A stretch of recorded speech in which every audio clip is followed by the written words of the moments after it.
What's the first thing women notice? Your face. That's why you got to take care of it. Simple things like getting a haircut, grooming your face, and brushing your teeth is important.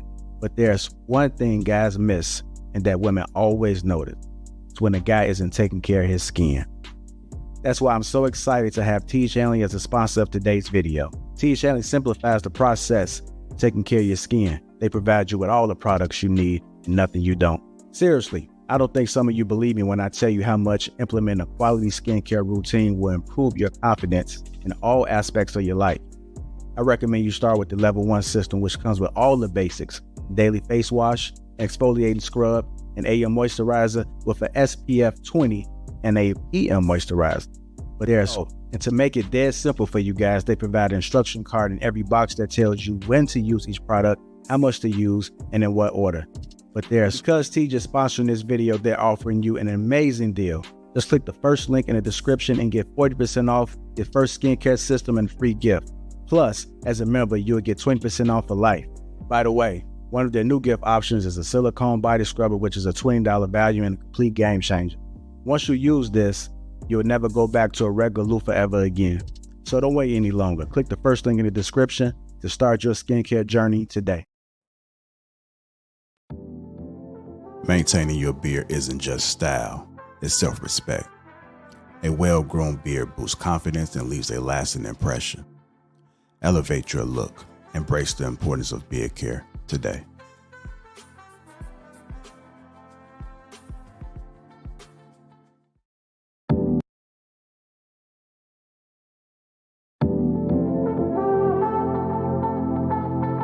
It's go time.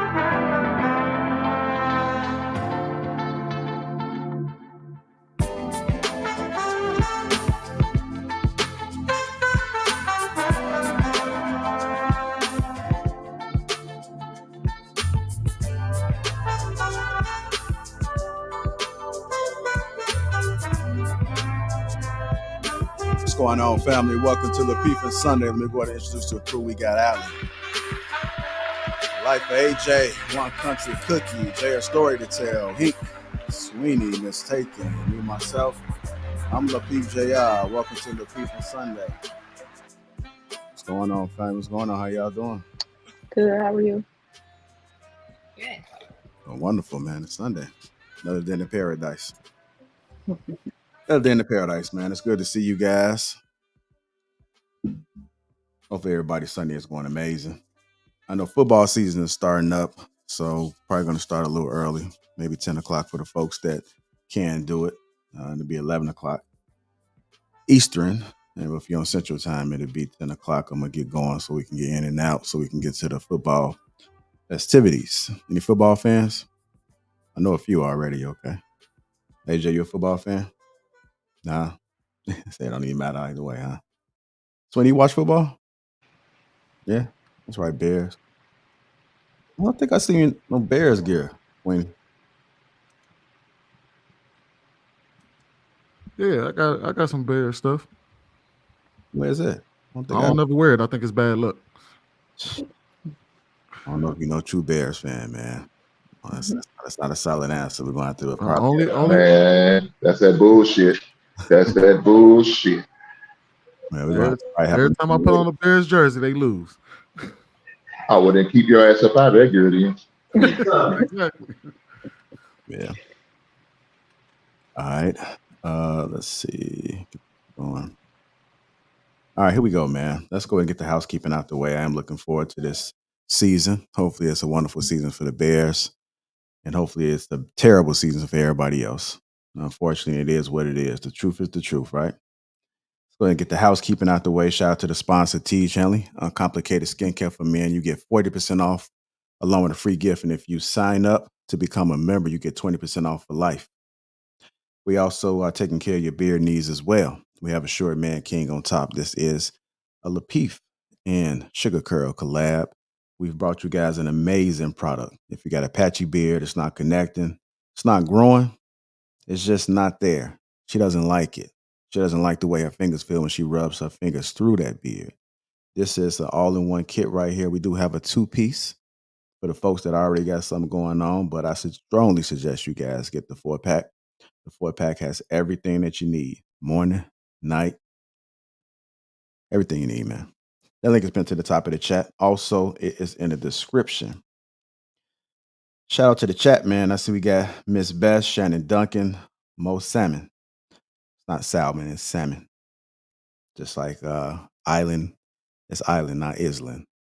So just trying to help some folks out. I've been learning a lot, man. Hooked on Phonics has helped me in so many ways, and I'm looking forward to see if I can pass these gems to other folks that may be struggling with it. Orland Deuce, Christopher Matthews, Dale Matthews. Shout out to everybody, man. If you want to become part of the Green Gang and become a member, that link is in the description as well. John O, what's going on? I see you. Joe Lee, what's going on? Hit that like button. Also, make sure you subscribe to the channel. We have an amazing show ahead for you guys, and I am looking forward to it. I'm looking forward to it, man. It's been a lot of reactions and conversations surrounding this topic. Why are men boycotting marriage? The context is Cam Newton with the doctor interview. So I have pulled a few clips from that just to provide a little context and further the discussion. But before we do, we do it over here. We like to go ahead and talk about some other things that's going on, and then we're going to build right into it. Sounds good? What's going on, Dorian? I see you as well. Good to see you guys. All right, let's go. So I came across this clip, man, and I had to watch it a couple times. And sometimes we do just to try to get the understanding. But a man saw his wife grieve the loss of his sister the same way she did for her late husband. So he was feeling a way about it, right? He doesn't know for sure, but the fact that she was grieving the same exact way for the late husband suggests that she must have been madly in love with him, or she hasn't gotten over him. Now, mind you, he's passed away, he's gone, but he has some gripe about it. So I'm gonna go ahead and play this clip. Just wanted to give a little context. How you doing, Shamonette? You good? Okay. All right. We're gonna have to order you some glasses, get the strongest prescription to date, man. We're gonna have to get that for you. So you can make sure that you looking at us, man. Prescription windshields. Yeah. All right, here's that clip, y'all. You said that you felt that I punished you. Yes. And then I said that Vaughn didn't realize that I loved him for real, and I loved him and I chose him. You're putting words in my mouth. No. I'm saying what I'm recapping. Okay. So now with that recap, what do you have to say? Yeah, okay, first off, what you said was really jumbled. But what was said on the episode is that she felt like she was punished for grieving. And that was absolutely true. Yeah, I was angry because, and since we're having this conversation, and here's the thing, this wasn't my idea. She asked me if we would talk about this tonight. I did. And anybody that knows me knows that I don't bite my tongue because I don't really care what people think of me. So I'm just going to say it. If you want my honest opinion, Yes. I don't see a lot of difference between the way you grieved for Tracy and Gabe. It looked the same to me. There was a little more heat behind Tracy, of course, because it's your sister. But it didn't, to me, and I have nothing to measure it against when Gabe died, so I didn't know anything, but I knew I didn't like it. Because to me, the grief seemed too strong for someone you'd had all those problems with. That's my opinion, because that's the way I look at the world. Now we had a number of conversations about it. We had a number of arguments about it. Mm-hmm. But it wasn't until Tracy passed and I had time to reflect, probably sitting, on a mountain somewhere by myself, and I'm like, you know what? Those two grieving didn't look all that different to me. And that made me angry. So to me, the grief looked it looked like you still had real strong feelings for the dude. And which made me think, well, what am I doing here? And this is in the moment. We're talking in 2018. We were a year in when this happened. We were a little over a year in when it happened, but it just, I didn't like any parts of it. Now, you can't tell anybody how to grieve. Nope, I wasn't. I was just I wasn't trying to tell her you need to grieve this way. I was just saying that from my perspective, it just looked to be a bit much. And I felt that way then, and I feel that way now. But you have to do things the way you see. But I still felt like when you knew that when bio dad was absent and he didn't have any children of his own and he was the one who raised and cared for. Are you saying this for them? I'm saying this for you. But you can't say it for me because here's the thing. I had no problem with that guy. There was no jealousy. There was nothing because the moment you told me that he was sick, what did I do? The moment you found out that he was sick, you were like, I have these remedies. I need you to, yes, these doctors I can help him with. Yes, absolutely. Got you on the phone with him and got him on the phone with him. Absolutely. So tell the whole story. But I am. But you didn't give me. But you weren't. But you took the time out to say what you needed to say. So it was enough. Because your first thing should have been the moment that Vaughn found out, he went into help mode because I'll help anybody. So there was no jealousy or anything. I never had any. I didn't say that. No, I didn't say that. No, you did. That did come up in an argument one time. There was no jealousy. There was nothing. I had no ill feelings towards the dude. That came in my witnessing or watching the grieving process. That's when it became a problem. So.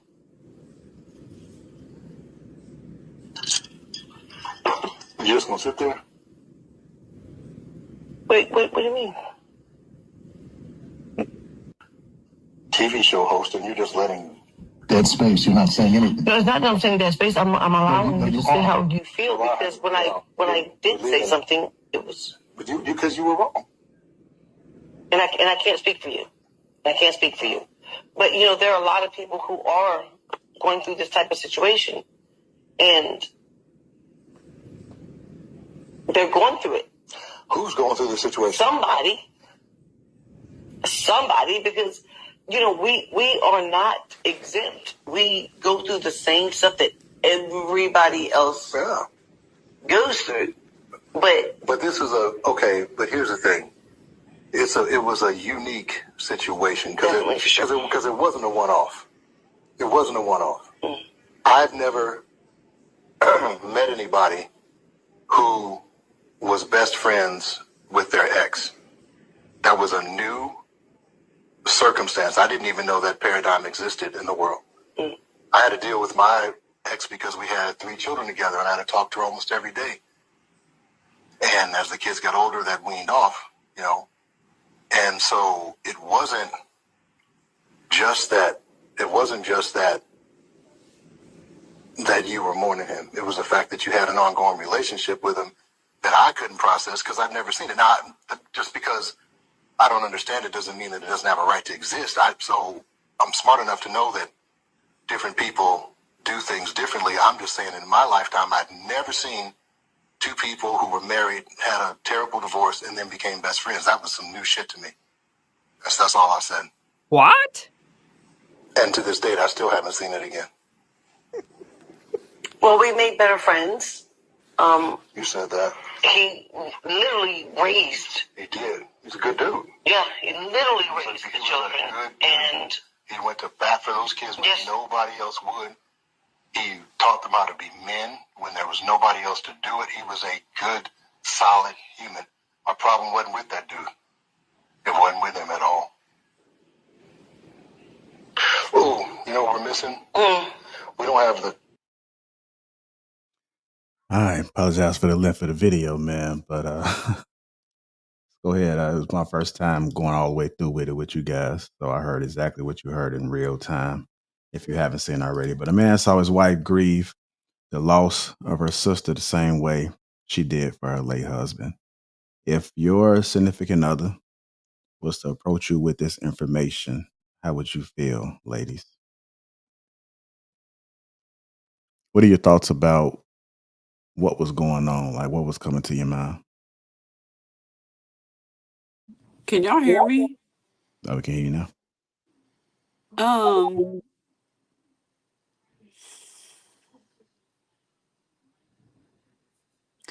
I'd probably ask him how we got together and where his humanity was. I mean, it's human nature.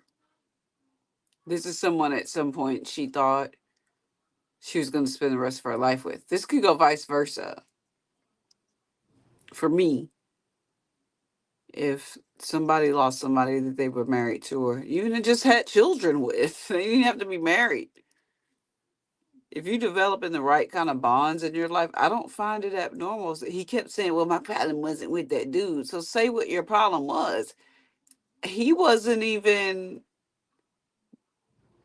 man enough to tell her what the real thing was. I was salty because you were sad that somebody you used to talk to died. And that's just the end of it.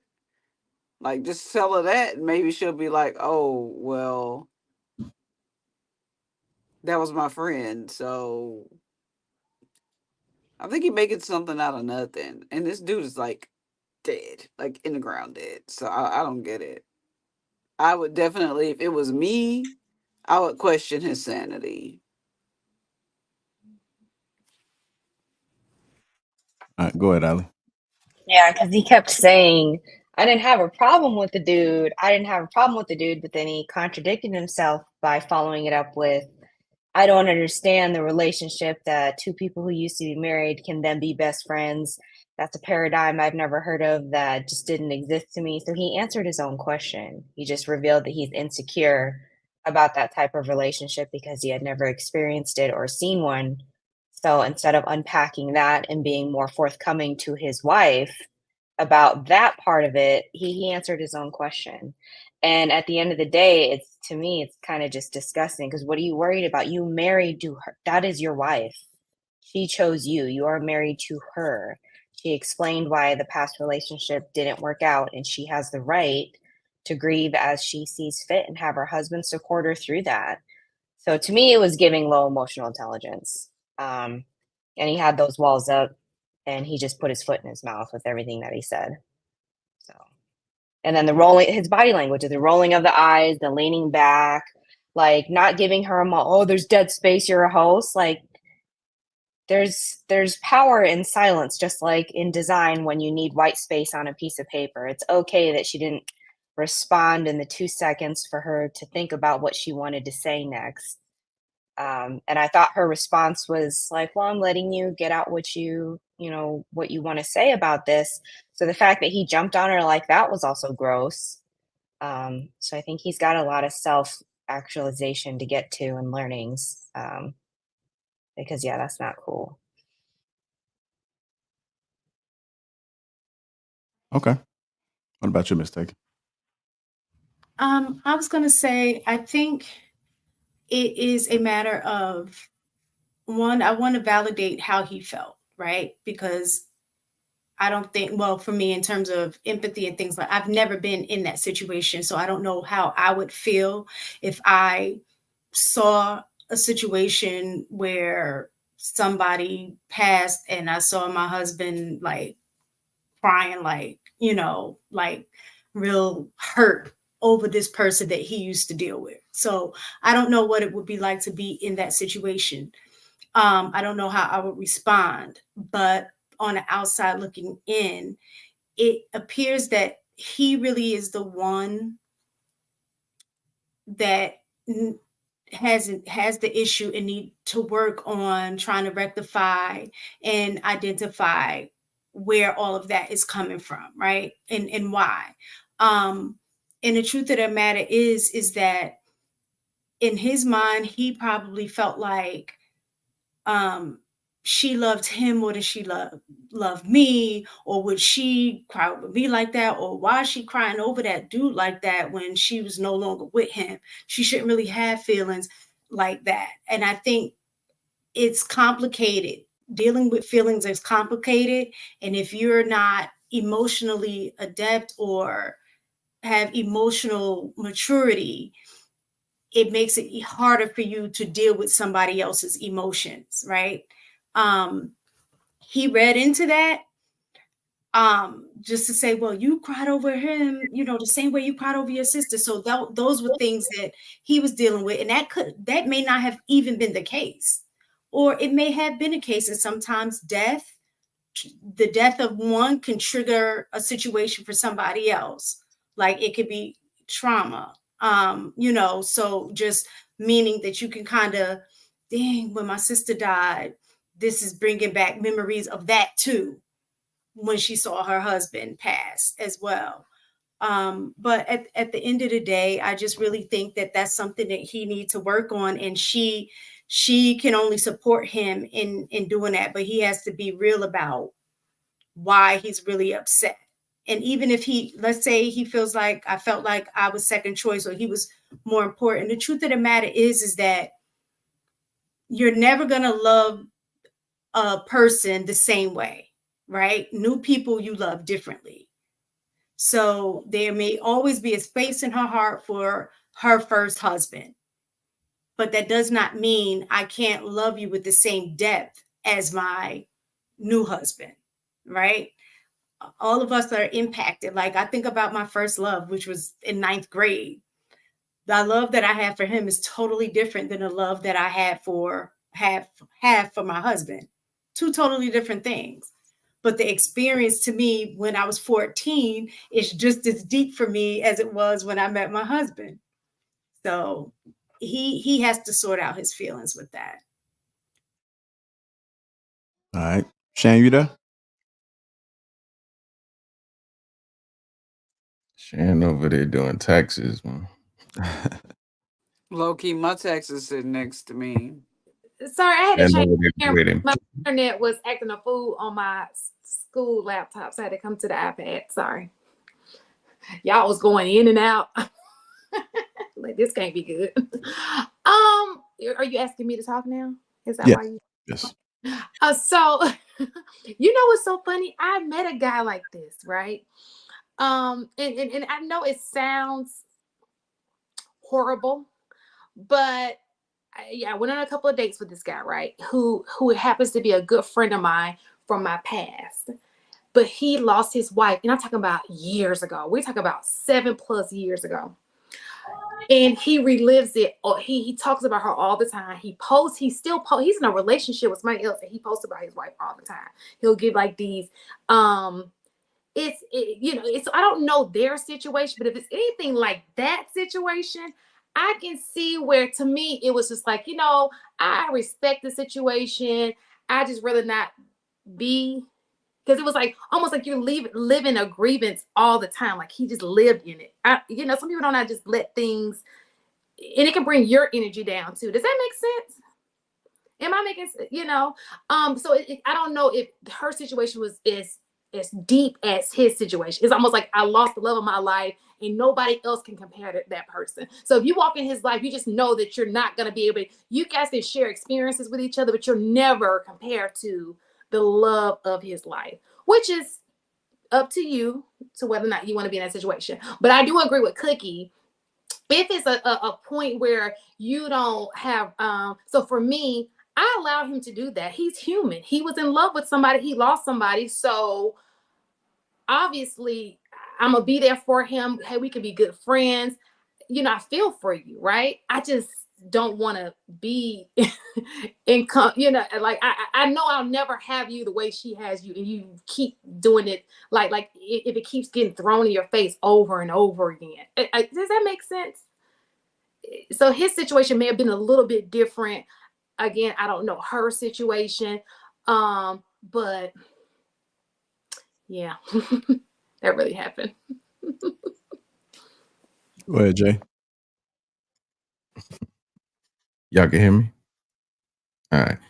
I think, man, it's crazy, how many suckers are created, man. Like, they present themselves a certain way, but it's just like, what I think he was trying to imply was he was trying to pry to see if it was more than just friendship. He kept reiterating, I just never seen friends like this, and they've been together, and What he really wanted to say was, yo, y'all had to be fucking if you feeling this deep about it, which I don't really believe. I don't believe that's the case. I believe it was a genuine friendship after, you know, they were together as husband and wife. I truly believe that's what the case was. And the fact that he took care of her kids to that extent, there's probably another level of love, because then now he's not just gone for her as a friend or ex-husband.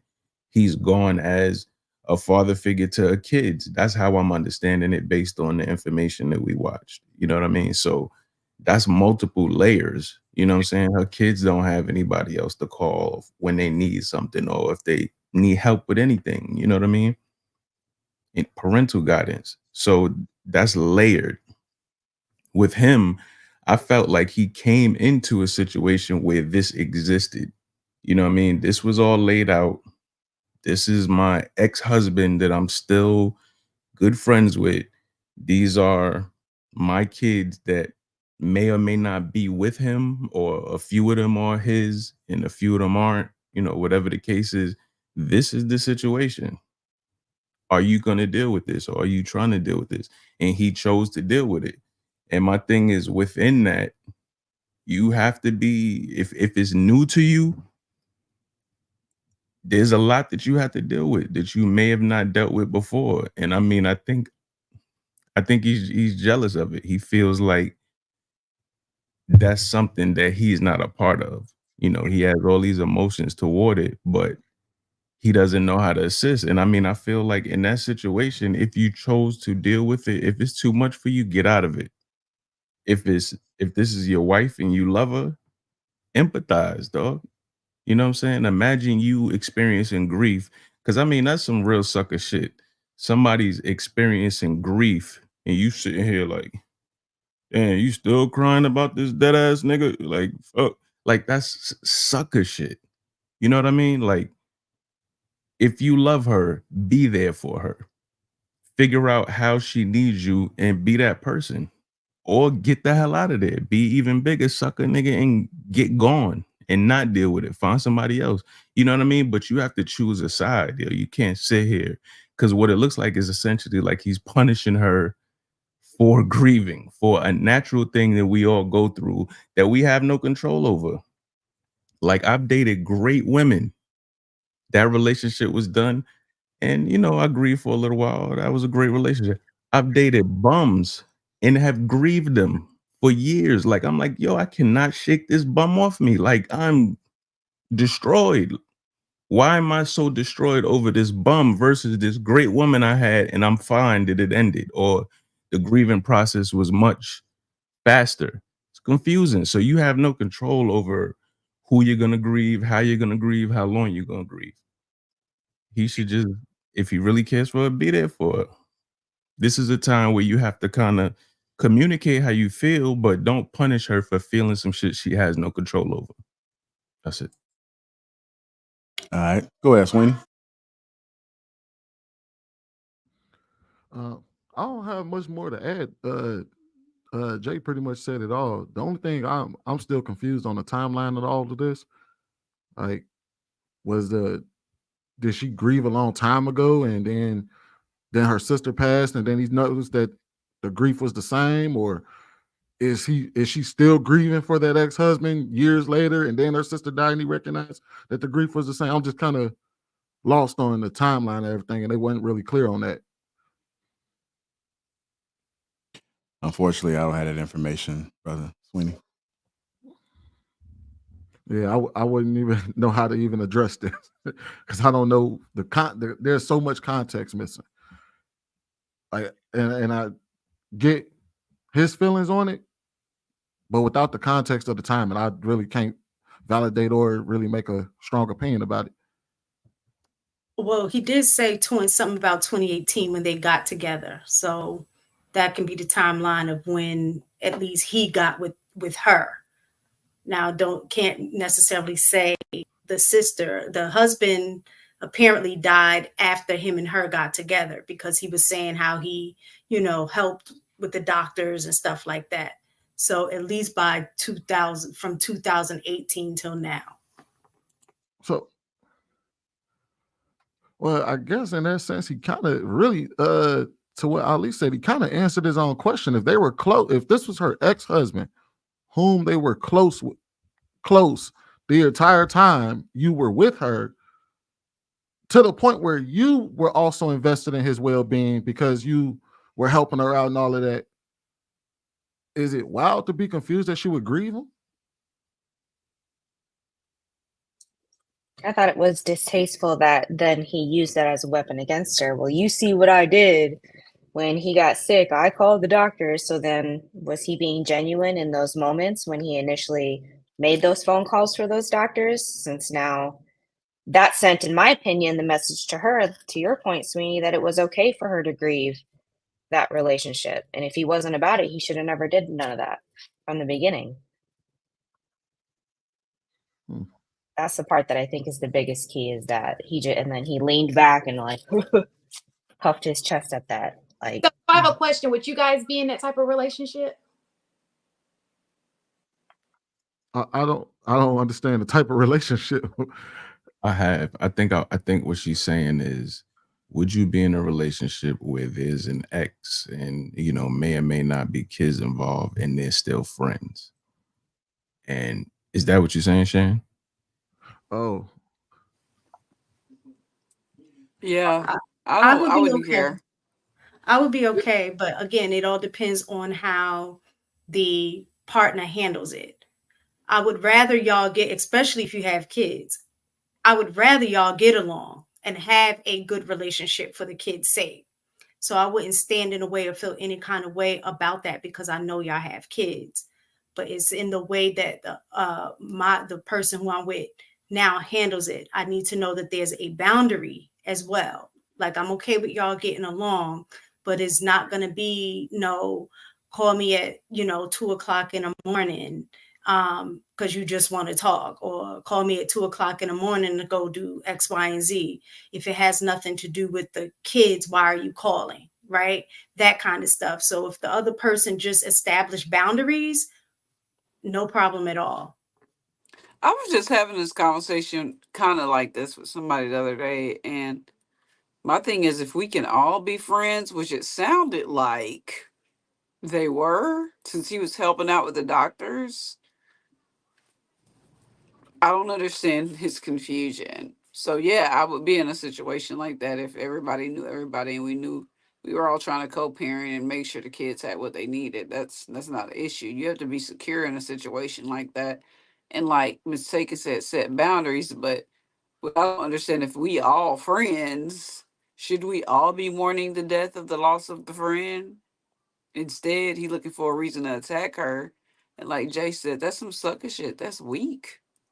That's random, and it's just he looking for a reason. I don't know if I stay with that dude. Like, bro, what you mean? Like, you literally was calling doctors, and you don't feel some type of way about him being dead right now? Like, where's your soul? Where did that disappear to? I just You want to know? get some clarification. When you guys say attacking, you mean during that discussion he attacked her? No, I feel like he's trying to make her feel guilty. And I mean, you could see it in the discussion, the way he described it.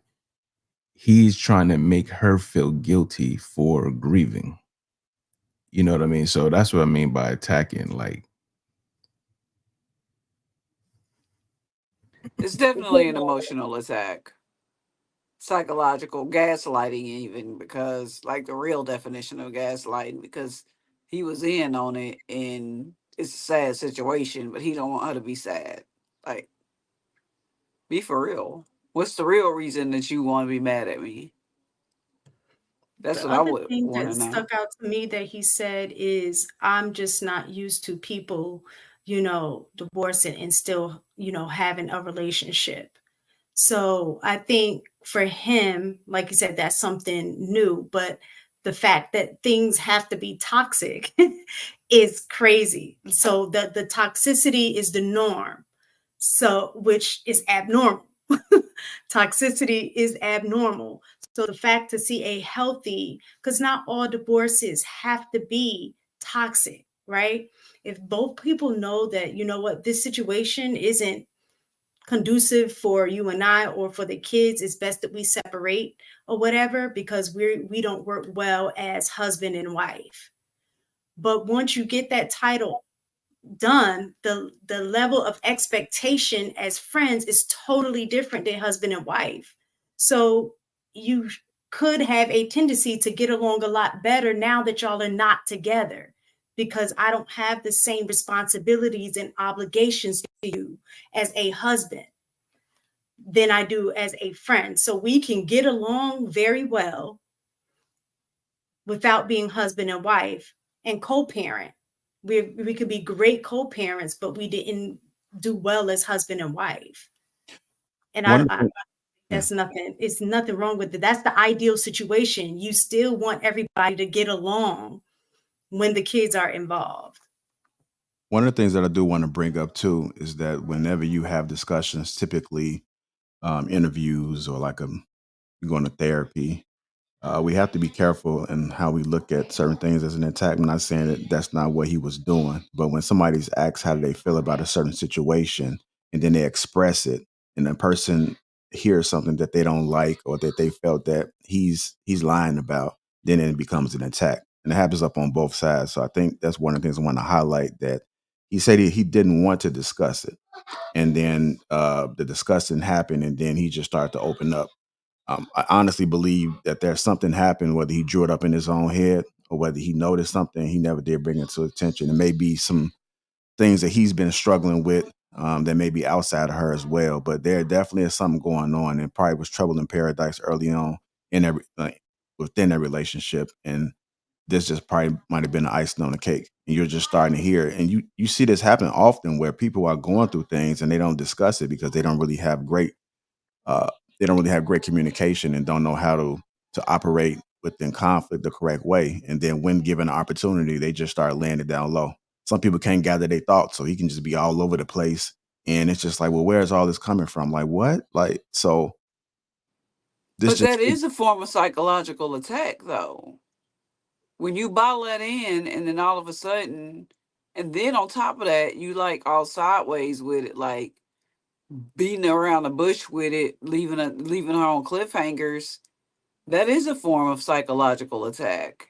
Like she probably had like, well, like what? What are you talking about? Like while we were going through this, you were like my biggest ally and his while he was dying, and now all of a sudden you got a problem with me being sad.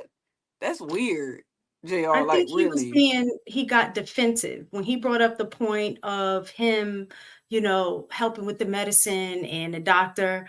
I think in that moment he was trying to defend himself in the sense of not wanting to prove that he wasn't jealous of the guy. Because I think he felt like he was coming across as being jealous, and he wanted to kind of nip that in the bud and got defensive, like, I wasn't jealous because I did X, Y, and Z to prove that he wasn't jealous. But there may have been a level of jealousy after the fact, after he saw the way she grieved. So the jealousy may not have occurred in the moment when he was helping, but it could have occurred after the fact. I do want to get Hank in there. Let me get Hank in there first, Shan. Okay, go ahead. Hank, I'm not sure if you been kind of keeping up what's going on, but what are your thoughts? Yeah, I don't agree with the shit at all, man. Junior, give me Marcus Harrison Jr. My bad. I don't agree with that shit at all. I don't, because I mean, I don't. If my wife was doing all this bullshit, right? Your ex, that would be an issue already. Ain't got nothing to do with psychological abuse or anything like that. I'm gonna be there for it because it's her, and I'm gonna be there for kids. Damn, I don't feel sorry for the person that Hey, it's kind of hard with that.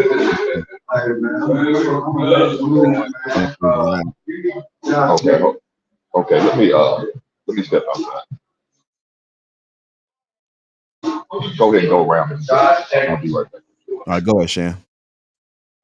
Okay, so I clearly missed some things because my internet was going in and out. So my understanding, just for clarity before I say anything, the guy, her ex was sick and they were helping the ex, right? and he ended up passing away. So we're taking care of two households here. Seems like I'm sorry. I mean, maybe I'm a selfish individual.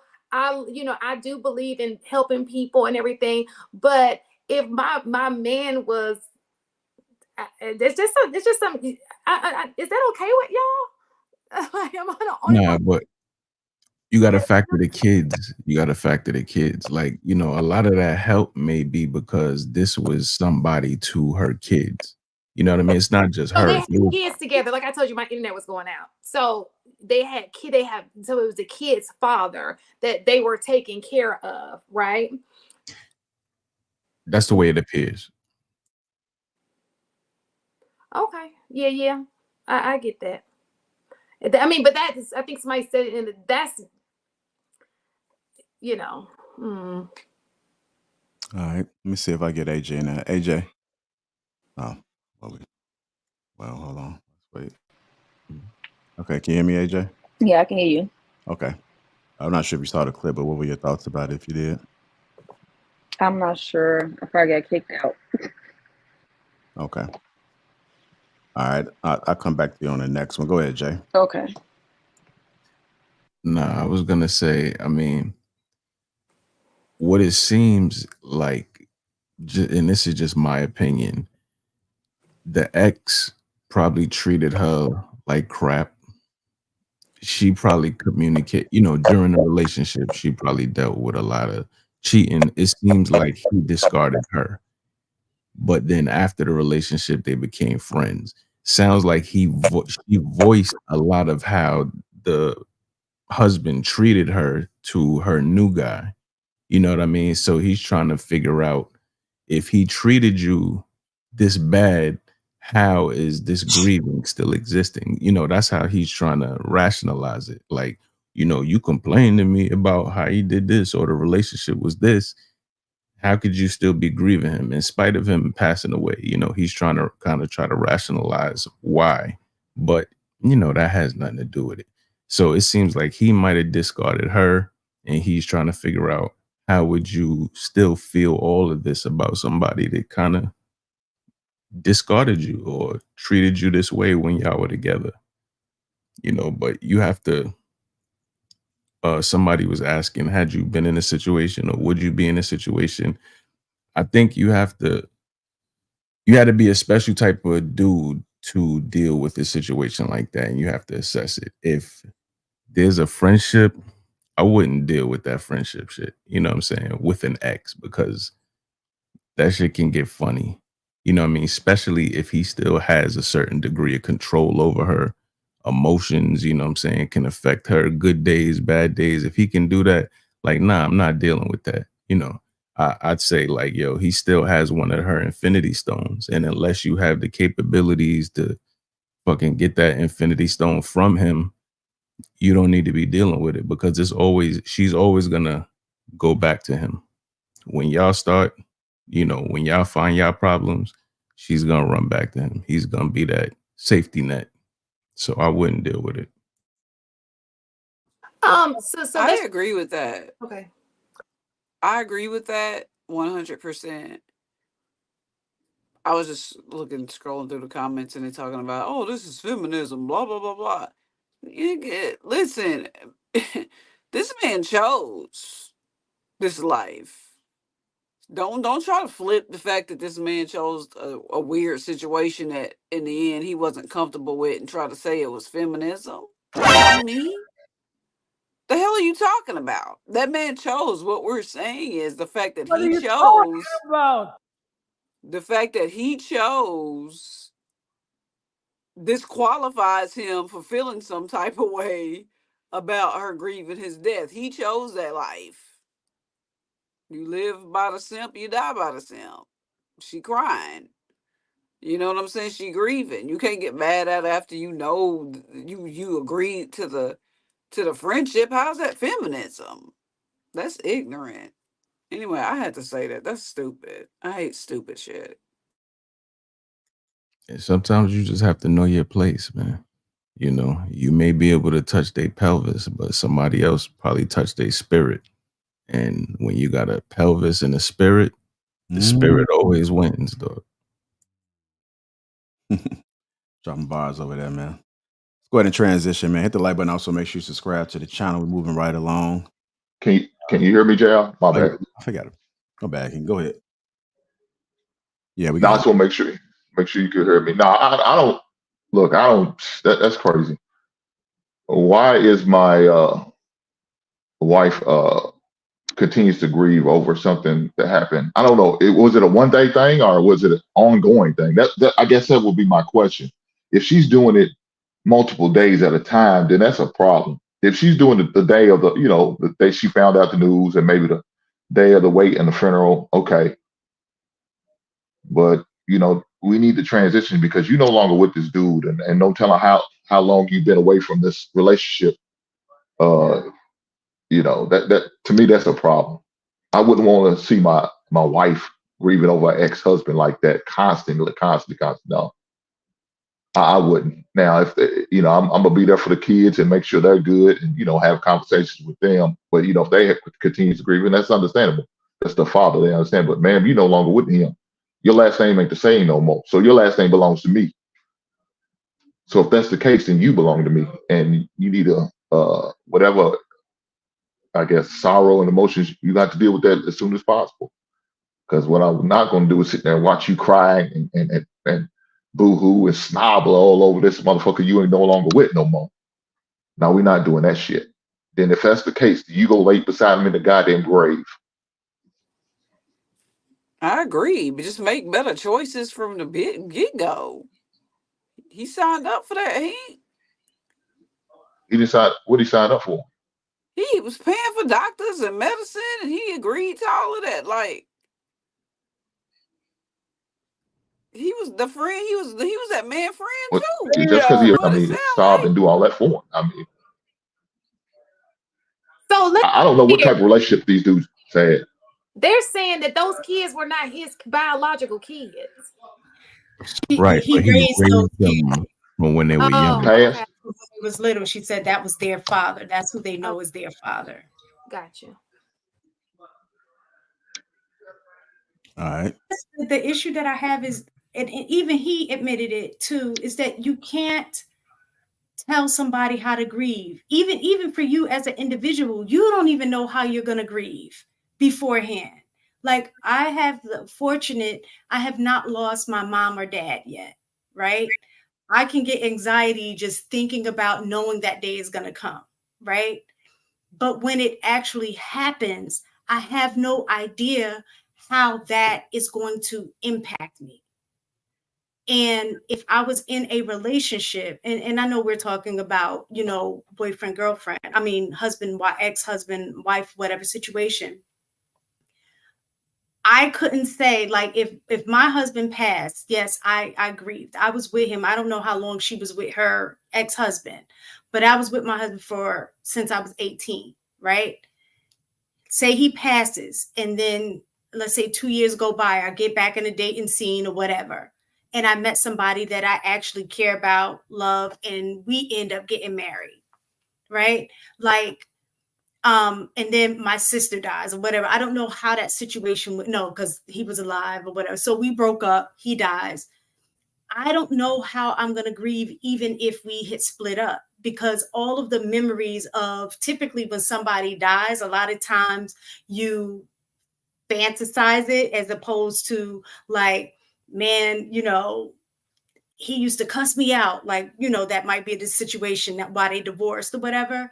But then you also remember the good times or what have you. So I just don't like the idea of the guy and even Hank saying, okay, yeah, you can grieve, but you got to hurry up and suck that up. You can't just keep, crying over the dude for days. Like you got like that has nothing to do with how somebody grieves, whether I have your last name or not.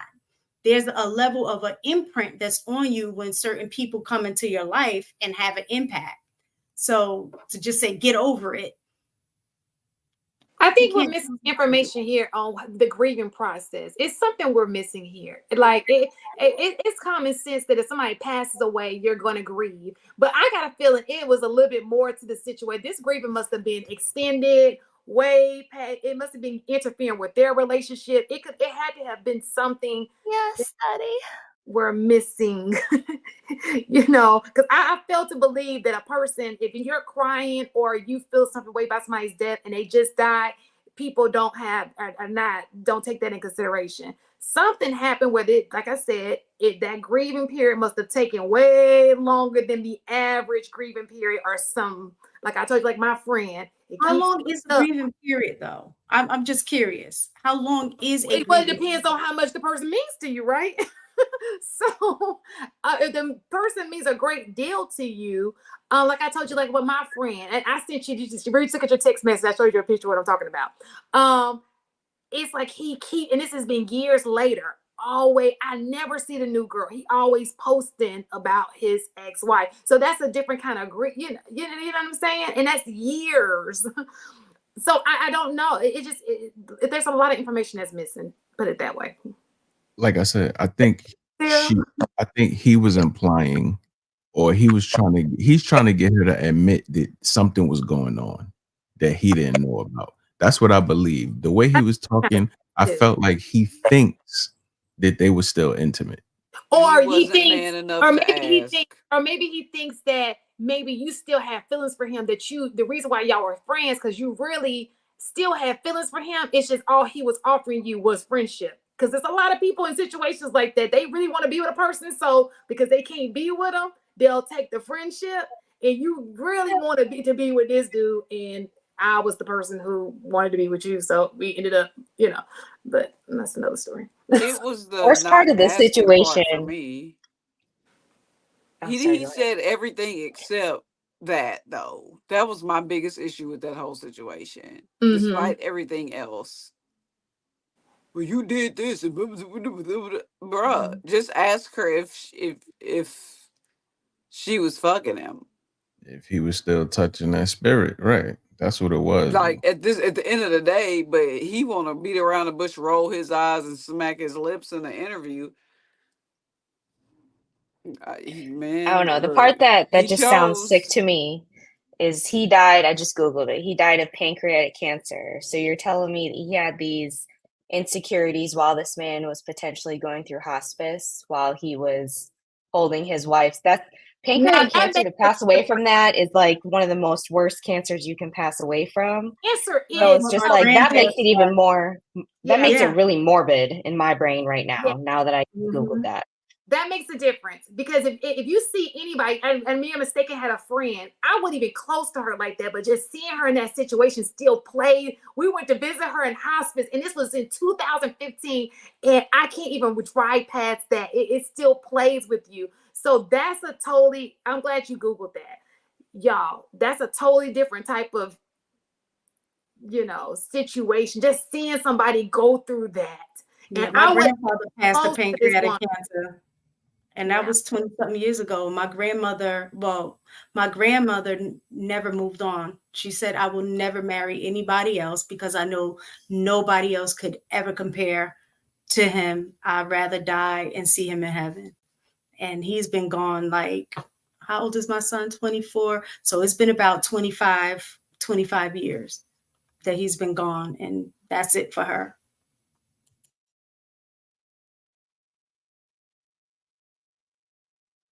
Can't hear you, Sweeney. So I'm trying to put the timeline together. He said that they got together in 2018, 2019. What was it, 2018, 2019? And her husband died in 2020. And then her sister passed in 2022. So the timeline is close. You get together in 2018. He gets sick. He dies in 2019. 2020. So 2 years. So 2 years he ends up dying of cancer, right? So you get together 2018. They're cool. They're friends. 2020 he dies. Then 2020. Yeah, that's a lot. That's a lot of death in a short period of time, in my opinion. He's just grieving. Like, it ain't even, it's just too much. It's a lot. And also, is he saying that she was grieving him the entire 2 years up until her sister passed? Or is he just saying that I noticed that from seeing you grieve your sister, it dawned on me that it was the same kind of grief that you had for your ex-husband? Yeah, that's the way it sounded like. Who's measuring that, man? That man need a hobby. How do you measure that? That's like, it's like, what is he doing? Checklist? Like, It had to be some other crazy thoughts.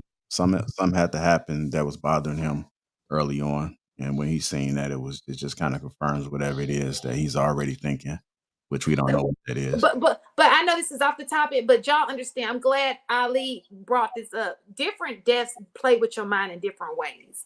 Okay, it don't matter how close you are. Like I said, I had a friend at work. She died of cancer. That was my first time seeing somebody in hospice that way, and it played with me. I had a friend who we were cool. We maybe talked 3 times a year. She killed herself. That it's just different ways. Things, it's just different. I can't explain it. It's just different. So just you never know until you're in that situation with God. God forbid you're ever in that situation. But I'm just saying. All right, we're gonna go into transition, y'all. Hit the like button. Also, make sure you subscribe to the channel. Dale Matthews, member for 26 months. Salute to you, sir. Just like, share, subscribe to the channel. I know the likes are down. Let's make sure everyone hit the like button if you are enjoying the stream. And feel free to share it to somebody that may find some value in this discussion that we're having. Maybe we can highlight a problem. Maybe we can have the solution, but nevertheless, they may find some value in it. Igane, $2 says we can't determine how someone can grieve. I want to thank everybody that has contributed to the platform thus far. And thank you again, Dale Matthews, for getting the troops all riled up. Hit that like button. Also, make sure you subscribe to the channel. Let's go ahead and talk about this Cam Newton situation that's going on. Everybody's been discussing.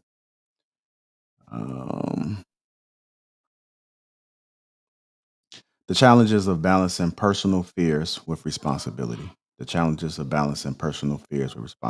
play this clip and let's go ahead and discuss. People see my situation and not think that I'm not high functioning. What situation? Okay, so I'm not married. I have beautiful children. How many? 8. By how many women? 3. And this is the kicker. I want more. By multiple women? What's the intent? I just want God or by to your bring wife? them. I just want God to bring them. Oh, okay. My desire to get married is lower than my fear of divorce. So, as you had said, Dr. Brian, you said it, I didn't say it, I will agree. I'm just taking my time. You're not taking your time. I am, though. You're being very action-based. You're not taking your time. I'm taking my time. You're being very action-based. You have 8 kids with 3 different women. Yes. You are creating, procreating, and multiplying. That is not taking your time. You're being very selectively active.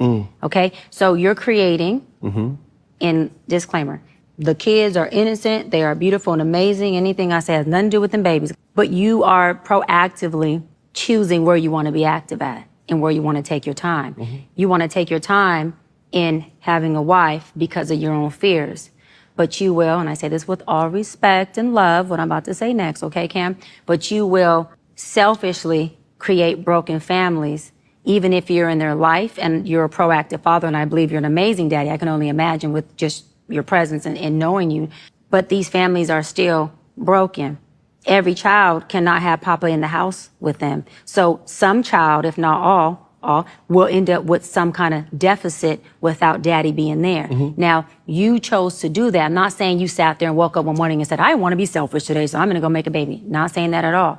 But those are selfish acts at the expense of your fear. And yeah, that is a low functioning behavior. To say that I'm going to build these houses and put kids and these beautiful women and kids in them, but I ain't going to create a home in them. I'm going to wait till I dissipate my fear to find a wife where I'm still going to be fearful with, because there's no such thing as not having some type of nerve or some type of feeling behind marrying somebody. And then I'm going to build a home with her while all these other beautiful babies have houses.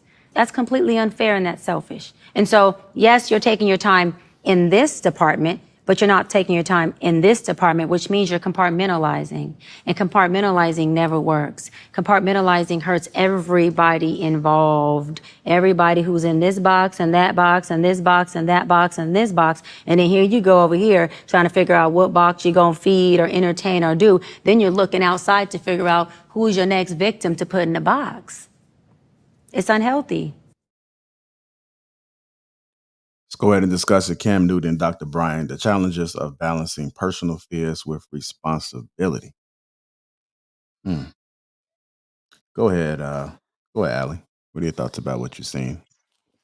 It's giving unstructured. I'm an ambassador that children thrive in structure, and I've practiced that. And I don't see how his lifestyle and his choices have done that, because I feel like I know I've read it somewhere where children who have structured have proper expectations, therefore it reduces their anxiety, this and that and so forth. So how are you supposed to do that if you're not always in the household for your children? So yeah, it's a mess to me. That's my initial reaction to that, and I think he's totally in the wrong. I think it's good that she laid it out the way that she did, but those are my thoughts to hearing what he said and to her feedback as well. All right, go ahead, Sweeney. Sweeney or Jay. I know Jay came out the mic too. Oh no, you can go, Jay. I just think it's one of those things where, just like Nick Cannon, these dudes polish up a turd and feed it to us, because they're financially secure, they polish something up and they present it to us and they get away with it, when in reality, like Ali said, kids need structure, kids need routine.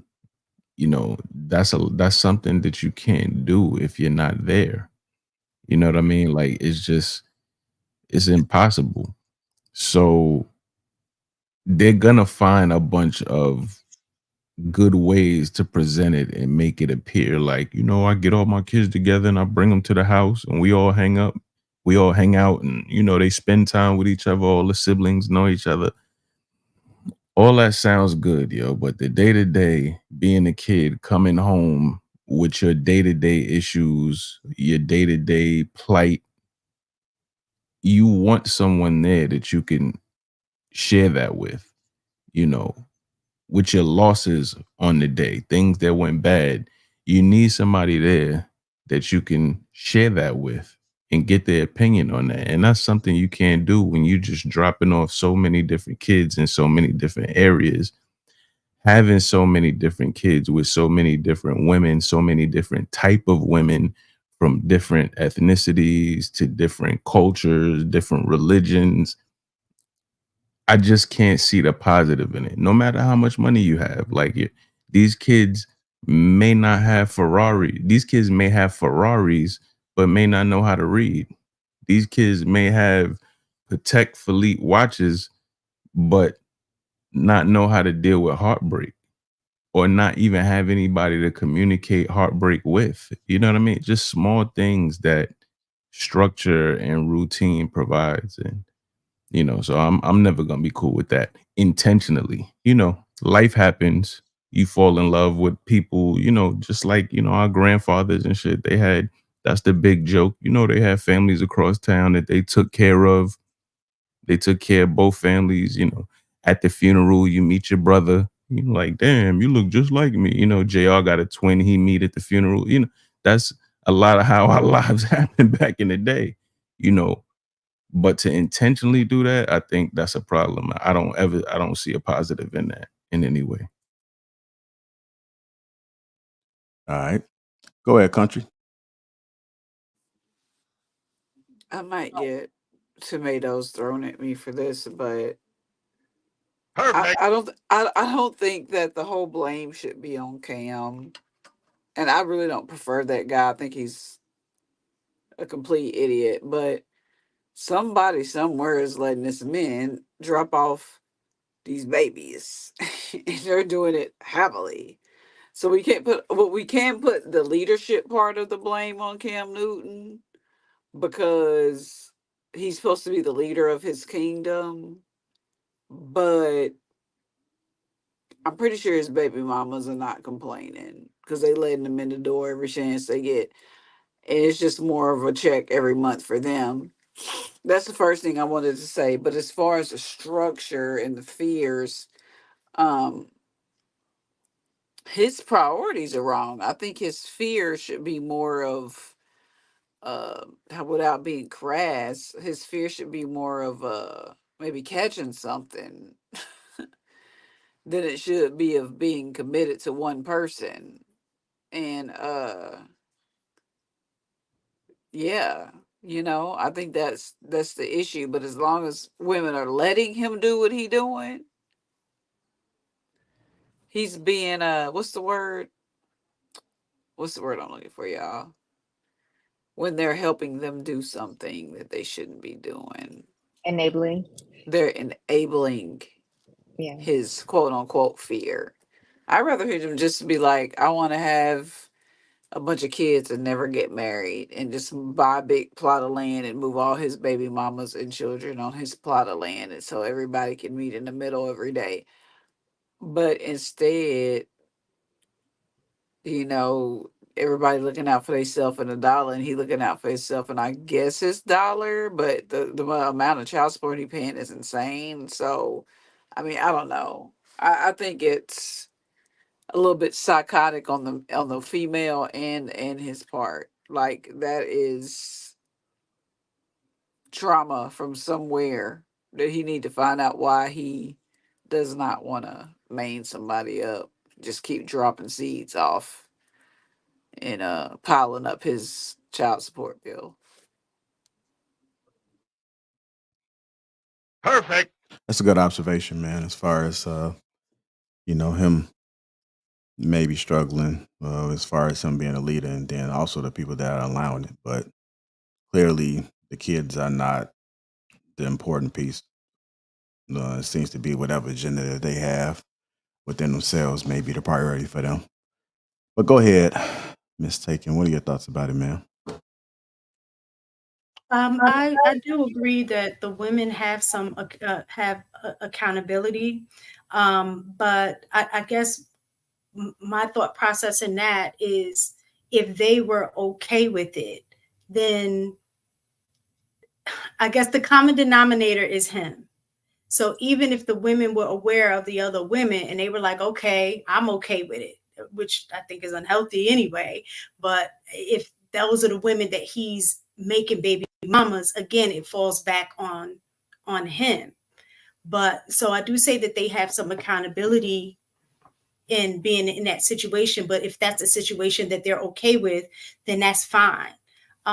It is the kids that are the innocent bystanders in that situation, though.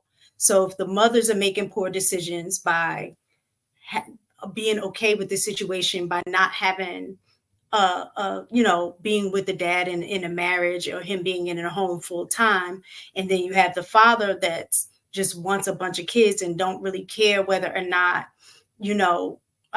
he's around. In either one of those decisions, the kids are the ones that are going to get hurt, right? They're going to be the ones that are going to have to deal with the fallout and the outcome of both parents making poor decisions. So my concern is really more for the kids than the adults, because as an adult, you make you're choosing your consequence, right? You make the choice to be in that situation. So whatever the consequence is as adults that come with that, you have to eat that. But in essence, because there's kids involved, they're also now going to have to deal with the fallout from those poor decisions that have been made. All right. Go ahead, Sweeney. You ready?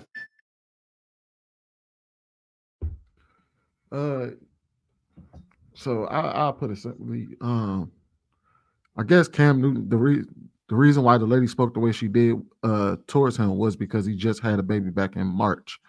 So this year, right? And it is kind of, and we've had conversations about this topic about men going out there and creating a bunch of baby mama situations. We talked about Nick Cannon. So y'all know I firmly don't believe in a man creating that type of situation. I always prefer that the man be in the house with his kids. But keep it 100 with you, he has 75 million reasons why he fears marriage. And those ladies have 75 million reasons why they'll give him a baby. And I guess to him is making children is a lot cheaper than getting married and divorced. And that's what he was speaking to, is that he fears divorce more than he wants to get married, but he still wants children. And at that point, I would tell him, don't make no more kids. If you're not going to do it right, don't do it. Don't do it at all. If you're not going to go about it the right way, don't do it at all. But you can't be around here having a baby just as recently as March and still saying that you fear marriage and that you fear this situation. But what about your kids?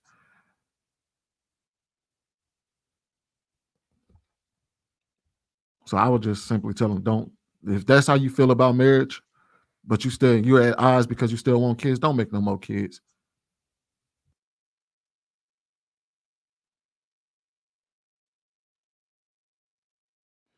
Play this clip. This is additional context as well.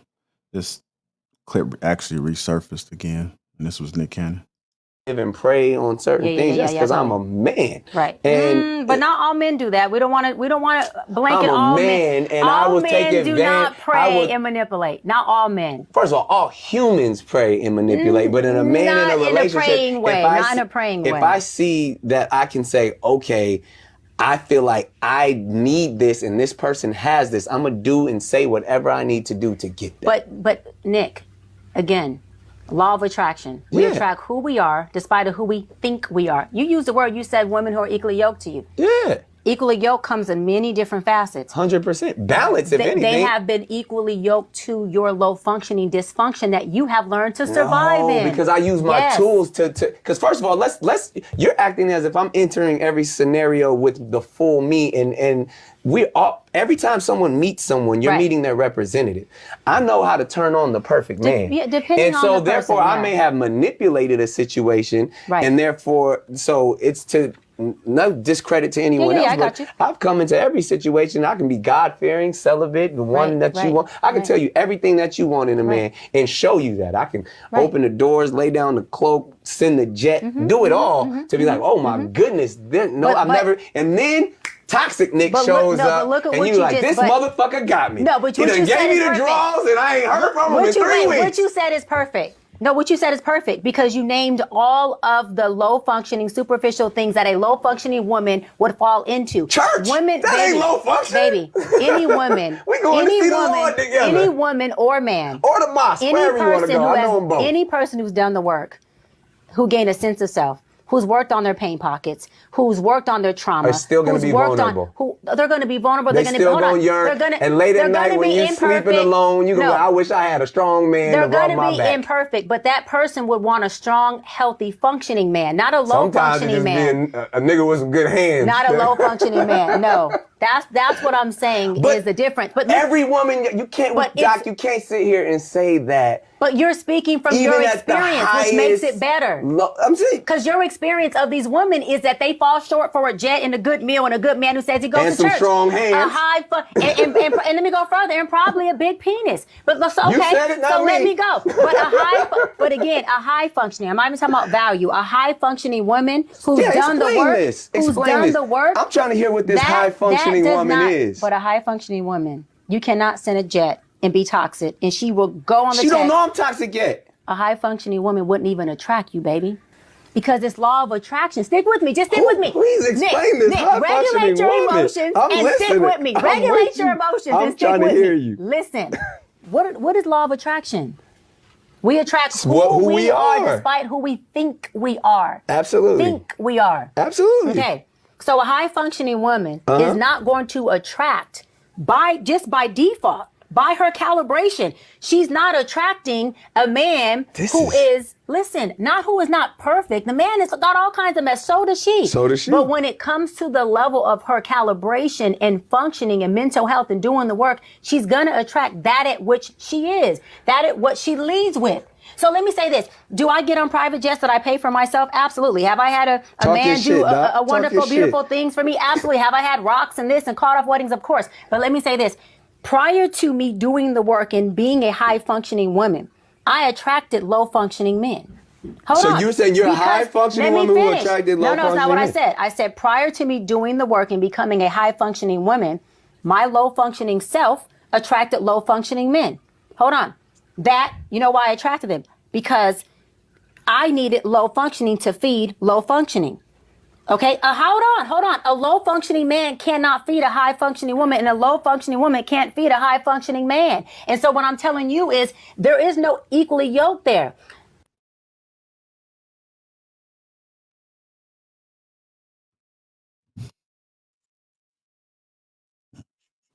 Well, she told him.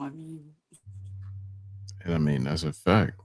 Mic drop. That's it. Nothing else to be said. But he knows that. And I mean, he knows that. I personally think with Nick Cannon, man, there's like a funny caveat because culturally, like Nick Cannon is smart. Nick Cannon is hardworking. You know, he has put in the work in this industry to build himself an empire. While everybody was laughing at him and calling him corny and, you know, not really having interest in his music, he was building a great infrastructure for himself. I feel like he's always had an appetite to be accepted by the culture, you know, as not corny, which the culture has always called him corny, which, you know, I think that's corny, but regardless, you know, what people call you affects you. I've always felt like him doing this, you know, impregnating multiple women, I felt like that was his way of having the culture speak of him differently, because now you call him corny. Oh, well, he got babies with Mariah, you know, he got 12, 13 babies. He got another one on the way. You know what I mean? Like, I felt like that was his way internally of offsetting because he knows that the culture would never. So that he just wanted another narrative for himself. And I felt like it was just the wrong narrative. I mean, Sweeney, I'll come back to Sweeney. Get to say it. I don't know what he's thinking, but go ahead, One Country. I mean, he got all these babies and he's creating this narrative, but for me, it's like he has babies with who? Okay, Mariah Carey. I get that. She slipped and bumped her head or whatever. You low functioning too. She's low function. Yeah, that's what I was about to say. Money don't make you high functioning. And I think that's what people fail to realize. Whether his structure is tight or whatever he got going for himself, it does not make you high functioning. High functioning is a state of being in a mindset. It's not necessarily always a physical attribute, and I think that's what people forget. But just like I said with Cam, these women keep giving Nick Cannon babies knowing Nick Cannon don't want to be married. But that takes a very low functioning woman to do that. Like your baby mama number 12, ma'am, and you're okay with that because it's Nick Cannon, the gigolo with a lot of dough. Like, I don't. It's so stupid. And the way he sat there all smug and cocky about it while the doctor was trying to explain to him, yeah, you might have all these hoes, literal hoes and gold diggers, but do you want something more? He can't pull anything more because he's low functioning, because he thinks what he's doing is okay. And that goes both ways. Low functioning females, stay out the dating pool with us high functioning women. You just in the way. Thought I'd throw that in there. And that's poverty. Yo. Like a lot of these situations is poverty, and poverty of the mind. You know what I mean? Like, I sent you some, Jail. All right, go ahead, Shan.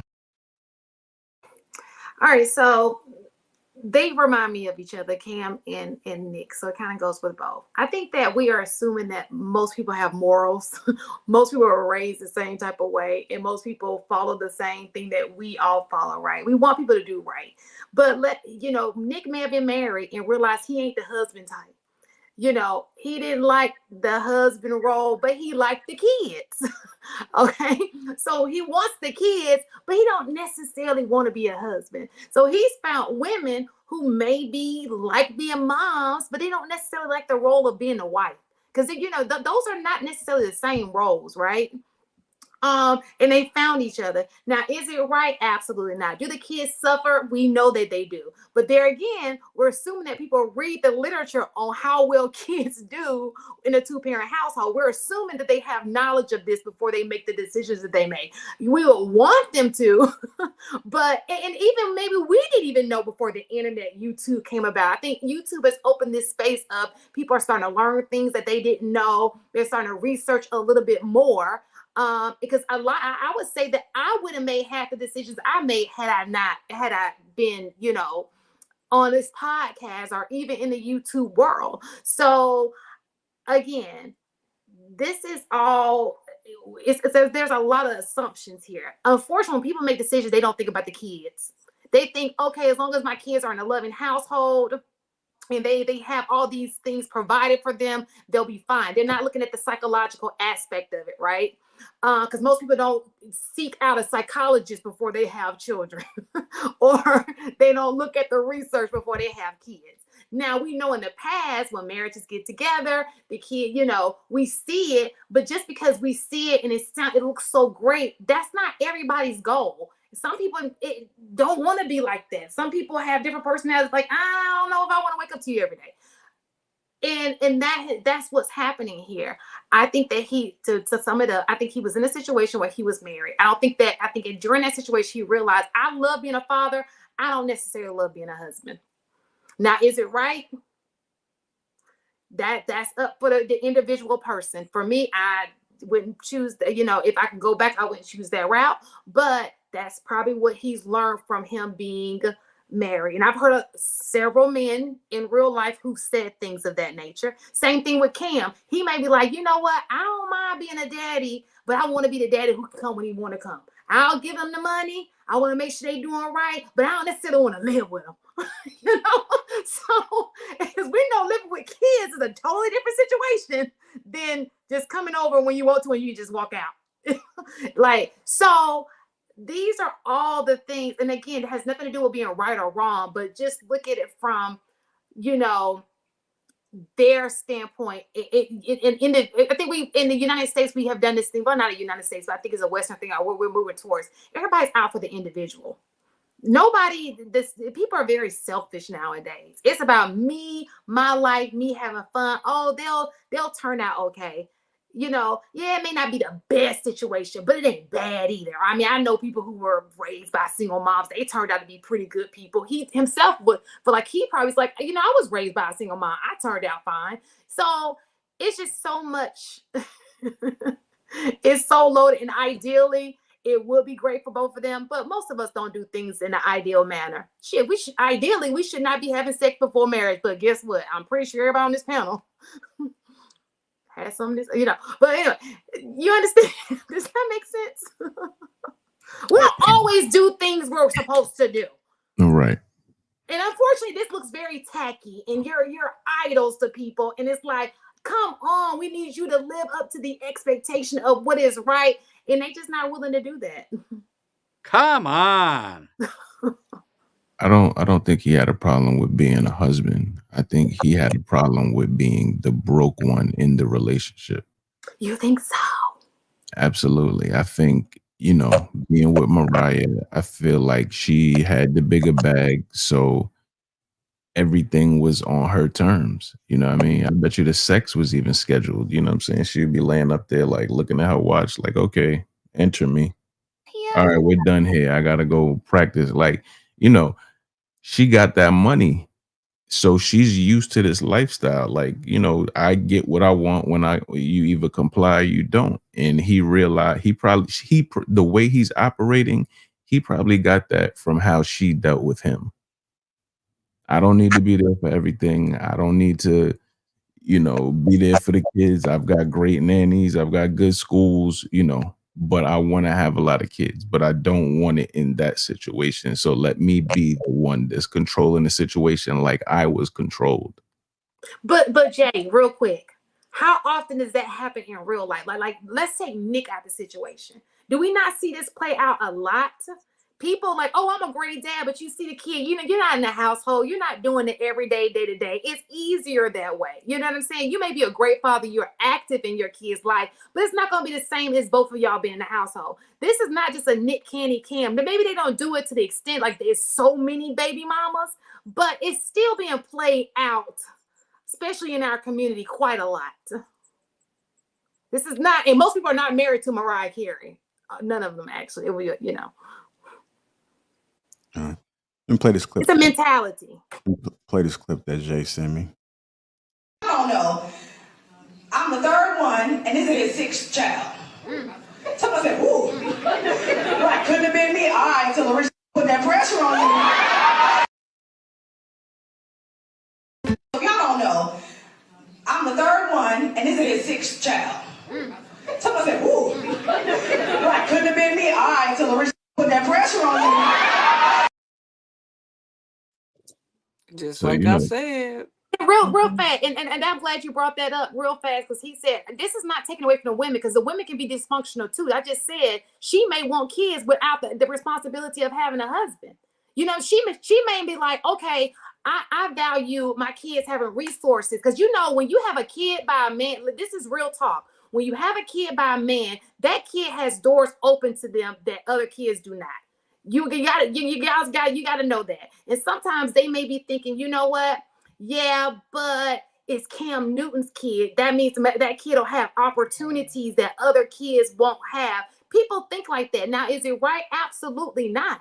But she's dysfunction just like he is. Like, they both got this thing going on. So I'm not saying women have no fault, because I do believe that women go into situations, like she said, you rather have a rich one than a broke one doing the same thing.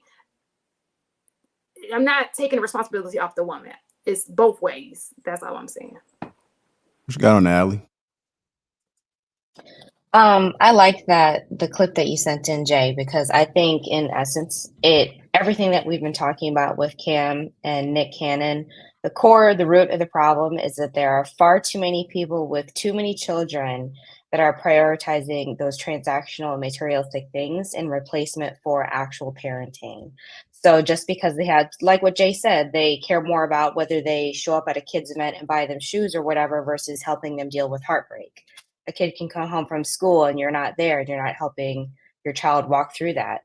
And I think that's the deterioration of it all. Exactly what Nick Cannon said with jet setting the women, and with the clip that you just played with the lady being okay, being the third, sixth child, is because she cares more about the bag than the mental welfare of her children. And I personally feel like I have a foot in many communities, right? I'm not just going to sit here and say I'm just in the Asian community, but many. And I feel like these individuals that have a lot of kids all have that in common. If they have 5 or 6 kids or whatever, they'll be like, well, I just bought them a bunch of school clothes. And they'll justify that and ride that wave. And how that connects to marriage is that they know that a marriage is going to require more work than going to the Nike factory to buy them shoes. They know that, and they're avoiding it. And that's a huge insecurity. And a lady who is high functioning is going to be able to call that out, because respectfully, I can give a fuck about them shoes. You know what I mean? A high functioning woman who's wife material is going to see beyond that. And the people like Cam and Nick Cannon are going to do what he did to the interviewer, talk over her, not want to unpack that, they're just going to point the finger back. Oh, I can do this, I can do that. I'd much rather write a check than have a conversation. That to me is like the root of the problem and the core of it's a disease, I think, that's happening in community because materialism, social media, communications, all that stuff is affecting it. So unless each party is like hella cognizant of that, like what is the actual priority here? These material items and writing that check or family? So yeah, I think it's clear as day what's happening here, and that's kind of the root of everything. So those are my thoughts on everything together. All right. Let me play this clip. Sweeney, you got anything, right? Yeah, I was just gonna say that Nick Cannon pretty much explained exactly his mindset going into the situation. There is no rhyme or reason why he has all these children. He just basically said it. Yeah, I can come in, I can tell a woman whatever she want to hear and all of that, and then when I get in there, bam, toxic Nick pops out. Which basically, what he was saying is that he's not as serious about the women that he chooses, and he's not looking at these women as long-term solutions. And what she said after that, she was like, yeah, that's a low-quality woman. And he agreed to it, which basically told me that he's purposely going out and getting low-quality women and getting them pregnant because there's no rhyme or reason why he's fathering all these children. It's just because he can. All right, let me play this clip. See, with my research, you spoke about low functioning individuals, male and female. What's the percentage of males or females that you counsel that are low functioning? I would say that there are 70% low functioning women, 40% low functioning men. What? So, what identifies a woman to be high functioning? A high functioning woman is a woman who wants you. She doesn't need you. When I say she doesn't need you, it doesn't mean she's independent. That means she is interdependent. I don't need a trauma bond with you, okay? She wants the healed part of you, but has the capacity, because we're all human, we ain't perfect, to facilitate and deal with the unhealed part of you that's gonna show up in the relationship at some point. And so that's why I always say, I want a hybrid, meaning a man who's high functioning enough to meet my healthy high functioning, but low functioning enough to deal with me when my abandonment inflames, when some of my dysfunctions that I'm still working on inflame. Because if he's too high functioning, he doesn't have the bandwidth to deal with the low functioning part. Meaning you may have a loving relationship, but you won't have a real intimate, deep, vulnerable relationship. I need you to see me. I need you to see my broken. I want you to see my heart, whatever that comes with, and I'm not embarrassed about it. But what a high functioning man may do is, if he's all the way high functioning, he has already cut off the side of him that is authentic, and there's a superficialness there that won't allow him to connect with a real person. So can he still love and experience love? Yeah, love has it just loves everything. But will he experience the depth of some of the wholeness of love, meaning the down, the up, the ugly, the heaven, the hell mom was talking about? No. Trauma bonds usually feel like the most intense, in love, deepest relationships because you got two at the epitome of vulnerability, pain pocket people who are bonding. And most people who are low functioning are exactly who they are. They're low for their pain, their trauma. They're going to flee. They're going to scream. They're going to hit. They're going to do whatever comes up. There's no awareness. There's no stop. There's no nothing. I'm triggered. I'm inflamed. We just go to let's tear this thing up. High functioning only means, Cam, that I feel them same feels. I still feel, excuse my language, you got me fucked up. I'm ready to go there. I'm flamed. I'm triggered. And high functioning means I can regulate those emotions and say, right now, I'm ready to rip this man's head off. Right now, he got me all the way fucked up. Okay. So how do I relay that message to him where it's going to be respectful, it's going to be non-combative, and I'm going to disarm him while he still knows you got me fucked up. And that right there, real quick, that right there is how wealthy men get their women taken by non-wealthy men. They don't want to deal with all that quote unquote low vibrational behavior. And then here comes, you know, what's the word? Pookies and Ray Rays. This loves that. Lives in that. Grab you by the throat, give you what you need. I know what you need. That type of stuff. That a high functioning man, he's not. This is ghetto. This is ghetto ass shit. You punching holes in the wall. No, there's a guy that lives there. There's a guy that's in an apartment now with a bunch of holes in his walls. That's honored to deal with that type of nonsense. Go ahead, Cookie. The fact that both of these men had to ask her what a high functioning woman is just made this whole conversation redundant, because it's very clear they've been surrounded by chicken heads their whole life, and that's unfortunate. That's what they're used to. That's what they're making babies with, and it's a continuous cycle of stupidity. Like literally, Nick Cannon is like, "What's what is goofy ass? What's a high functioning woman?" Cam Newton's trying to be serious. Well, what's a high functioning woman? What do you mean?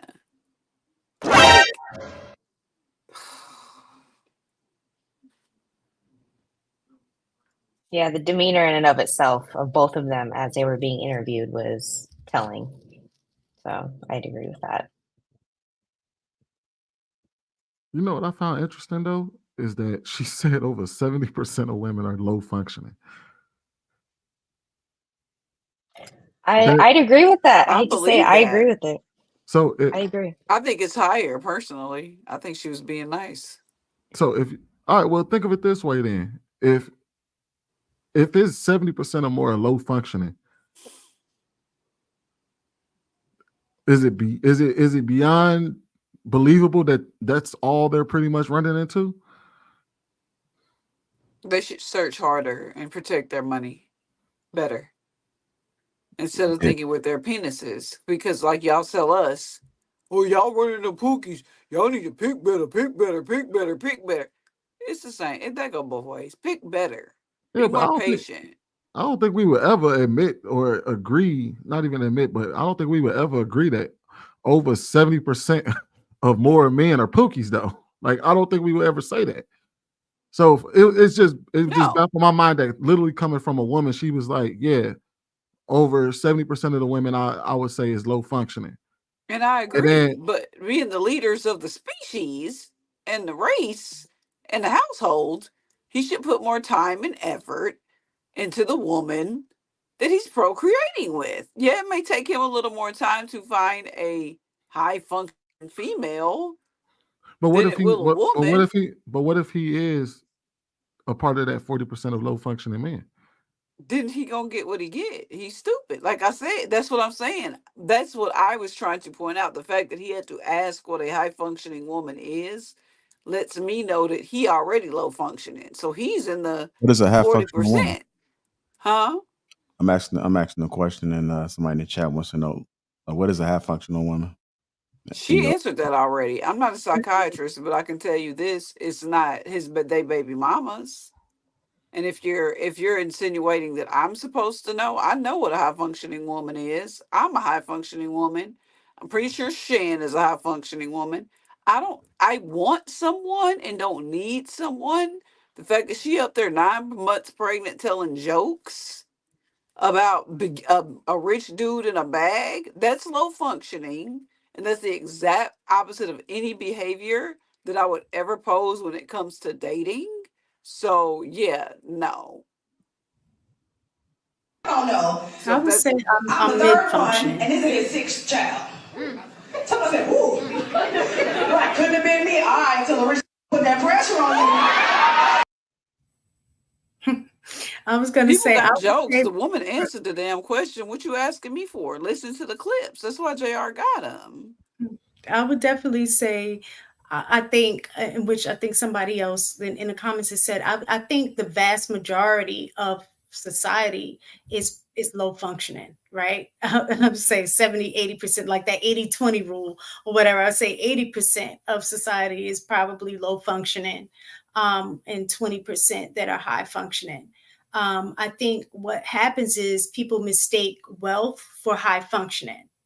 And those are two different things. You can be wealthy, like Nick Cannon. I think he is wealthy, But like she pointed out, he is low functioning. And he himself basically, gave an example of how he functions on a low vibrational level.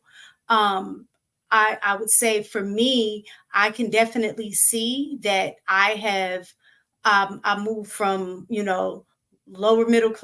lower class functioning to like now I'm at mid-level, because I will always say that I'm a work in progress. So I can see where I have definitely grown, but there are definitely areas for me that needs more growth. But I think the thing is that most people, what she explained is that you won't even attract certain people depending on what level you are on. You just can't, because if you're high functioning and you see everybody that like other people, you're able to see low functioning, right?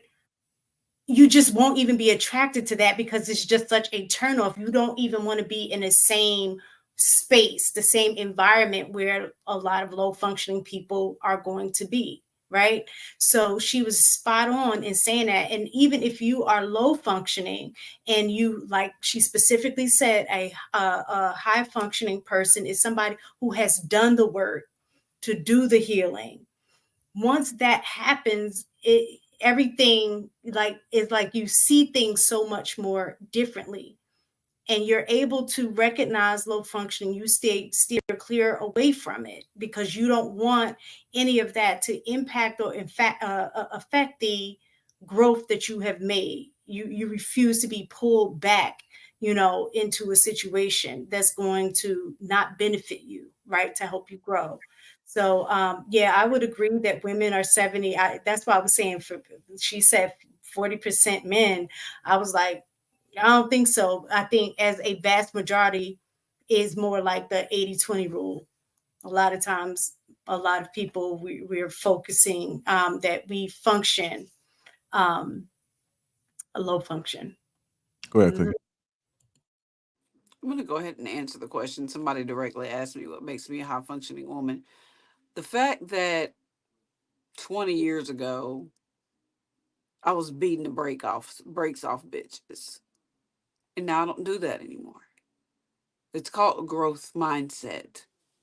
My emotional maturity has grown with my age. So a high functioning woman is able to see a situation, evaluate a situation in her head, and come up with a clear and a non-combative plan to accomplish whatever it is, whether it's in a relationship, whether it's a business goal, whether it is her child, anything. And a high functioning woman knows the value of herself, opposed to comparing her value of herself with outside sources. That's what a high functioning woman is. So, like for me, I don't mess with ugly dudes. I don't. I like handsome men. High functioning handsome men. No matter how much money he has, if he's not handsome to me and I'm not attracted to him, I don't care how much money he has. I am not talking to him. I'm not going to entertain him because I have boundaries. High functioning women have boundaries. High functioning women have skill sets. Does anybody have any more questions? What makes me a high functioning woman is that I have all of that. This show is entertainment. Don't think that you know me just because I get on here every Sunday and talk shit with JR in my panel. Please, you don't know anything about me personally. So, with that being said, that's what a high functioning woman is. I do want to add to that, because I haven't been able to keep up with all the comments. I do believe my definition of a high functioning woman as well. I don't know if anybody's ever heard of this, but I took a psychology class 101, And we talked about something called the Maslow's hierarchy of needs. And at the very top of that pyramid is something called self-actualization. I think this applies for men and women. So when getting to know people and understanding them, mistaken and shaking their head, I think it's great. Google's your friend. So Google Maslow's hierarchy of needs, and what Cookie just described, she's at the top of that pyramid. So she has the capacity and ability to meet the people that she wants in her life and not have it affect anything below that. Because at the bottom is your physical needs, your sense of security, your sense of belonging, self-esteem. And at the very top, you have that acceptance and ability to be creative and all these other things. So across the board, I think men and women, if you're high functioning, you're at the top of that. Nick Cannon and Cam, I would say they're in the middle. Could they reach the top one day? Who knows? You know, they could rebrand. They could pull a Black China. Growth is for everybody. I think yeah, everybody it can could grow, change. but you have to want to grow. That's the key. Yeah, for sure. I don't know if I'm gonna speak for me and JR, but I'll say high functioning males in regards to once upon a time, you know, we would go through drive-through windows and see a supermodel in that drive-through window and be wondering like, damn, I should deal with her. Now we go through drive-through windows, we acknowledge her beauty and we keep it moving. We're not pulling them out of a drive-through window like, yeah, take that headset off, come with me. Just because you're beautiful. We understand that she's in that drive-through window for a reason, and those reasons might be reasons that we're not willing to deal with. We don't have the capacity to deal with, and we like where our life is headed. So, you know, we pick up our food. Nice to see you. Keep it moving. Whereas once upon a time, we were pulling them straight out of that drive-through window, taking them with us, and then wonder why we got holes in our wall. All right, let me play this clip because Cam Newton did ask her if he was a high functioning man, and here this is what she had to say. There you have it. Yeah. But can I go back to something real quick? Yeah, of course, of course. With your prognosis, Doc, of my situation, would you consider me a high value man? High valued or high functioning? High value and high functioning. High valued, yes. I think that you are. Wait. Well, hold on. You know, value you is got different my than functioning. undivided attention. Okay. High valued, yes. Okay. Because obviously you have the value. Okay. Right. High functioning, I believe that you are a hybrid. I think that you are in the journey, in the process of still becoming. I think that you have more low functioning behaviors. Seriously, and I think that your thoughts and emotions, when you're allowing yourself to really be you, not Cam Newton I'm on, not Cam on the field, whatever this personality you've created, I think your thoughts and emotions are high functioning when you're being the core of the essence of who you are. And I, damn, I'm just gonna be obedient. And I believe and hope that please your babies, especially your boys, they let more of that part of you that's in them shine and lead than, not the decision making, I'm not saying, then the part of, has nothing to do with decision making, then the part of that has been masked or the part that entertains. I hope that they can, because for them, for their benefit, they can dwell in who they are, which is that part of the high functioning and that loving and that vulnerable piece that you do have, that I've seen, you know, just sitting here with you. That part's beautiful, and I think you should let that be out more. Why you don't? I think that goes in with your fear, but that's a whole nother segment. Goes in with Go who? ahead. That's a whole nother, that goes in with your whole fear of divorce and all this other stuff, but that's a whole nother, that'd be a session we do one-on-one. A whole nother session. Yeah, but those are also life experiences though. See, this is where I was holding back from your critique on broken and blended. So basically any man, you're fucked if you're trying to get. Well, dang, just Dr. Shaw, take their hope from them. No, it's you said that. I didn't say they're You said there's no chance. I didn't say no chance. There's no chance. Okay. Your words, not mine. That you would ever get with a guy that had children. Uh-huh. So the reality of that is like life happens, situations happen, and I would ascribe to this narrative: do the best you possibly can. Absolutely. In this thing that we call life. 100%. Because it's tough, it's hard. I'm a father to my children, not because of me being able to pay for private schools. I'm a father to my children because I treat them not only how society is going to treat them, I give them the wisdom not only did my father give me, but I also give the nurturing that my family provided for me, doing the best. Now, my circumstances of growing up were Right. mom, dad, religion. I seen that. I just went down the other street that I was curious to find out, like most people. And curiosity did what? That cat. Bought coochie. That cat. Yeah. And, Oh. and that's the problem. Buying coochie and creating babies and throwing D's instead of creating F's, which is the family. We talked about that earlier. That's a problem. That is another dysfunction that needs to stop. That's not healthy. That's dysfunctional. We've identified So that. curiosity killed the cat. So the cat got killed Yeah, but while trying to find some cat. we've identified that. But what I'm basically saying is, even though we have hopes of having what we desire, it doesn't always. I agree. And that's I agree. my point. Yeah.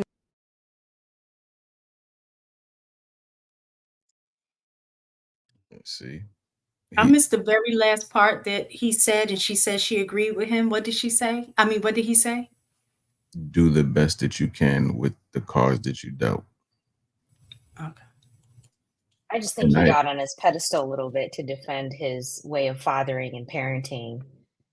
That I just think he just got on his pedestal for a minute about. He just wanted to try to move the conversation a bit away from what they're truly trying to talk about. I do the best that I can, and I nurture my kids, and this and that. Well, okay. And I that's do the thing. best that I can with what I got.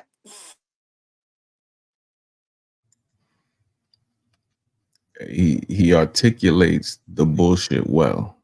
You know what I mean? But anybody who's high functioning can identify that it's bullshit. You're making a willing choice to create broken homes. But he just articulated that in a way where a low functioning person would be like, yo, that's that shit right. He's spitting facts. You know, And he's it's spitting okay that because he shit. got curious. Right.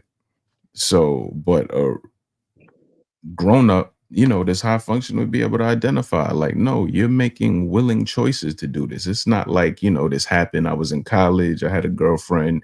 I had a baby. No, you're choosing. You're eeny, meeny, miny, mo. You know, you might go to a Starbucks drive-thru. Somebody's beautiful in that window. They talking the right shit.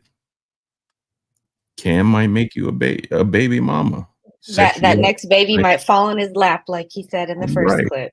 He got his mocha latte and he's like, you know what? Shit, I got fucking 3,800 to throw away to set her up in a nice apartment with a nice little baby. Ain't nobody got time for that. You can do that.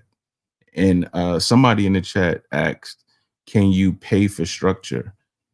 You can attempt to pay for structure. You know, you have people who private school, boarding schools, you know, but listen to a lot of these kids' stories.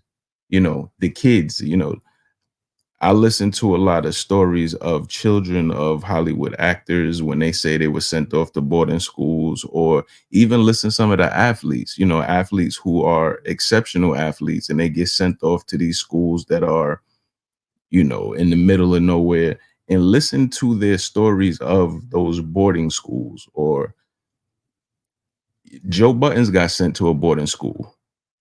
That's where he learned how to sniff coke. You know what I'm saying? You understand what I'm saying? Like, it's almost like college. It's almost like being in college at 13 years old or 14 years old. You in dormitories, you know you're gonna sneak on the girl side. Yeah, the men and the women are separated technically, but if I want to get over there, I'm gonna get over there. If I want to get out of here and explore the world, I know how to do it. So by you not being around your kid and them being able to explore and do all this stuff without you being around to catch them or even know what the hell is going on a day to day, you can imagine what a child will get into. So yes, your money can send them to boarding school where you attempt to attain structure, but that doesn't mean the structure is getting administered. Well, and the other thing, to piggyback off of what you said and what Ali was talking about earlier about the hierarchy of needs, the structure is limited on that hierarchy, right? So even if the structure is provided, what you need from a what you would need from a dad based on that hierarchy of needs, because he can't physically be there with all of his kids every day at the same time. You know what I'm saying? That aspect of what those kids would get from him from being there is now missing. So that is going to, so they may have structure. They may be the kid that's smart in the class or what have you. And but that other aspect of them being able to have their esteem needs met and affirmed by the dad, that part isn't necessarily going to be strong because the relationship is inconsistent per se. So, well, what I mean is not on a daily basis in order to have the greatest impact, right? So that part, the love and belonging aspect, can also be impacted because I know if the parent is not there, children have a tendency to put it on themselves and blame themselves for the parent not being there. Like, can I be, if I was more well behaved, or am I bad? Like, that's just a natural reaction for children. They will take on that on themselves. So the structure can be paid for, but you can't pay for the pouring into, right? He has to be present for that.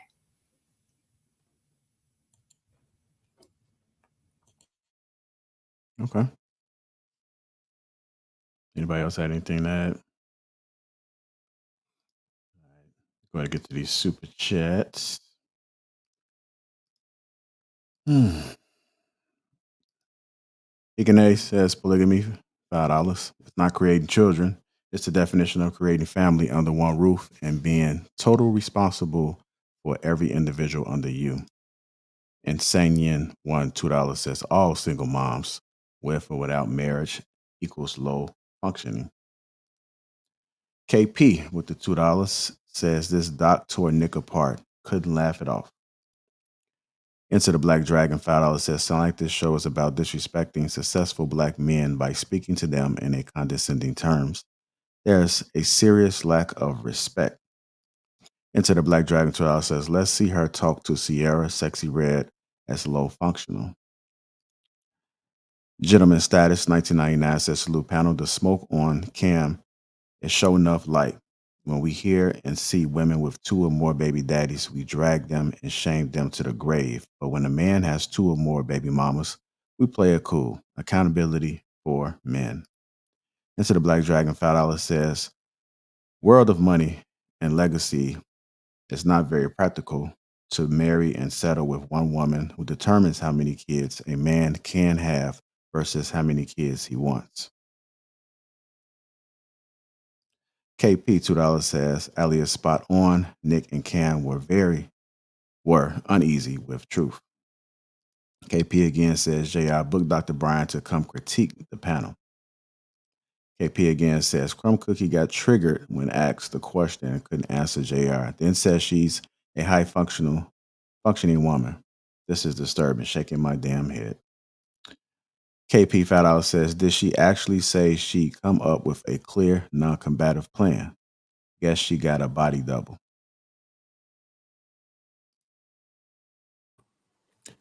Guys, keep sending JR money. I'm glad I'm your favorite.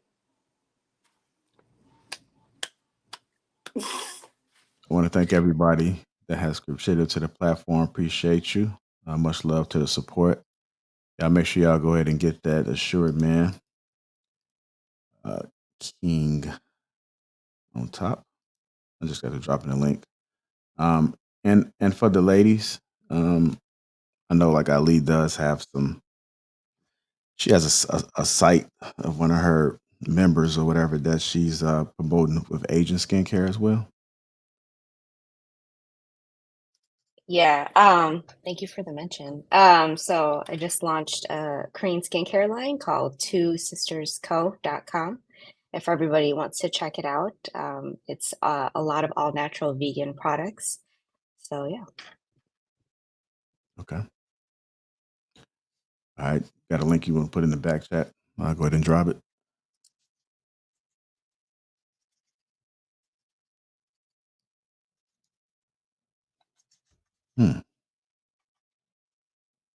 You good? Me? Yeah, you got the hand on the chin like you dreaded. Why they love to hate me, JR? That's just life. Life has love and hate. It is what it is. And once people figure that out, then their life would be much easier. So Are we still live? Because it says live on my end. yeah, it's still live. So don't say anything Of Oh. course not.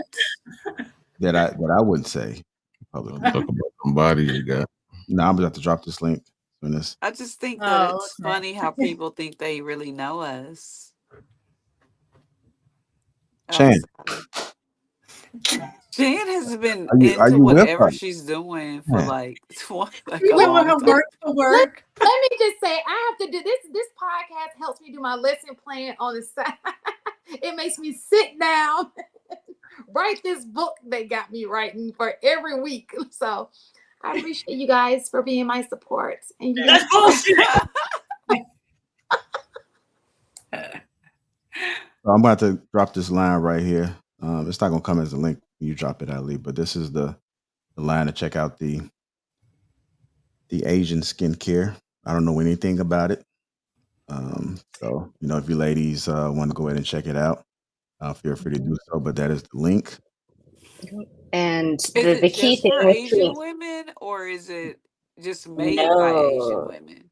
that's what I was gonna say. Is if you haven't seen online, there's a lot of content floating around with Korean skincare being very good for people of color, particularly Black skin, because our skin is very similar. It regenerates faster. I think I mentioned in a previous live where it's like we scar similarly because of that. We have a lot of natural ingredients and with a focus on moisturizing and prevention, which is way different than the American experience because I survived the Noxzema pad era, like those things that we used to put on our face. Like, can't believe we did that, right? So the goal of Two Sisters Co. is to deliver products without that uptick of the retail because we're sourcing the products directly from Korea. So Okay. yeah. I just dropped the link again, so y'all make sure y'all go ahead and support that as well. Anybody else got anything cooking up that you want to let the people know about? Anything? Okay.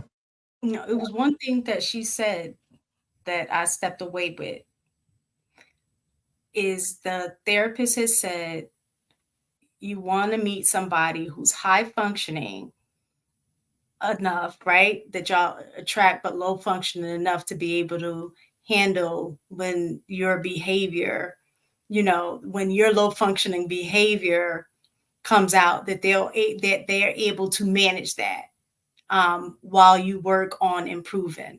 That was something that I had to reflect on. That I guess she hit the nail on the head. What I can see that looking from my husband's perspective, that I can appreciate from him. Because sometimes I know I can go low functioning. I gotta, sometimes I could have a mouth when I'm in my emotions.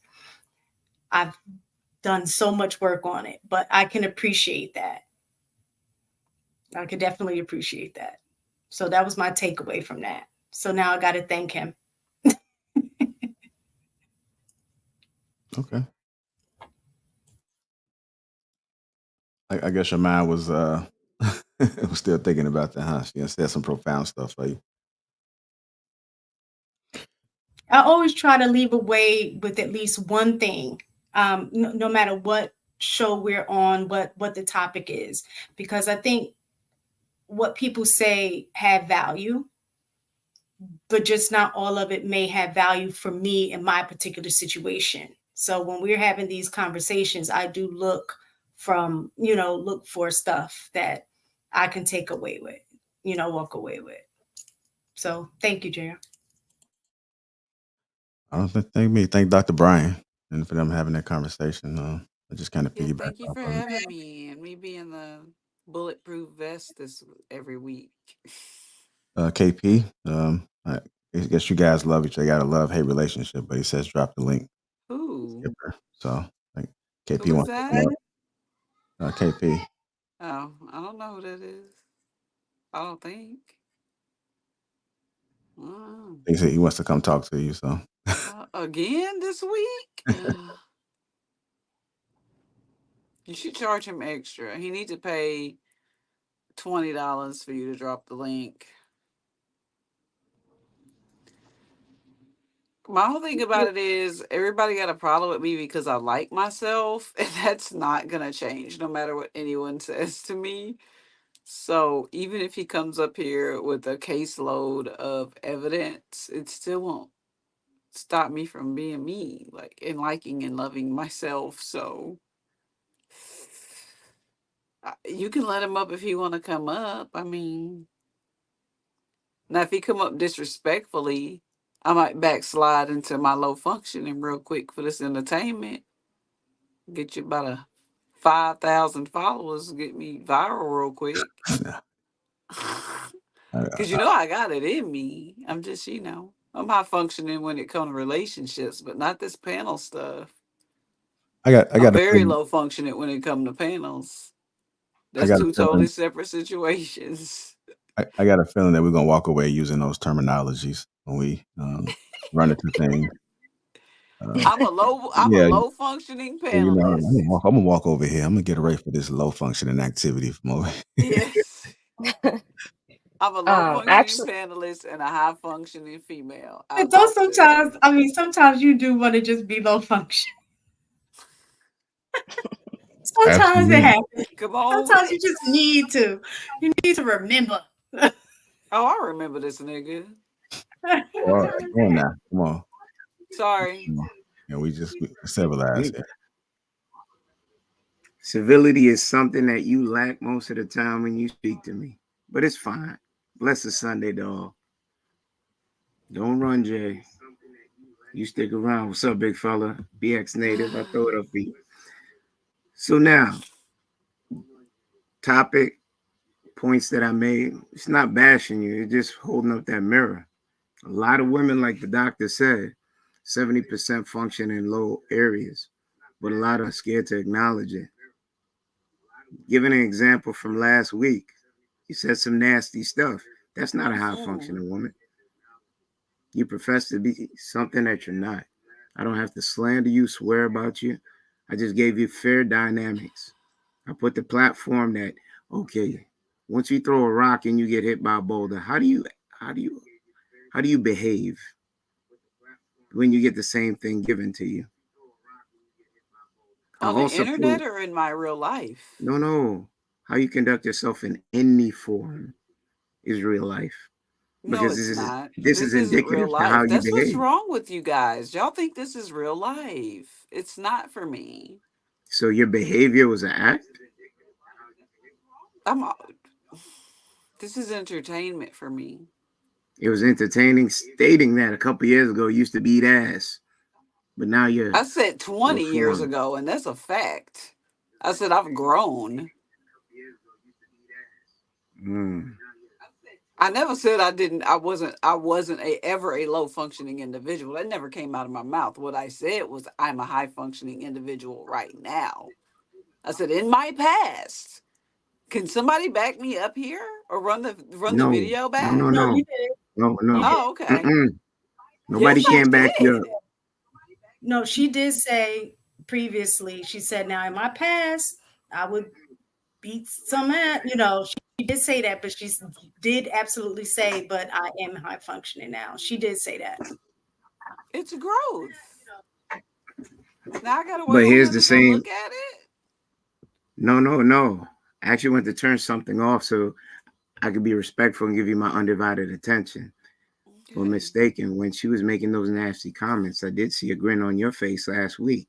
So the same way that you could advocate for something that she said this week, which was false because her narratives changed within the span of less than an hour as for how she saw something. Then when asked, please define what a high functioning woman is, she ran away from it. But because of the pushback in the comments, she felt the need to readdress it. Well, let me. So when girl code favors rather than corrects, it falls on deaf ears. Your argument, your defense falls flat at that point in time because there's no correction to be given. Low functioning, we could say all of us. No one is completely complicit of being on one wavelength because we could always point out something about ourselves that we reassess, we may regret, we may have woes for. That's literally how I started out my But statement, though. it's, You just don't like me. First of all, let's talk about last week. Let's rewind back to refresh me because I don't like this. Isn't no, my because life. this is this the same individual that says, "Oh, I'm back from my super walk-in closet with thousands of dollars worth of clothes in it." Are you the same dude that says something about my closet? I can turn the light on for you. So you just with I'm that just statement right asking. there. Are you the same Okay. person? I'm asking. About you being back in the same closet and shit. Yeah, that was me. Oh, then this discussion is over. I'm not talking Okay, to you. But okay, you're low so here's the functioning. thing: You're the literally judging necessity. me for my choice of acoustics and where I sit in my comfort zone, where my prayer altar is, and my If you crystals. chose to ask me why I said what I said, it was already explained. Because Hank didn't feel the need to throw shots at you for you disrespecting his intellect. But when one of his brothers chose to hold you to that same pendulum, we saw your behavior. I could care Which I less about said what's I in your am a closet. low. What did I just get through saying? Were you not listening? No, it's contradictory to what you said No, because you it said you isn't were a high contradictory functioning woman. because this panel is not my life, sir. I come here for So, fun. I come here to so you're discuss with different minds. Outside of here, I'm a different. This is entertainment. I need you to understand that. Y'all take this too seriously. I am the comic relief. If you don't understand that, I don't know how to spell it out for you, sir. I already said I am a low functioning panelist and a high I already know functioning that. woman outside of this fake viral world that if it shut down tomorrow, I would be absolutely fine. And I'm sure every woman on this panel, every man on this panel will be Speak for absolutely fine if yourself. it's shut down because we're high functioning human beings. You're taking this too You're being held to seriously. task. And I'm Please not do not drag arguing with anybody else you. in to what you're doing. I'm not arguing with you. And your assumptions about me disliking you are wrong. I don't have that enough information to dislike you. I dislike your behavior. You feel like you know me well enough to come up here and correct me. Okay, she missed it. You missed it. I didn't I miss don't know you. anything. I don't know you either. So I've let you talk to me long I enough. I JR, but, but I don't, but one this is thing becoming I got, stranger danger. I need a HR form. and these are the very women that you have within I this do want to world. address you, Kenny, because And one, I honestly don't remember what happened last week. Because, like Cookie, I agree. This isn't my life. Once we have the show, I take what I can from it and And move on. leave. So I don't know what happened last week, but apparently you said that I laughed and I didn't correct her or whatever. none of y'all corrected Obviously, her. I Y'all didn't actually feel. so hold on, Obviously, mistaken. So I I can didn't feel maybe the need to correct possibly you. Hey, Y'all wait. were having- Hold on, Kenny. You gotta let her finish, Kenny. Right. If y'all were having a conversation that had nothing to do with me, whether whatever she said or something that you said, and I laughed at, if it wasn't offensive and funny or whatever, that's my right to react to it. It's no disrespect to you if she says something and I'm like, oh my God, or laugh. that's no disrespect to you because I didn't say anything directly to you. This situation, you're comparing something that happened last week that had nothing to do with me directly. It was indirectly. Whereas this situation, she said, can somebody confirm whether or not that I said what I said? And I confirmed it because I was listening. And there's a difference between listening for the purposes of critiquing or trying to catch somebody in something that they say, or listening to get something out of it. I was listening to get something out of it. So if you took whatever me saying, no, you did say that, whatever way, that's something that you're holding on to that you need to fix because it's not that serious. It's weird. I'm I know Hank really and his listening to wife. what So you're Okay, saying. so you see what's happening here. Hold on, mistaken. So there could be context given before you go too far on your monologue. It was nothing you said. It was something that you adhered to. You understand? So no Because one I is laughed. saying that you're no one was saying that you're a bad person. But we're now accountable for the behaviors that we put out, right? Because there's prior shows that I've done stuff and I pretty much had to reassess with whom I offended and the message that I was putting it out. Because on this panel, we do have a responsibility. Some people say it's an illusion of life.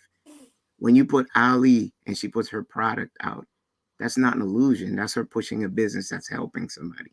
When you Kenny, I hear need to Shan talk about clarify. things regarding teaching, I'm really not trying to okay, cut you so off I with what was, you're saying. I need to be able to follow you from the context. Hold What on, was hold I on. so I laughing was at?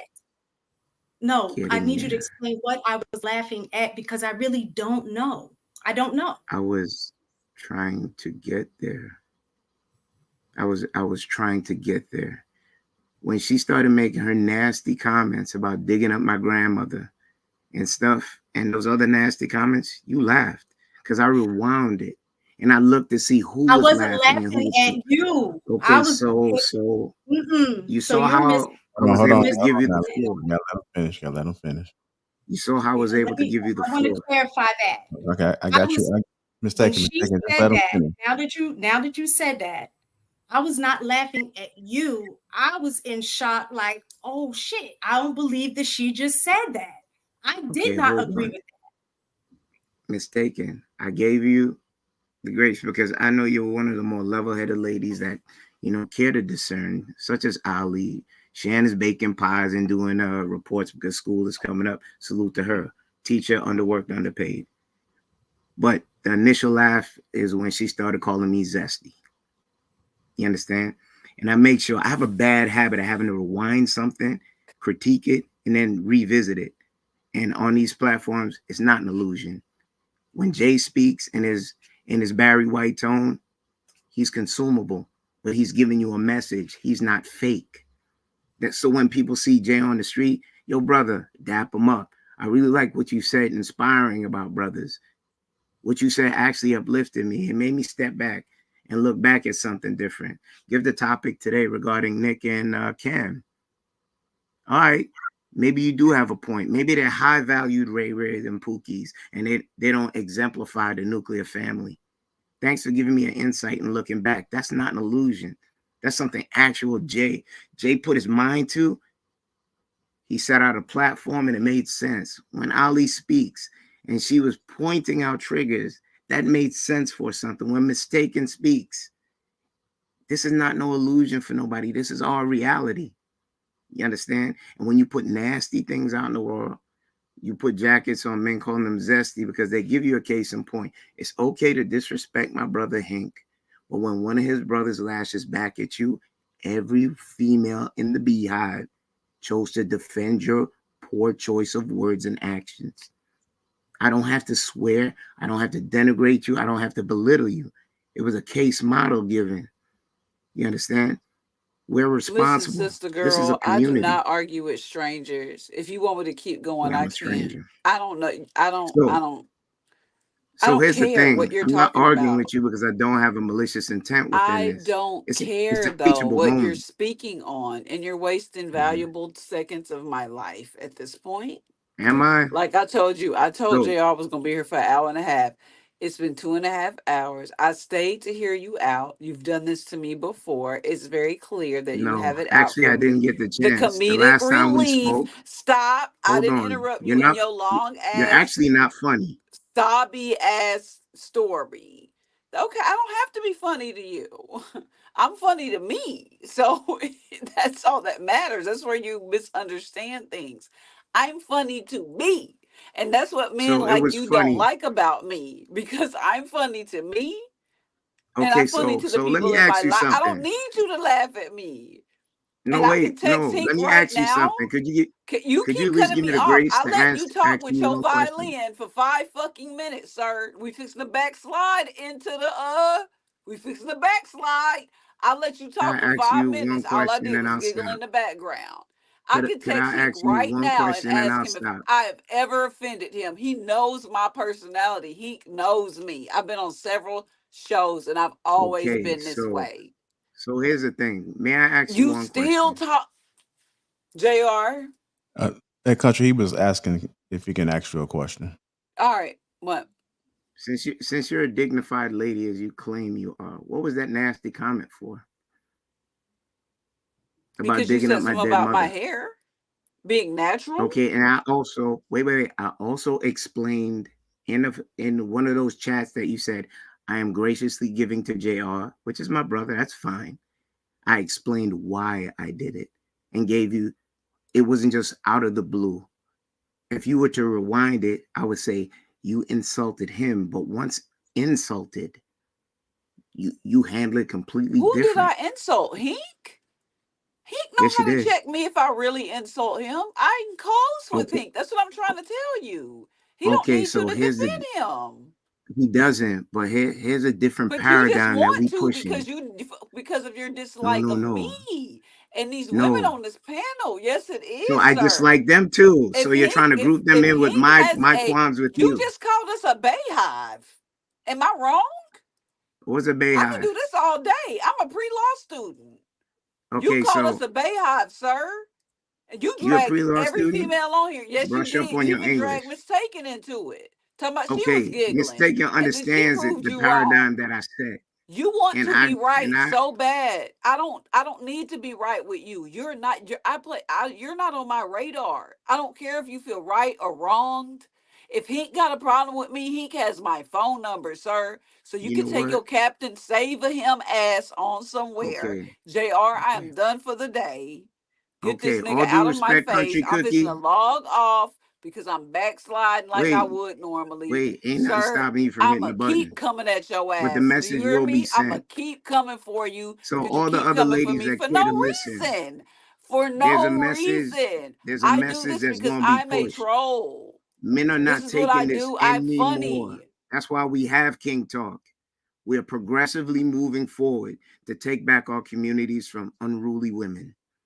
All my Unruly brothers are women. going to lock arms with me, and there will be corrections. This is what we doing. Bitch, 2024 I moving dare you to come forward. try to correct me, ho. Hold on, country. Nah, he didn't call Okay, you. He didn't let call me you. He didn't No, call. fuck that. Fuck somebody gonna lock arms and corrections gonna be made. Nigga, Okay, fuck so you. Shan, Fuck you. Ali, Bye, JR. mistaken. HR coming Jay, soon. all the brothers are gonna lock up and make corrections within our communities because we're the stalwarts of our communities. Enough of this tuck and tail. We do not have to disrespect our women. The social contract states we put our lives on the line for each one of you. When a woman is out of line, we humbly ask the sisters, say, don't do that. Especially if the paradigm is given, it is explained in spoonfuls. Anytime that you are okay with a woman disrespecting black men that uplift you, you're part of the problem as well. And men should have a voice and a platform to tell you that. If you don't like how I'm saying it, fine.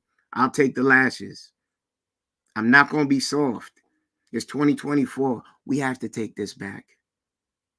Y'all can't even really say y'all real women because you're provocateurs for the alphabet community that you dare say you're a biological woman. What happens to you now? We're fighting for you, not against you. And anything that I see while I am supporting, and I'm glad to support my brother's network and all the ladies and brothers that are pushing this progressively forward, I will check 10 times out of 10. All you have to do is rewind. Let things simmer down. I didn't like the spoonful of bitters that he gave me, but did it help me? Did it cure my bellyache where most guys tuck tail? The first thing she said was HR. I would have to fight for my existence for an unruly woman that I wish to just correct. Women are foreign to correct. And I said that early in the week, JR. Correction, guidance, falling under covering. That does not mean that you are not queen. Your voice spoken softly hits like a boulder. Yeah, well, Ali, Kenny, I you could just real want to. quick, and I land Okay. real quick, and I land. Ali, Okay. if I was a 250-pound man and you know I respected and loved you, and I was moving forward to a problem, your soft hand across my chest would stop me. Stop me dead in my tracks. Well, it's not just going to happen. I digress. All right. I know Shan was trying to say something. Well, and then mistaken. Well, whichever one you guys want to go first. You're on mute, so you know, Shan. Mistaken can go ahead and go first. I mean, she was here last week. I wasn't, and I didn't see the episode. But go ahead.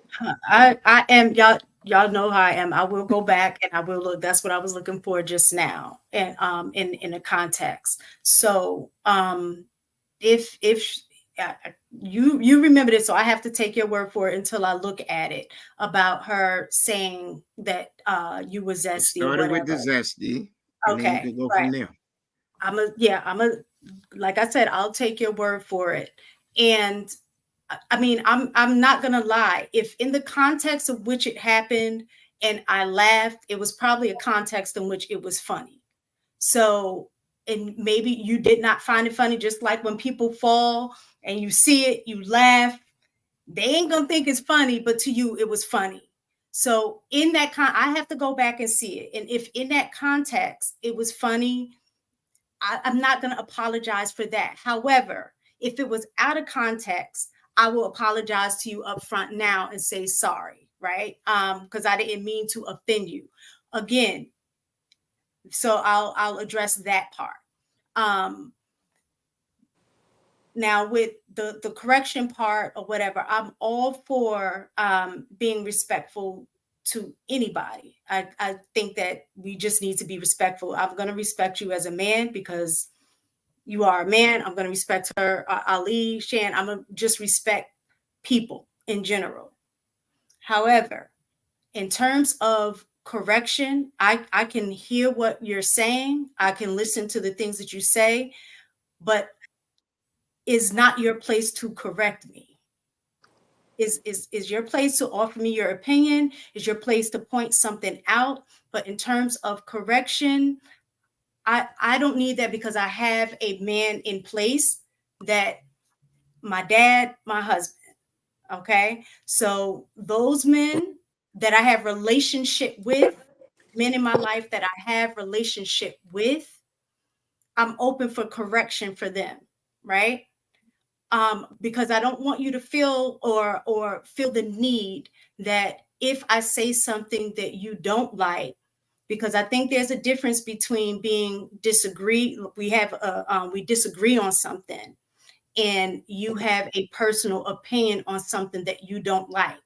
Our personal opinions may not align, and you may think that that's a cause for you to correct me. It is not a cause for you to correct me. It is a cause for you to state your opinion that you may not agree with. Okay. But in terms of correction, there has to be some kind of relationship for you to feel the need or be in a position to correct me. Now, if I say something that's offensive, absolutely point it out. And I will apologize, if I offended you in some way. I don't have an issue with apologizing. That's not my personality to be up here and be disrespectful to people. That's just not who I am. But at the same time, if you say something that I don't agree with, I'm going to point it out. Either you could take it or leave it. Same thing with you. If I say something that you don't like, either you could take it or leave it.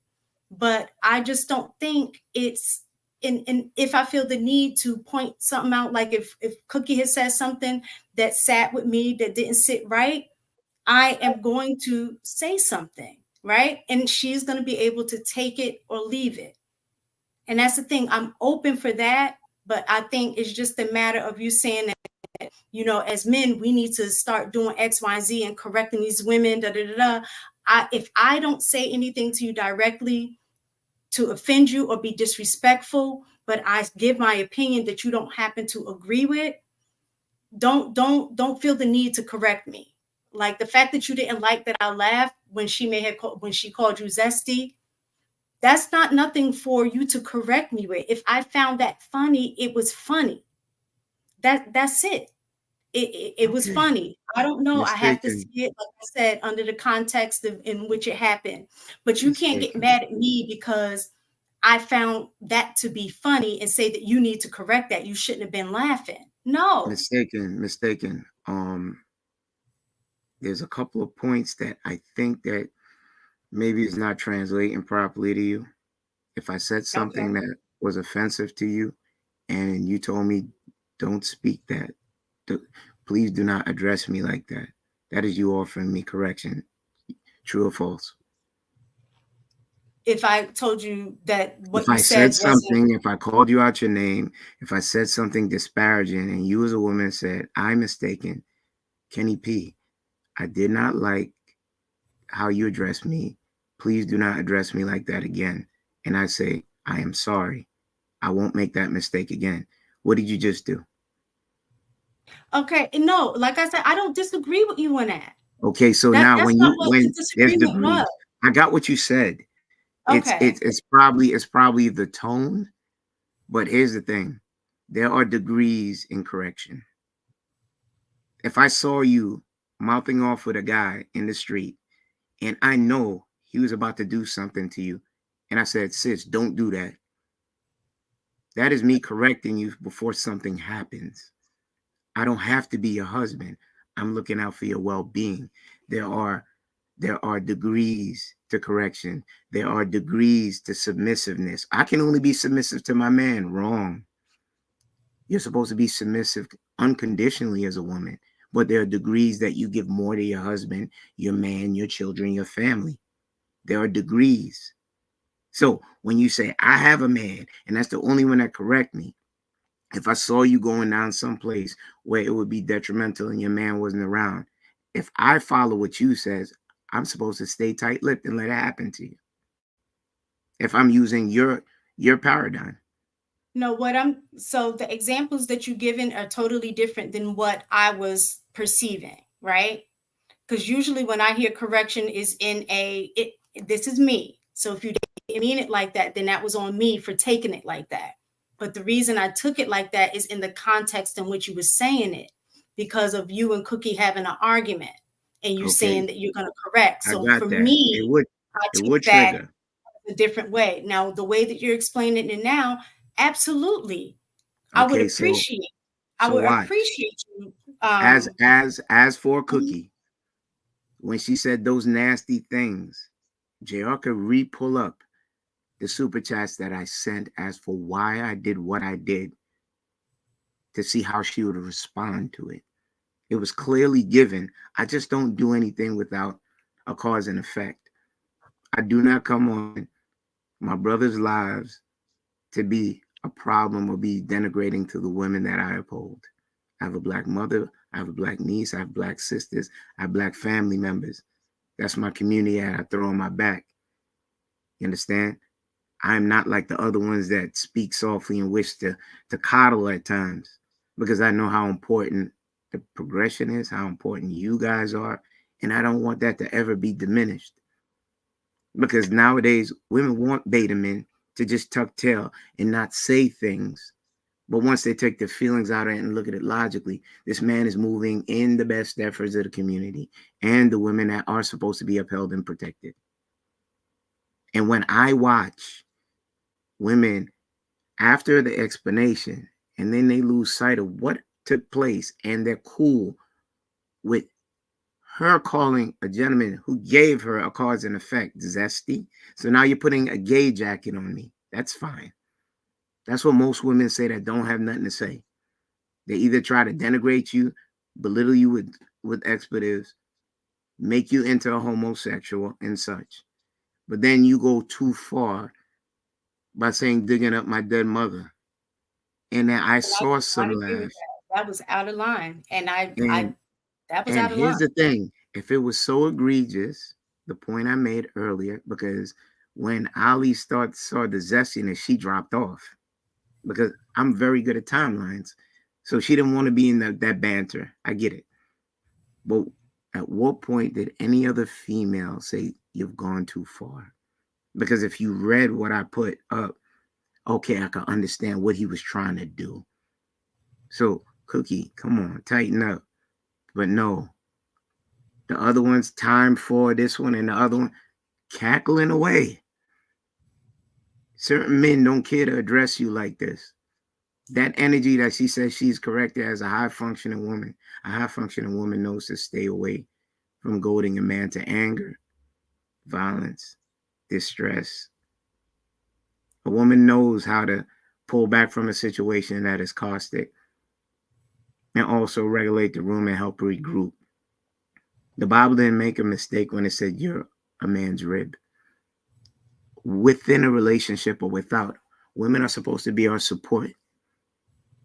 And damn what anybody else say, black men are the most denigrated, profiled, disrespected men on this earth. They're still buck breaking until this day. Even some of our brothers played a pandering role and helped push that narrative.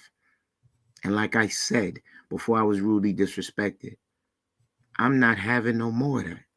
I lock arms with my brothers on King Talk. I lock arms with Jay and anybody else to regulate what made it okay at nights for black women to feel safe walking across the street with black men and looking for us for help and haven rather than despising us and wishing to emulate us.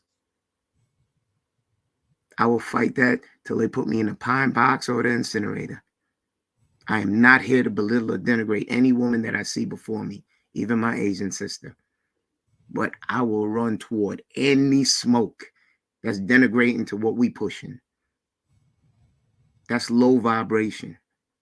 You are the 70%. That's why you couldn't answer. And when pushed,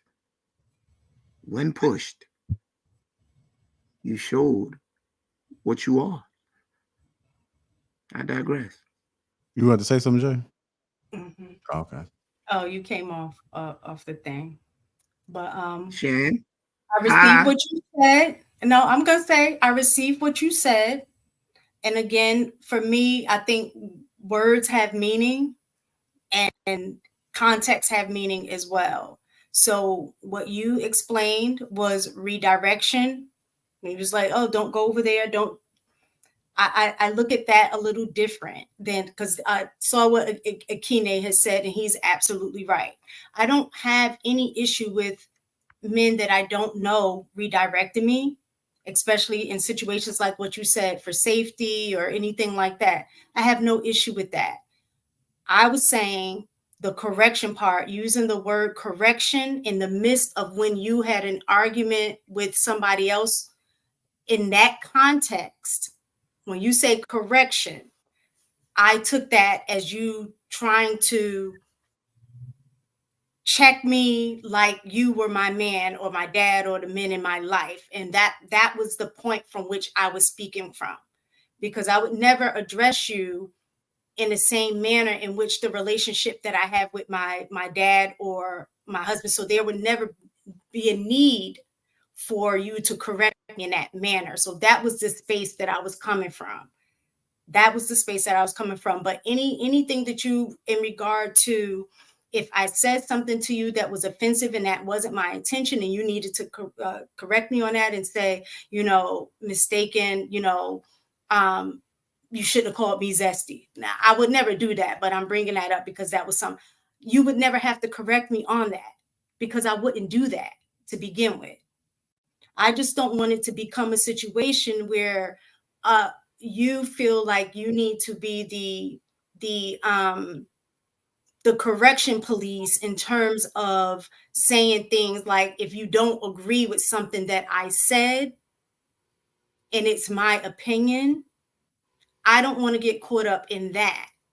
So that was a concern for me. So I'm saying if it's an opinion-based thing that somebody asked a question, I gave my opinion, and then you felt the need to correct me because you didn't agree with my opinion, I think that's something totally different.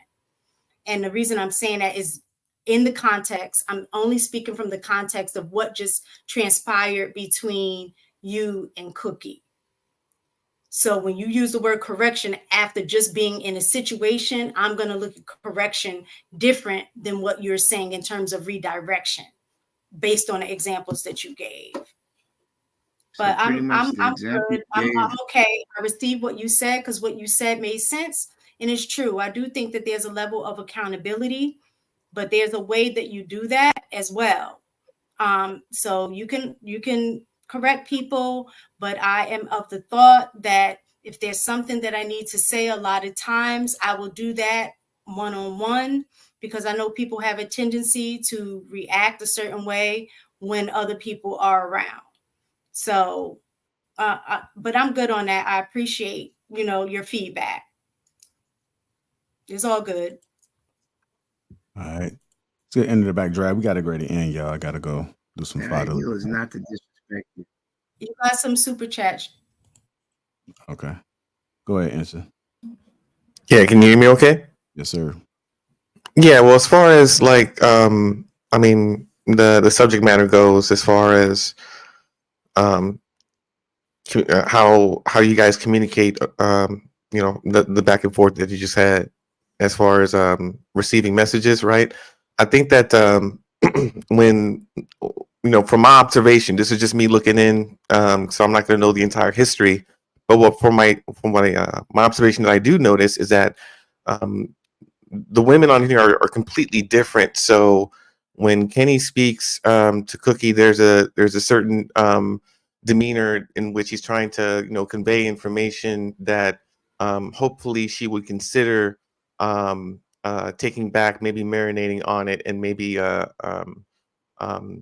some behavioral changes or some acknowledgement of the things that he's sharing is actually received. But what he's getting, and what I noticed that he gets, is like a hostile treatment, such as like who are you as a man to tell me anything or share any information with me? I know everything I need to know, and therefore anything that you say I just need to disregard. I don't need to receive it. You need to listen to me when I tell you that anything that you say will be disregarded up front, meaning that your contribution isn't received, it isn't appreciated, it isn't going to be heard, even though you're trying to get your point across. But the difference is, when I notice the back and forth with mistaken, or first you have a more emotional and immediate response, so you may have taken something from a more emotional standpoint, but then somehow I'm from what I'm hearing you speak, you seem to digest it well, and then your perception changes and evolves to a state to where you actually can take the information, translate it into something, regurgitate it back, and then all of a sudden you're on the same page, and then all of a sudden the topic moves forward. So there's a difference between your ideology and how you listen to men versus how you immediately respond. Like you're not there for 5 or 10 minutes. It's maybe 1 or 2 minutes. And after a while, you start to process information differently. And then I'm hearing what Kenny says more verbatim. And then you guys are communicating, I think, that much better. And I'm just saying, it would be nice to have that kind of understanding with everybody. And I think when we talk about the subject of high or low functioning, I think that when you're higher functioning, you're able to receive and process information better than when you're low functioning, which is just responding with immediate emotional responses, feels, insults, and then just kind of in a place that you can't really get out of, and you want to just disregard what somebody else has said. So that's kind of my 2 cents on it. And you know how so bad it is? You have to go, but you're in the comments trying to defend your behavior and call me a fan. JR, I'm a fan of the network. I'll be the first to admit it. When you get the shirts ready, I want mine. I want my #1 fan shirt so I can wear it proudly that I'm supporting a black man with the Black Network, building it up from the grassroots and helping other brothers build up their thing from the grassroots.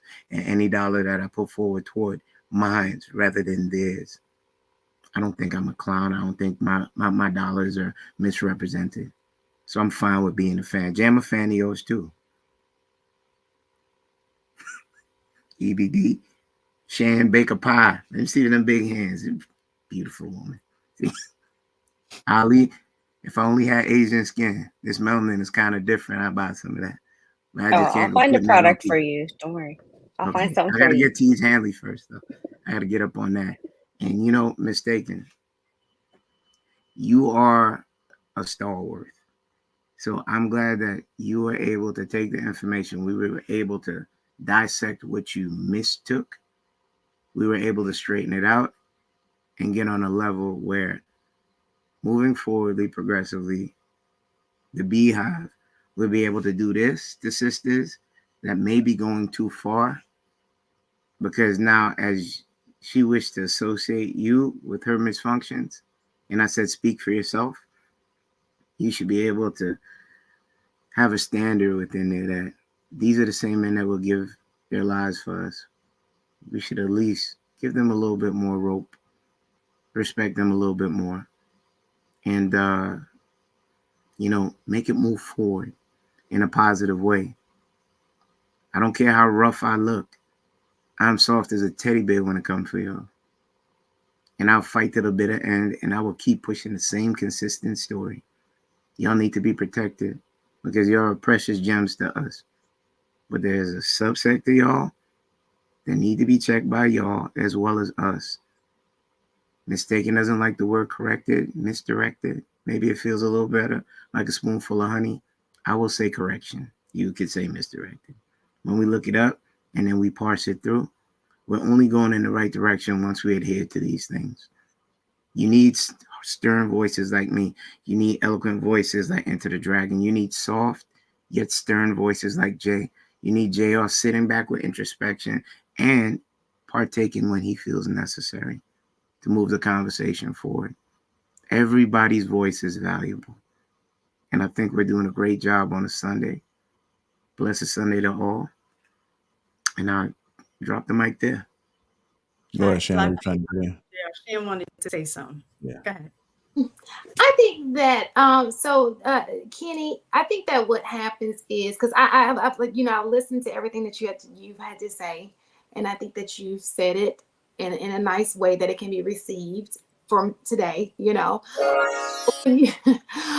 I think that what people don't understand is when you come into these spaces, you don't know what you're getting, right? You automatic, because there's so many men that all they do is just come down on women, and then you look at them and you're like, sir, look in the mirror, So you never know which one you're talking to, right?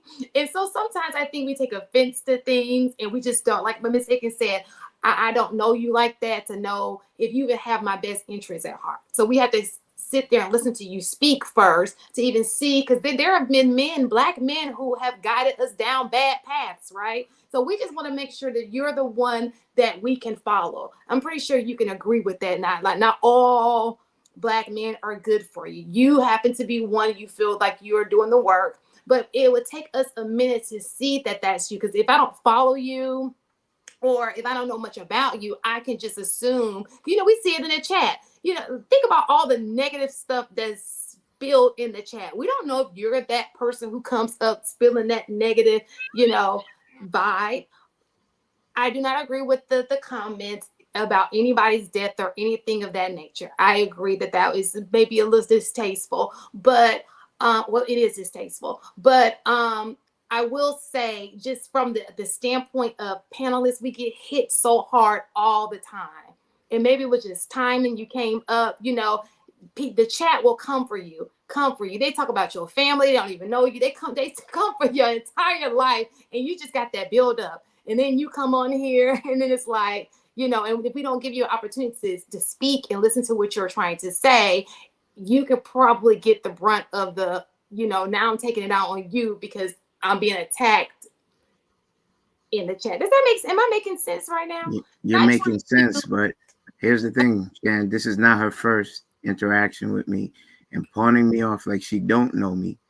It started when she was pointing out, well, I was on a Sunday show, and she pointed out incorrects about Michelle Obama and their plights. And then it went left when I held her accountable and asked her if she read the book, which I did. And then you heard all type of pussy shit, snot, motherfucker, this, that, and the third. And I'm there like, because you didn't read a book? Okay. So now I'm getting a gauge of what you are. And when a woman tells me she can match my energy and get more nasty and try to have other people co-sign that bad behavior, it's not me. And it's plain to see in this action, the gift and the curse about this internet thing, there's always receipts.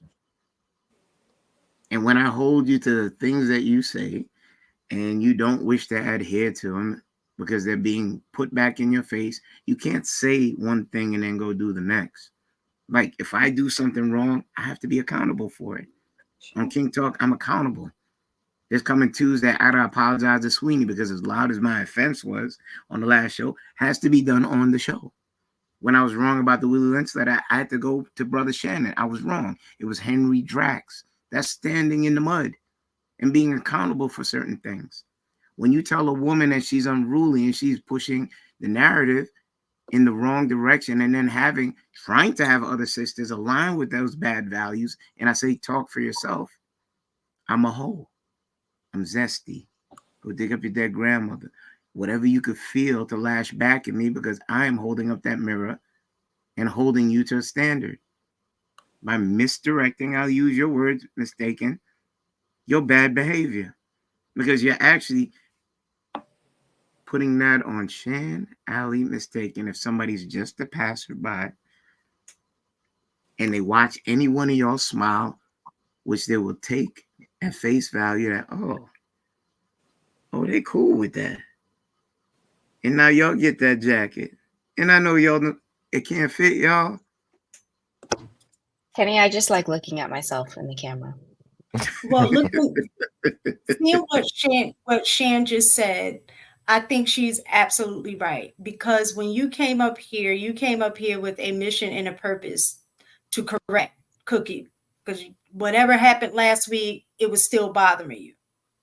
And so for me, I kind of felt like you tried to pull me into that whole thing with whatever you had with her. And by the way, mistaken, you were laughing.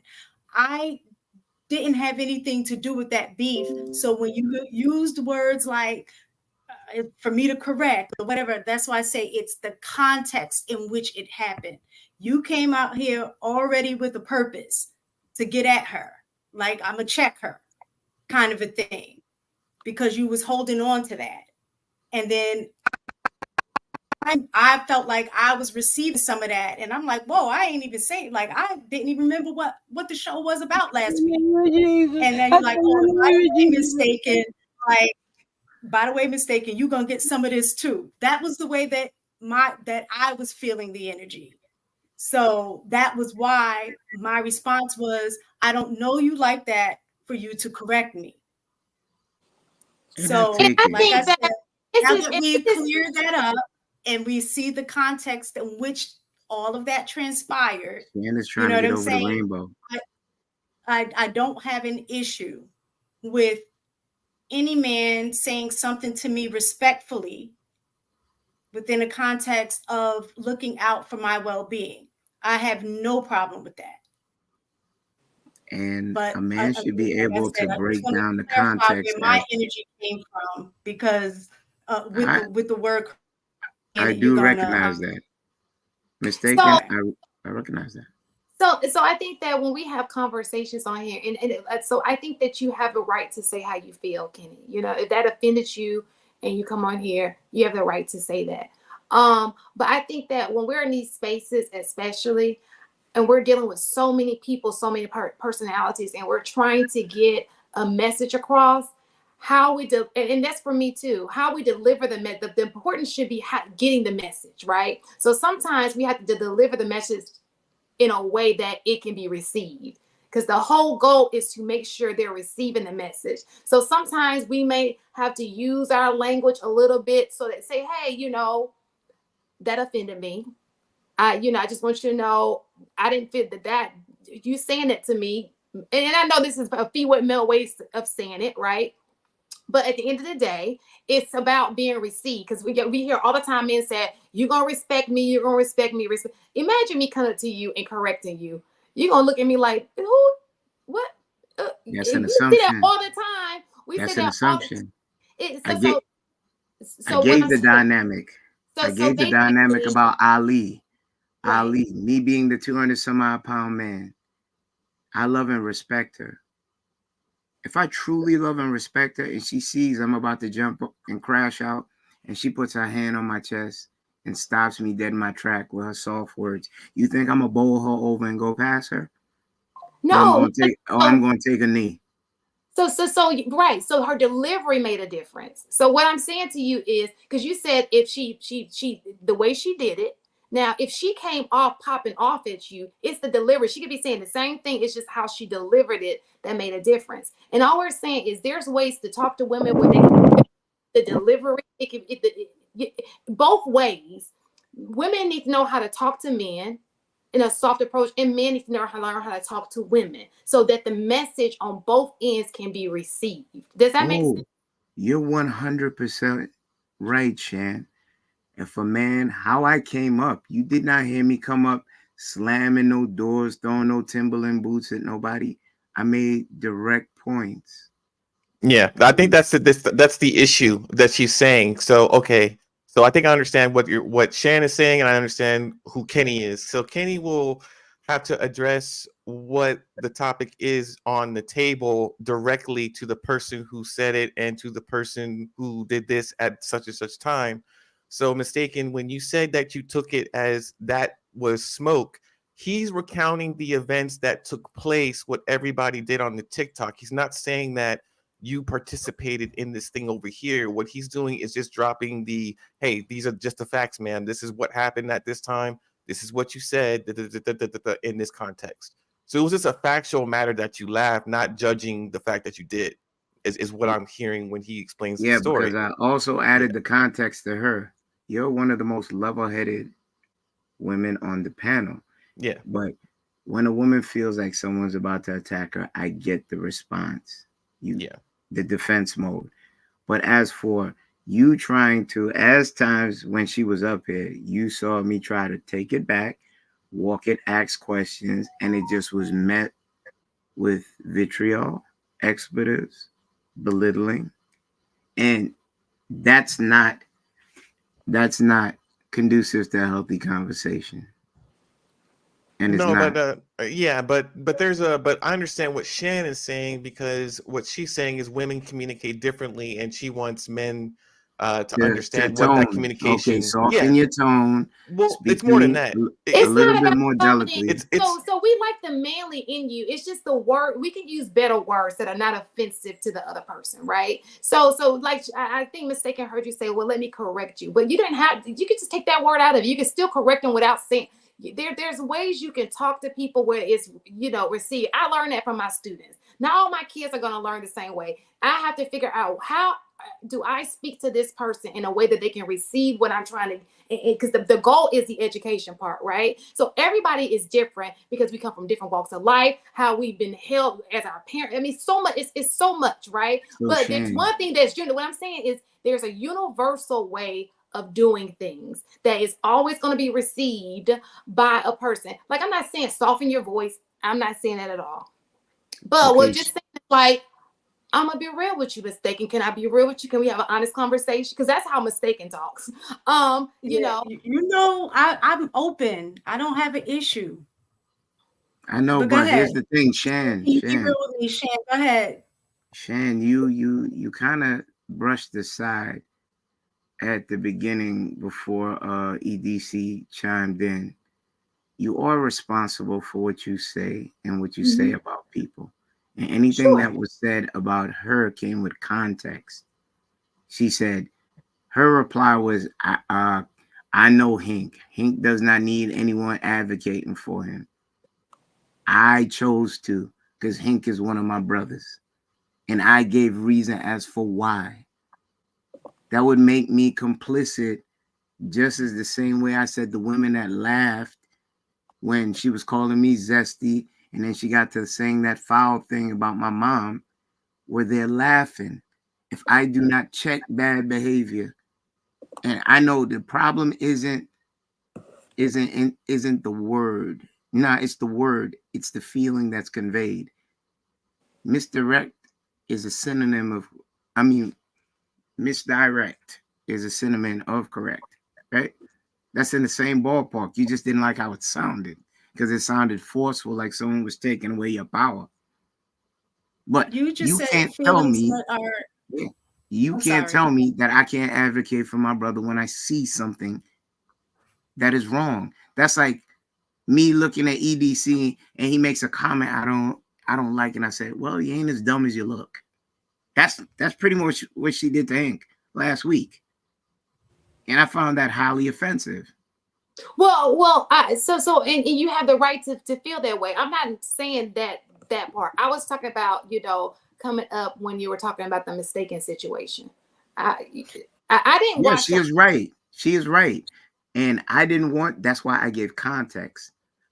That's why I said she's the most level-headed one to be on the platform, because she actually takes stuff, digests it, and makes clear points.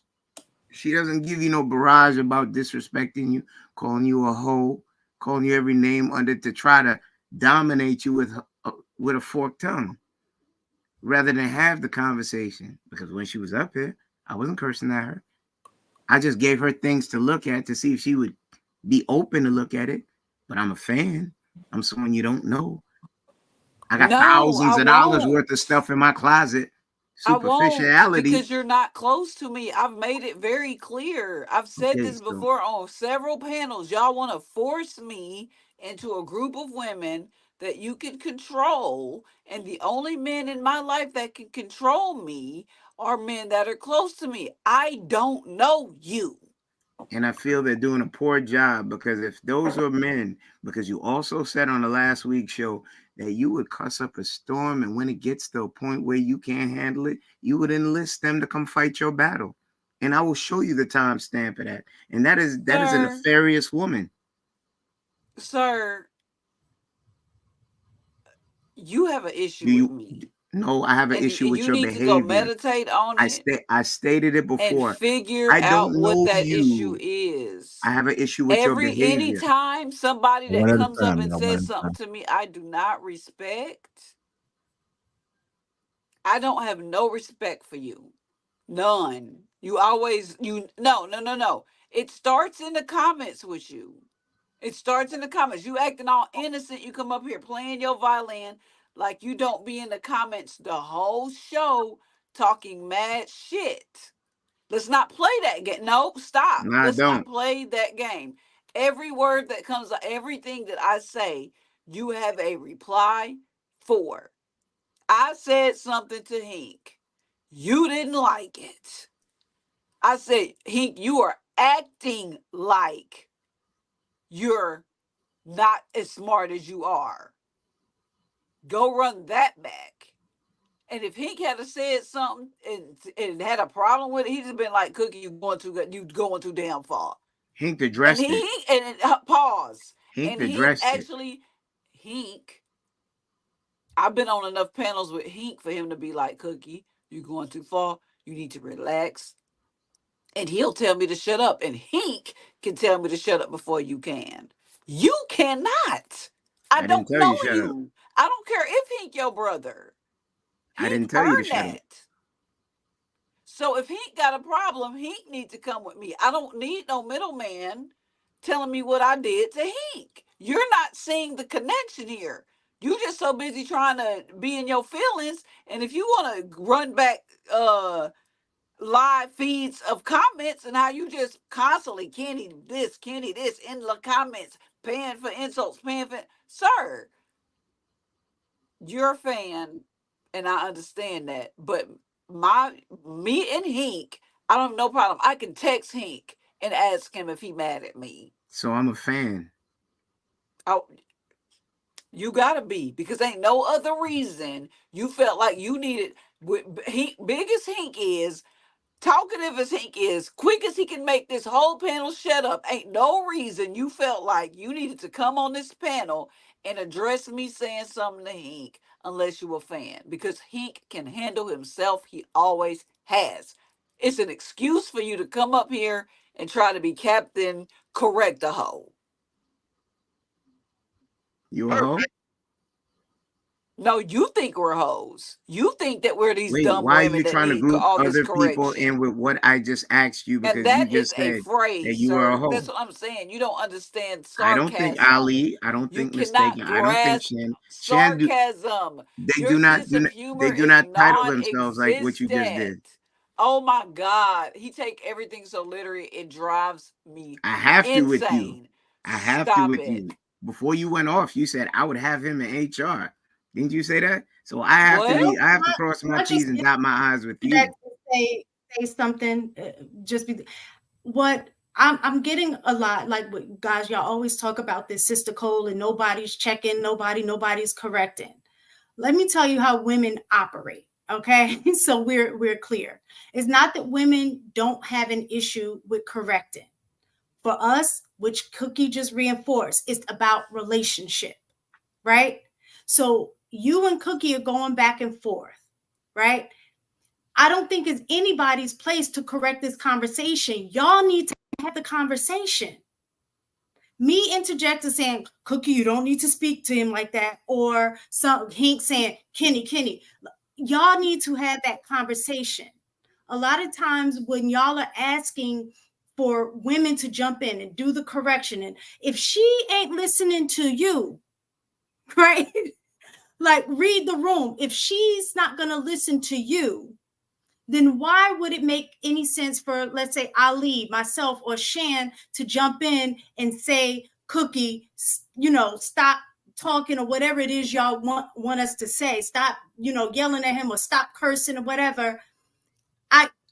I don't have the ability to correct her. Like, she just told you, nobody's going to correct me other than somebody who I have a relationship with. Cookie does not have a relationship with me. It's the same relationship she has with you. We're on here on Sunday.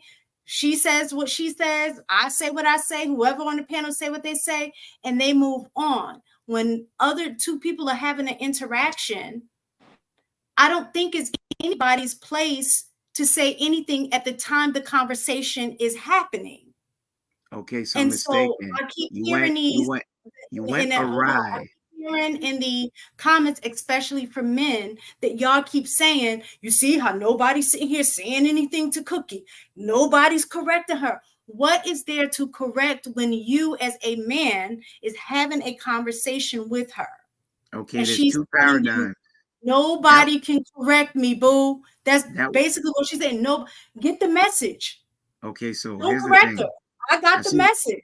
It's not my place doing. to correct her. She's made it clear. Don't correct me. I see what you're doing, but that would hold weight if I was up on the panel when she was disrespecting me. I would be able to defend myself as I'm doing now. I'm not asking for you to do anything that you don't find in your heart to do morally or ethically correct. You just have to live with the results of what comes with that and the labels, because she's been trying to have y'all grouped in with her speak from the beginning of the nonsense. That's why I always interjected, speak for I ain't yourself. never traveled in a group. So now moving forward, now you just lying. If you feel the need not to have your voice be heard, and it might make a difference, it may not. But standing in silence is complicitness. But aren't that you doesn't change either side of the aisle. I gave you a dynamic. If I'm not checked on my behavior as I am by my brothers, that mean they're complicit with me doing what I'm doing. If it's not moving the progress forward, I've been checked by every brother here. That's called minding your No, there's no business. disagreeing with that. What I'm saying is, you and her having a conversation. You're from your what you were saying. You came to correct her. You was giving the correction. Why would I then need to come in and correct her behind your correction? Okay, If it she's wasn't not asked listen, for listen, if she's while I not was going to up there. listen if she's not going to listen to your correction, what would make you think that she's going to listen to my correction? Okay, the difference is consistent across the board. To answer your question, I don't need you to correct her while I'm up here. If you choose to impart some knowledge that would progress it forward and get the negativity out the room, because there was a point, if you cared to see, I was willing to walk it back and have a discussion with her and ask her why she felt it was okay to use certain language toward me. I was greeted with belittling expletives and being called a fan ever so often and unimportant and someone she did not respect. And In I a sense, don't know okay, that's you. fine. Hold on. That's how I That's was fine. raised. He says, I hate her. And I said twice, I do not hate you. I do not know you. I dislike your behavior. I don't care. And I don't And need you to the tell me about reason I it. have a That's right to what say you that don't because want to it's behavior toward me. understand. So I I am don't need defending you to tell myself. me anything You about me. understand? Just keep my name out your mouth and I won't say anything to Okay, you. now Hink you can correct gangster. me. Keep my name If out your mouth. Hink got a problem with me, Hink can correct me. You stay out of me and Hink's business and none of this happens. Okay. Am I lying? Okay, no. Because we already on bump heads when you went and lied and said you read Michelle Obama's book the first time that we were on the panel. You got caught in a lie, you got mad and started swearing at me and called me and told me F you. Instead of saying, you know what, let me walk it back. Oh, you did read the book. I didn't know that you were a voracious reader and you could talk on the matter at hand. Rather than step it back, you chose to be ignorant. No, I chose to not. I chose to go into ADHD mode. No, by saying fuck you? Yes. Because what you did was you tried to put a person with a learning disability on the spot about something and because you don't know me, and anybody that knows me knows I have ADHD. And yeah, I'm obviously gonna react in a very ask Ali how that makes us feel when we get called out to say, remember, do you remember this? And you got ADHD. How's that gonna make a kid act? How's it gonna make an adult act? Like I said, if you would mind your business, sir, like every other man on earth, well, not every other man, every man that has a life outside of YouTube on earth, then this would never be a problem. Because he has yet to text me and be like, Cookie, what you did was some bullshit, and I don't like it. He has yet to do that. And here we are, an hour into the end of the show, and you still talking to me about Michelle Obama, some I don't remember because I have ADHD, and some I said to Hink last week, which Hink has yet to address to me. So, sir, with all due disrespect, could you please take your ass somewhere else? Because me and he can hash this out on our own. I don't need your correction. I don't want your correction. I don't know you. You could be a serial killer for all I know. Stop talking to me. Stop talking at me. Stop commenting about me. It's getting a little stalkerish. And yeah, I'm going to curse. I have a potty mouth. I have admitted that. Okay. I do not want your correction. I do not receive it. I do not care what you're saying right now. It is going in out one ear and out of the other. Okay, like Sweeney, I said, Hink. Sweeney, if you're listening, this is the part that you were right Hink, from last week. You have a problem with me right now. You just need to divest from. Tim Hinkle. And I can't fight you. Tim Hinkle. I can't. I'm not gonna do it all. I'm not talking to you I no guess I more, have to sir. I cherry don't know pick you. I'm certain done ones. talking to you. You weird, bro. Okay. Yeah, I'm You weird. red I'm pill weird. stalkerish. I'm all Tim this good stuff. Hinkle, do you have an issue with me? Please answer and shut Okay, that man so up. I am weird. I am Hey man, stalkerish. y'all seem like y'all having a good day. I'm glad to see y'all having a good day. Did what I say to you last week make you offended? No, I don't take offense to half the people say. Thank Y'all you. just like Thank saying my you. name. That's all I needed to know, JR. I came back just because Hink jumped back on. I'm going to go back to work because I know my homeboy. This is my homeboy too, though. That's what you don't know. If he got a problem with me, he can text me. Him and his wife can call me or FaceTime me and cuss me out if they want to. So I don't need you coming up here correcting me. You don't know what kind of, you know how Shan and Miss Taken got a relationship. And she's like, I texted you, girl. Me and Hink are cool. I don't need you to do that. So I need you to just chill and to keep your feelings in somewhere else because I don't know what it is that attracts you to me to make you just Nothing. feel like you need to Nothing at all. create this whole correction of me. Nothing at And all. I'm Please do cool. not get on your soapbox. I'm cool. No, But you're you the one actually in not. here talking to me. I ain't on no The soapbox. These longer are the facts, longer bruh. I stay quiet, These the are more it facts. shows about what you are. These are facts. You have The always come woman in because of tried to something have I've the said to violins out, someone talking about else. her Just leave me ADHD. alone. Just But leave me you were alone. just That's there all like I'm asking 40 you to do. minutes Just leave ago me alone. JR, thank you for having me. This man does not understand. okay. I don't want to hear anything from him. Like I said, Enjoy your sunny day. I'm to fixing to everybody in go the make sure audience and I don't everybody have that I speak anything to, else to say to this man. this is why I fight the fight I do. Boy, I can't Because wait. I can't there's wait for y'all to get married. okay. I want to see EBD, what that relationship look like. EBD, I really will see. EBD. I'm kidding. I'm kidding. Of course, I'm kidding. Okay, Don't take so that. Don't take that this any is kind of way. I'm why just saying. Wait. Because we need this. We need this right now. We need this right now. After everything, after hearing y'all for almost an hour, you have got to admit that between two people who maybe just like each other a little bit much, because I understand you don't like her attitude. I understand that. That's you don't even need to explain that because I understand, right? And the way that she has to not just like go to the side or she's jumped down or whatever, right? The way she came back up because she has some more shit to say.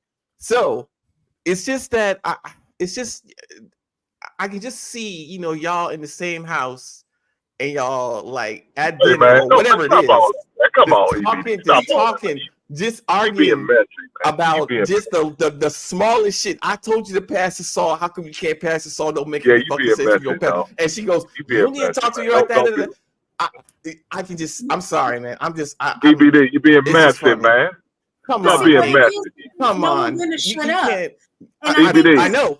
All the way in bed. All the EBD. way in bed. It would go all the way to bed. Nah, I'll be on top. I don't care what you. Nah, EBD. You but being I messy would. like them Oh my girls god. are, man. You Nah, being messy like them girls are, EBD. Don't be You like that, have man. You got better to than that. imagine it. It's too funny. It's too funny. Come EBD, on you now. better than that. That's not a show to watch. Is that not? Wait. Is that not a show you would watch? EBD, you being messy like them girls, man. Don't do that, EBD. You know what and I I'm want just saying. and hey, you give feedback too, but the thing is knowing when to shut up. And I think in this situation, with like a lot of times, maybe like I ain't going back and forth with a girl, like I'm just shutting up. Like I think that is part of the problem. This went on way longer than it even needed to. Like if like it has to be a point where somebody humbles themselves and just say, you know what, you got it. Like not saying that you agree with what she's saying or whatever, vice versa. It is, I said what I said. I'm done. There's no need to go back. And I think that that's part of the thing is that it comes across, like I told you, when you came up, you came for the smoke. You came with the intention on checking everybody, right? That was your intent. It came across as that you did that. That should have been the end of it, right? But it went on far longer than it needed to, even for me. Now, I'm going to keep something going for clarification.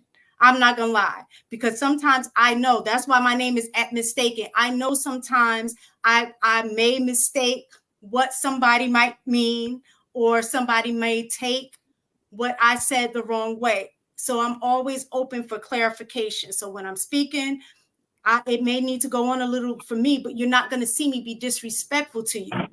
I'm going to ask, like I asked a question. I was saying, this is the context in which I thought you meant it. Okay, you didn't mean it that way. All right, cool.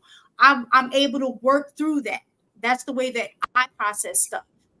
But my thing is, I'm not going to waste my time trying to pour information or partake or correct anybody who does not want to be corrected. Cookie made it. Now, one thing, like I said before, that was consistent. It ain't mincing no words with Cookie. You're going to understand exactly what she mean. What she say is what she mean. She said, nobody's going to correct me. Nobody but Hank. Hank is the only one that could correct her. So somebody tell me something, I'm going to believe them. She's made, and being on this with you is not the first time she has said that. She's consistent with the fact that she's going to say what she wants to say, right?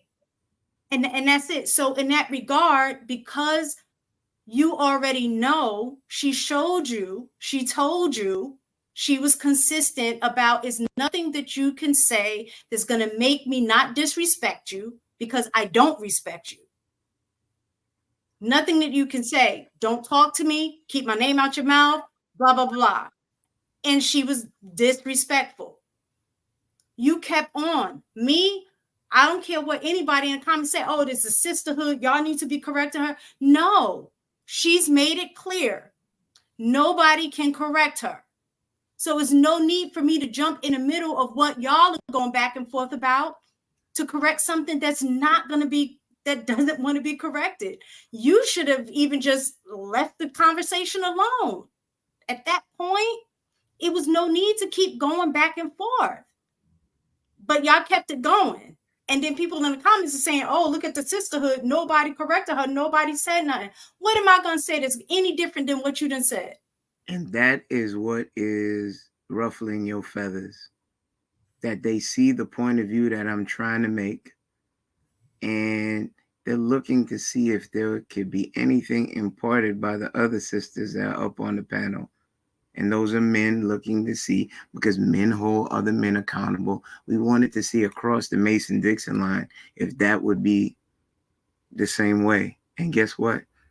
That failed miserably, and you made a poor excuse as for why women don't check other women. It's not a And poor this excuse. is no, Women know how to read the room. Allow I me. know people who I can correct. I can read the room. Or not even And correct. you could be the 10-foot thug in the room. I'm gonna tell you you're wrong when you're wrong. You can make a choice at that point whether to accept or ignore me. But I'm gonna say it and let it be known that I wasn't complicit with it. I'm gonna let my voice ring out, because I guarantee you this. When I was growing up, I ran with some rough cats. I mostly, let me refigure that, because I don't want to say anything about that. But there's a certain cat that I hung with. He's the first to swing, first to pop, to do anything, even when things are chill. But guess what? When they coming and they popping, pip, pip, pip, pip, they're not looking for him. They hitting everybody that's around him. Because we wasn't able to quell that behavior and say, yo, chill out. That these behaviors need to calm, because we as a community and as a collective, we can't be moving this way, because there's only one way we going. And guess what? God be praised. I wasn't there when he got it. So when you use excuses like that, you got to be stronger than your excuses. Your voice matters. Okay, wait. Well, mistaken. I still respect you, but your voice matters. Your voice matters. But listen, Ali, your voice matters. Shan, your voice matters. It matters to the people who wants to receive the message. That's my point. She doesn't want to receive the message. She doesn't want to receive what you're throwing down. She's not picking up. She made that clear, right? So that's why I'm saying If it was Ali has not. I've been on the show a few times with her. I think I could have a conversation with her. So if she has says something, I don't have an issue with saying, well, you know, Ali, I don't think that was correct way of.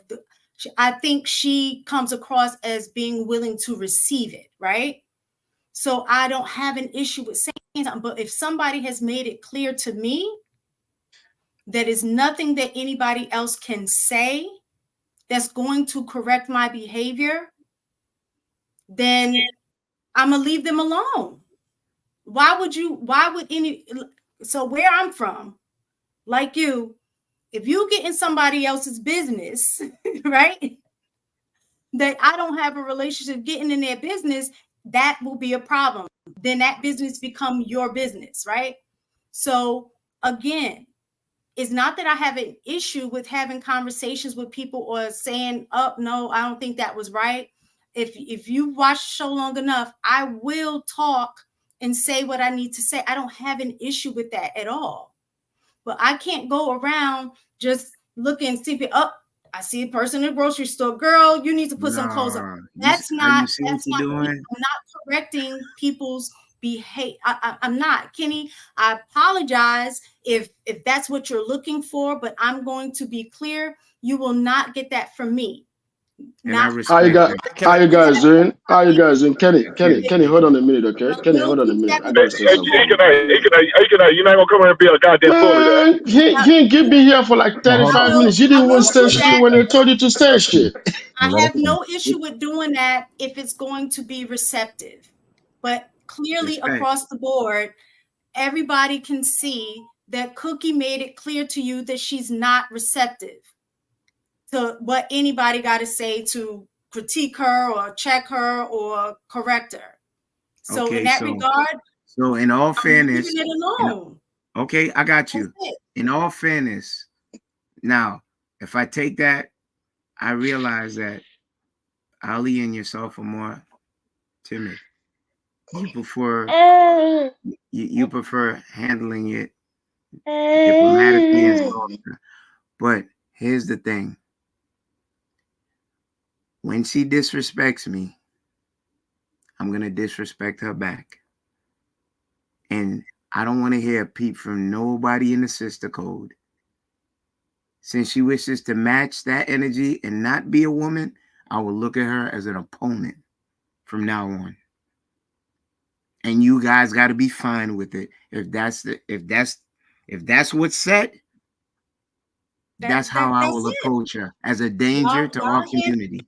The way y'all gonna handle it. Don't pull everybody else in that. She's made it clear. No. I got you. So that's the line we set. I have to respect what you say as a woman, as a mother, as a lady. I have to respect the silence over on the other side. But she's no longer a representative of womanhood. She's an opponent. She relinquished that with her behavior, and I will address her as such. And every other woman that does not wish for men to be men within this community and lock arms and retake these communities and move it in the right way, they will be discarded. Okay, Kenny. Oh, yeah. Okay. Go ahead. Go ahead. Okay. Let me say this real quick. Let me ask Mistaken something, because I've been in the background all this while. I got to ask you something, Mistaken, because I've been listening to the Friday show, Thursday show, Sunday show. And I remember when we were talking on King's Talk, I think it was on Tuesday, I was talking to the lawyer guy and I told him that one thing that I like about people is consistent. I gave him an example of my classwork that I did. And when I asked for grade bump, the professor told me about consistent, that my grades were consistent. I needed a grade bump. And one thing that I know you've done, or most of you ladies have done over these 2 years, is consistent. And your consistency is Black women improving, Black community improving. But it seemed like today, all the consistency were thrown out of the window because of one girl. And that caused character into question. Because the reason why I said this, because I thank you so much for reading my comment. And my comment was that no matter who you are, when you're out of your house, if a man corrects you outside, be happy. Especially in today America, a lot of women are in danger because they don't want to be corrected, and no man want to correct them, and they end up in danger. Some of them don't make it back home to their family, right? We see it on the news every day. When a man corrects you, be happy about it. That girl needed to be corrected. She's a very young woman. I don't know her age, but she has a lot of things in life. Maybe she's enjoying the protection of her father or siblings or her community, or probably Hink, her cousin, or maybe her friend. But there will come a time in life she might step outside that comfort zone and she will need a man's protection. And with that kind of mouth, she's not getting it. This is how a lot of American women get in trouble when they travel overseas. They open their mouth and they get in trouble. You need to correct any woman that you come across as a woman. The reason why is because you guys have been on, she is not even an exception because you guys have been on this panel for a long time together. You've discussed, you've talked about personal issues. Now she's your friend because she knows some personal things that you've discussed with her. She's your friend and she warrants correction when there is a need for it. You can't say because if she says she doesn't need correction, I can't correct her. She is being manipulative. The reason why she's manipulative is because if women are not saying anything, she will not respect the man that is correcting her. But if you, as a woman, and Ali, as a woman, step in and say, no, you need to listen to these men. They are correcting you. You need to listen to them. I'm being corrected by men, and you got to pay attention. Guess what? As long as she doesn't have that cushion, right, to fall onto, she will take that correction or she will just get out.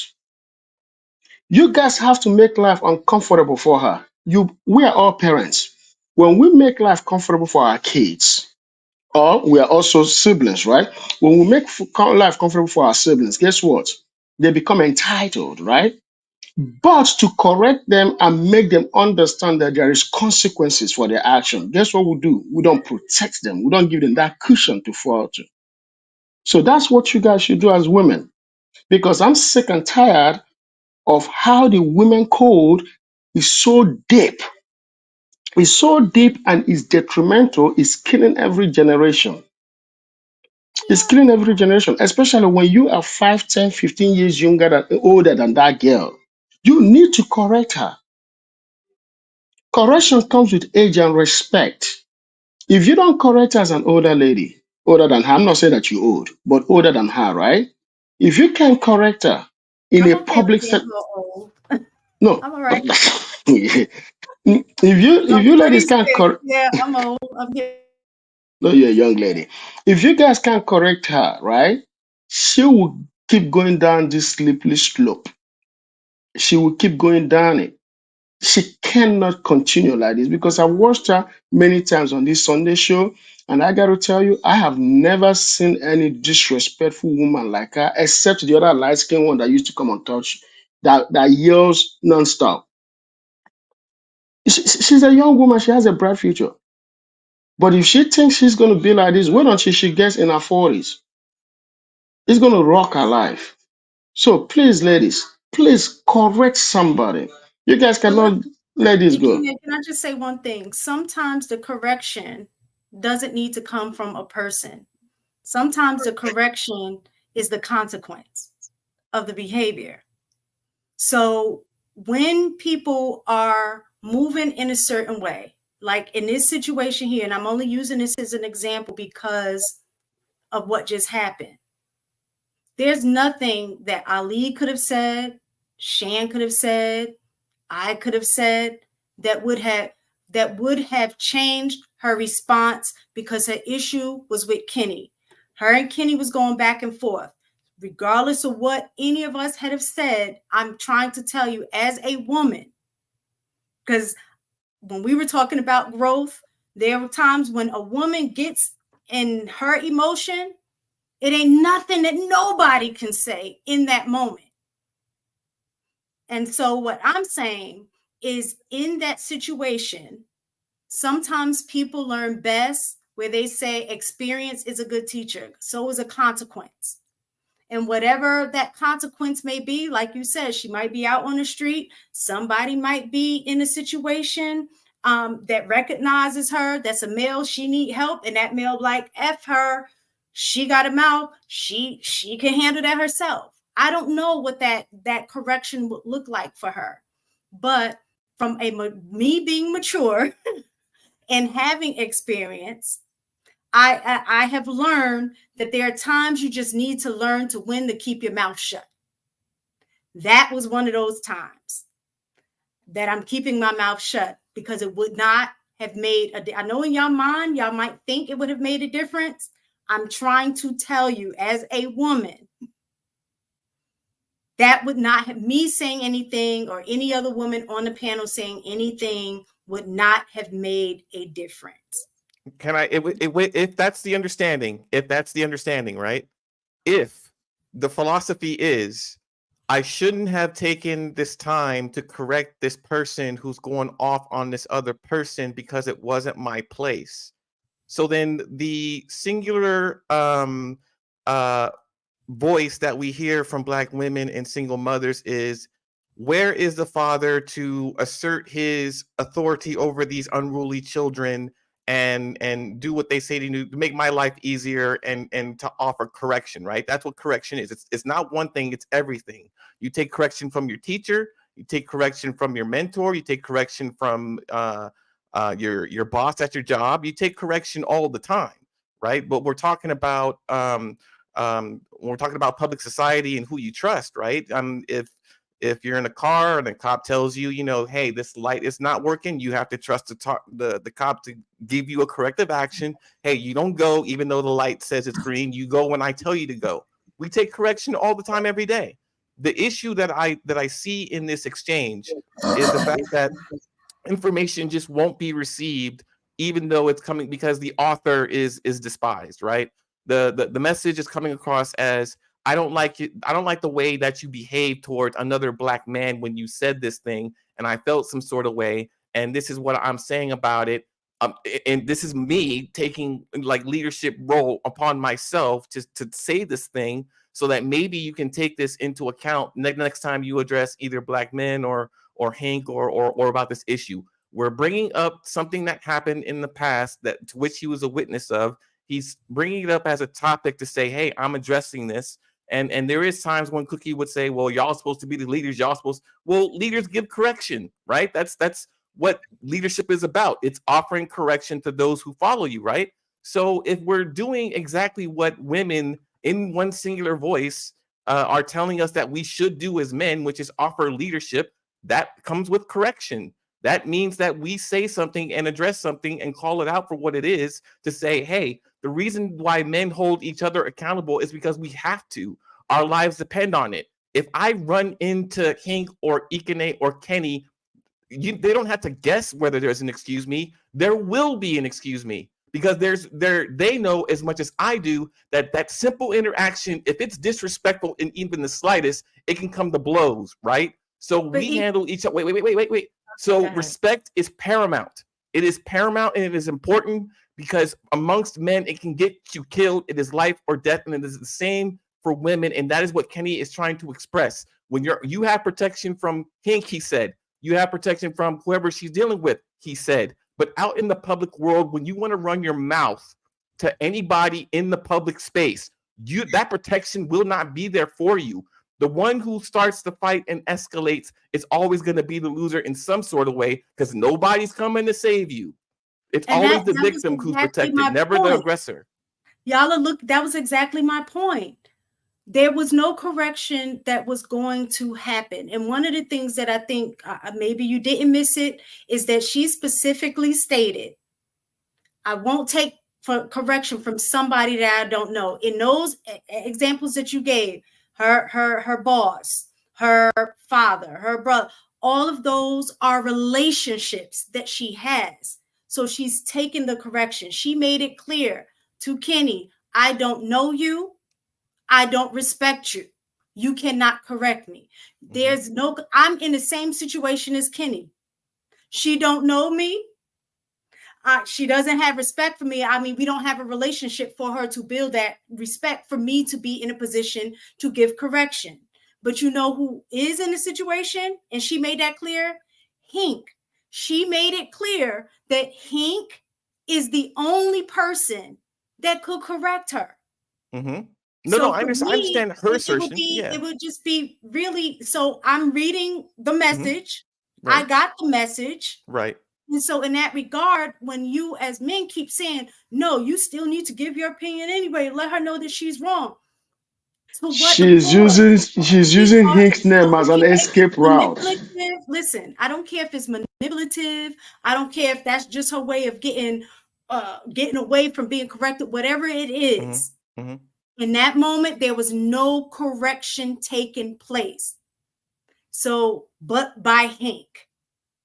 So there was no need for me to say anything. Go ahead, Sharon. Sorry, I had to go get me something to eat. I didn't cook today, so I had to go some eat. But I was listening to this. I think that what they're trying to say, this is two parts, and I hope it doesn't take us down a rabbit hole. What I think that he's trying to say mistaken is maybe that's not something that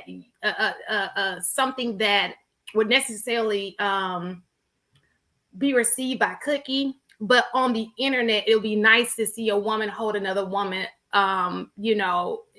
uphold a certain, what am I trying to say? Decorum. To just say, hey, just to not check a woman, but just say, just to correct incorrect behavior, basically. Maybe it's just nice to see it, even if it doesn't work. It's just nice to see it. But you know me, I don't move like that. Right. So just for the sake of doing something for the show or the audience, I'm gonna be consistent across. This is who I am. Outside of this, if that situation happened, I would have responded the same way. Most women will not interject where they don't have a relationship with the person. And that's what so what I was going to say is, I think that to men, they look at women. So you can protect yourself against a woman, right? But she's a woman talking to a woman. Okay. So she, just like you may say, oh, I know how to address this guy. I may not even address this guy. I think that Kenny said that he ran with the wrong crowd. So would you have done the same thing, that same crowd, but let's just say you don't know them. You going up to them and they're not in the mental space to hear what you got to say, but you up here correcting them, in a certain kind of way. You probably might be like, you know what? That's something I ain't trying to do today because I love my life, right? So we all do it. It's just, I think that in this, I just want people to see how everybody does it. Okay. Everybody. Healthy. Okay. And then here again too, and this is a two-part thing, because I hear this thing about protection, and I think that men think protection is only physical, but we talk about men sleeping with other women. That's a form of protection. Y'all don't speak against that protection. You know what I'm saying? Sleeping around, because that's protection. If you're with a wife, Sean, on it about to change the whole conversation, Sean. But because you brought up protection, so what I'm saying is, you deliver. Let me finish talking. You want the protection that you want to give, but what I'm saying is, for women to listen to you, we want to be heard too. We're telling you what works for us, what we need to be protected from you. So we want you to receive it. And the same thing from you. You're saying what you need, but you can't always tell us what you need and not willing to hear about what we need. Okay, it goes both. It's open communication, goes both ways, and that's how you develop a relationship where I trust you, you trust me. Both people have to receive something in it. You can't just be like, well, this is what I'm giving you. This is the protection I'm offering you. I ain't offering you the other protection. You understand what I'm saying? So but not sex. We're not talking about sexual protection yet. No. But when you got up here and you were talking about in the past, how you've been looking at us for the last 2 years and all this kind of stuff, right? The consistency, we want consistency too. We want consistency not on the things you want to be consistent on, but the consistency across the board. If you're going to protect, let's protect. Let's talk about protection. And that way we can have a relationship with each other. Well, I know you got my back. And anything you say, I'm going to take it, because I understand the way you roll is I rock with that. I know that whatever come out your mouth is going to be what I stand by. You can't say half bullshit and then expect me to follow just the stuff that you want me to follow, and not like it has to all make sense for me to love you, to be able to follow you in what it is that you're wanting me to do. So if you're saying that you want me to stick my neck out and correct another woman because you're saying that, listen, that's what we need you to do. Okay, let's talk about what I need you to do. How come? Wait. How come there's always don't accept correction from women? I think Hink has been trying to talk. Oh yeah. Go ahead. I'm sorry. Go ahead. But what was your question? They not they not good listeners at all. They you know, when we are. Y'all not good listeners. You know, I got what I'm ears, talking about brother. right now. A bad I y'all heard right you. now. Okay, so when Ikene and Mistake is up here, ain't nobody gonna get the goddamn microphone because y'all talk a lot. But I want to talk about the subject at hand. Why are men boycotting marriage? Well, let's see. Fuck that conversation. I don't know why y'all kept saying my name. No, I didn't get to talk about that. I was gone. I was missing in action. And I'm sorry, y'all. Okay, goddamn, Shane. Can I speak? No, I was just saying we didn't. I don't think we to be talking about it. I know. But I was speaking to you. Okay, I fold. Thank you, ma'am. I appreciate that. Jay, I just want to apologize on behalf of myself and my distractions that I was doing to the show. If I disrespected you any type of way, I apologize. That's what you call accountability, guys. I display that on a regular basis because I believe in it. Because I want to hold somebody else accountable, and I think we can. And there's nothing wrong with holding somebody accountable. Sound like Kenny came up here and was trying to hold Cookie accountable. I don't know. I didn't get to see the show. I missed most of it, and like I said, I apologize to JR.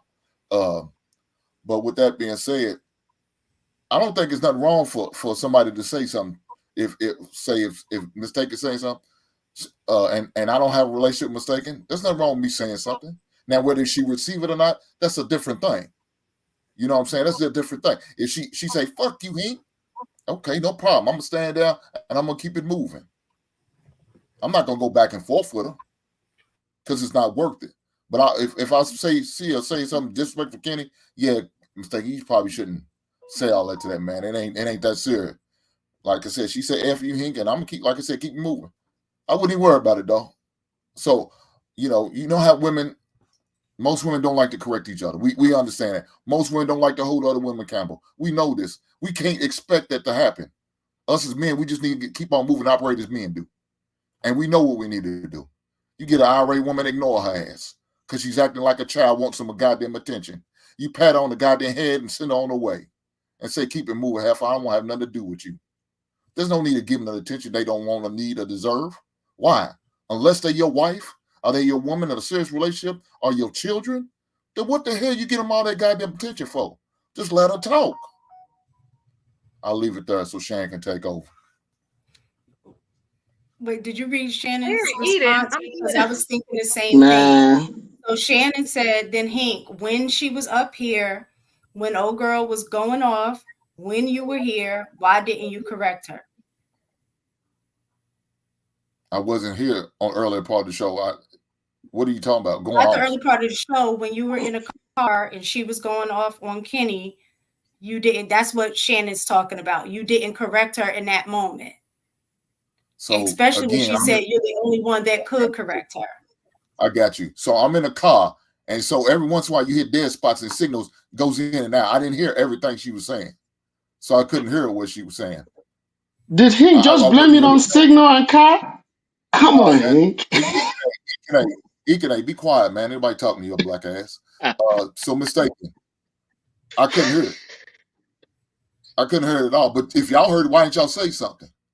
Even before she let it be known, y'all couldn't check it. You still could have said, girl, you don't have to do Kenny like that. You don't have to disrespect Kenny like it. Y'all could have. I didn't hear all of it. So I was in and out, so I didn't hear everything. Oh, okay. Well, she don't sound like she was saying nothing to disrespect. I didn't hear her cuss him out. I didn't hear her call out his name until towards the end. So you heard it. You didn't hear all of it, but you heard it. No. He didn't cuss her out. She actually cussed herself out.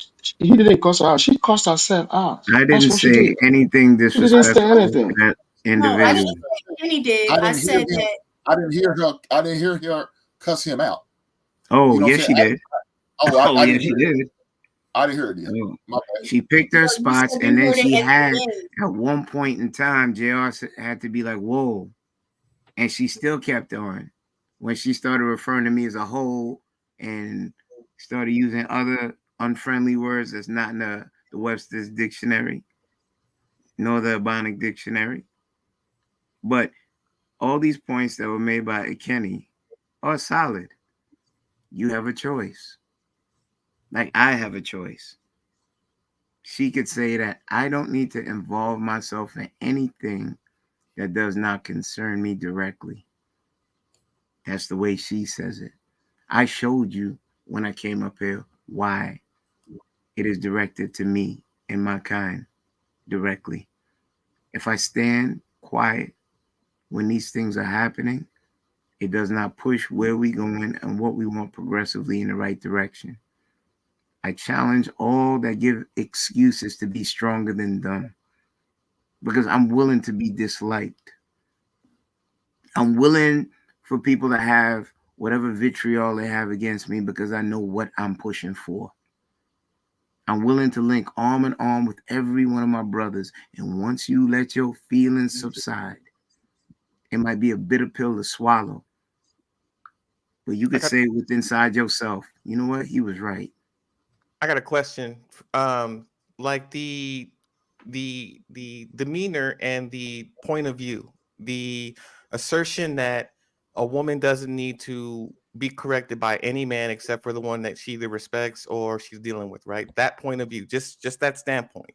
Is that a healthy respect for all men, or is that a healthy respect for anybody other than like No. the is that a healthy person's perspective as a female?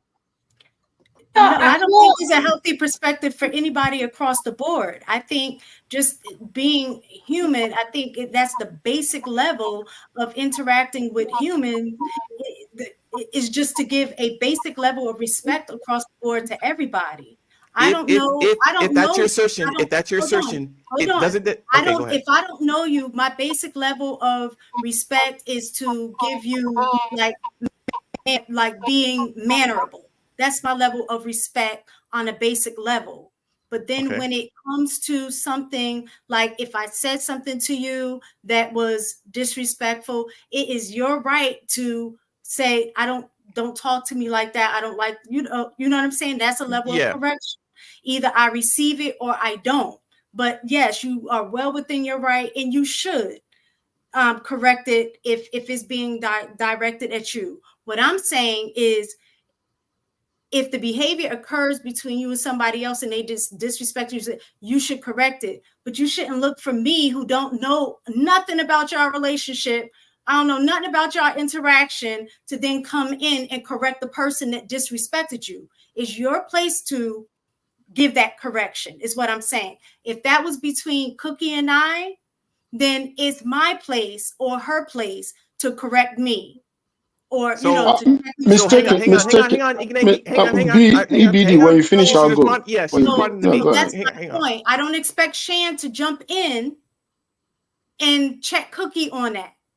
It is my place to do that because she directed that towards me. So either I check it or I don't. That's all I'm saying. So Kenny, since that's the way that I move, people typically respond the way that they are. So that since that's the way that I move, I'm letting Kenny handle his business. I don't have a relationship with Kenny, nor do I have a relationship with Cookie. So that interaction was between them two. That's it. Okay, so how about this? Let's just walk in society. We can walk back as far as we want to in the 80s, 90s, however you were raised, right? There are times when men say something rude or disrespectful, and a woman, random woman, don't know me or anybody, that says, you don't talk to women like that. You don't talk to a lady like that. We hear this from the randomest random stranger, whether they're old or older or whatever, grandma, whatever. You took correction from older people all the time. We did anyway. As men, we take correction all the time because it's detrimental to our existence. The wrong type of if we're influenced by the wrong crowd, we get into fuckboy shit, right? If we take influence from the right crowd, we've taken enough correction to stay out of trouble, right? So when we're talking about women and the lack of accountability that they have, the question that I was asking first is if her perspective about men in general, meaning I can just respect just the Hank and someone else that I'm dealing with, everybody else, I don't have to respect you. It's optional, right? If that isn't an unhealthy worldview or an unhealthy view as a woman, that is worth correcting. It is worth correcting to her detriment, right? If she just chooses to move like that in the world, that is not a healthy thing to preach among other women or younger women who think that they can navigate the world disrespecting random men in person or virtually, because that's not going to bode well. That's not going to bode well for a relationship. That's not going to bode well for interacting with people. That's not going to go well for anybody, right? And you don't need to pass on toxic behavior such as the view that I only respect women who I deal with in this house. That's it. Think about how my behavior would be out in the world every day, full of women at the job, at the drive-through, at the restaurant. If my worldview is I don't have to respect none of you or listen or take correction from any of you women except the one I'm dealing with and my mom or whatever. Think about that behavior. Wait. Think about that as my worldview and every other guy on this panel's worldview, and think about our behavior every day you wake up in the morning. You don't want that. And we're asking for the same. How is that too much to ask for a woman to check another woman on toxic behavior that men don't approve of or don't desire or want? So this is the thing, and this is what I brought up before. You guys don't do it either. Both don't do it. No, we're talking about this. No. Listen. That is not true. That's not true. I think it was Ekin. When you talk about relationships with women, and you talk about what the man's right to do, because you came up with your own booklet of what their right to do, even though society does not support that. This is our society. Society does support that, but individuals don't. Right. So people have different cultures of things, right? It's somebody doing something right now that his culture accepts, and we may be like, nah, that's the Okay, Sean, let me correct something before you go forward. Give me a second. Let me correct something before you go forward, because I'm sick and tired of I would say certain black women always saying that this is America, this is not Africa. I've lived in this country for 20 years. And one thing that I know that I'm going somewhere. I've lived in this country for 20 years, right? And one thing that I know that is very common is that African American men and African men have similar cultural behavior. Okay. African American men and African men have similar cultural behavior, maybe off by 10%. Okay. The difference is in the women. I'm telling you, I've lived here for 20 years. A boy that was born the day I came to this country, right? Oh no, 21 years actually. He's a grown-ass man, right? So I have knowledge of both sides. And I will tell you this for a fact. I am 2 years away from living longer in the United States than in Nigeria. And I got to tell you this. You guys shouldn't be saying this anymore. Because guess what? It's not the man in this country.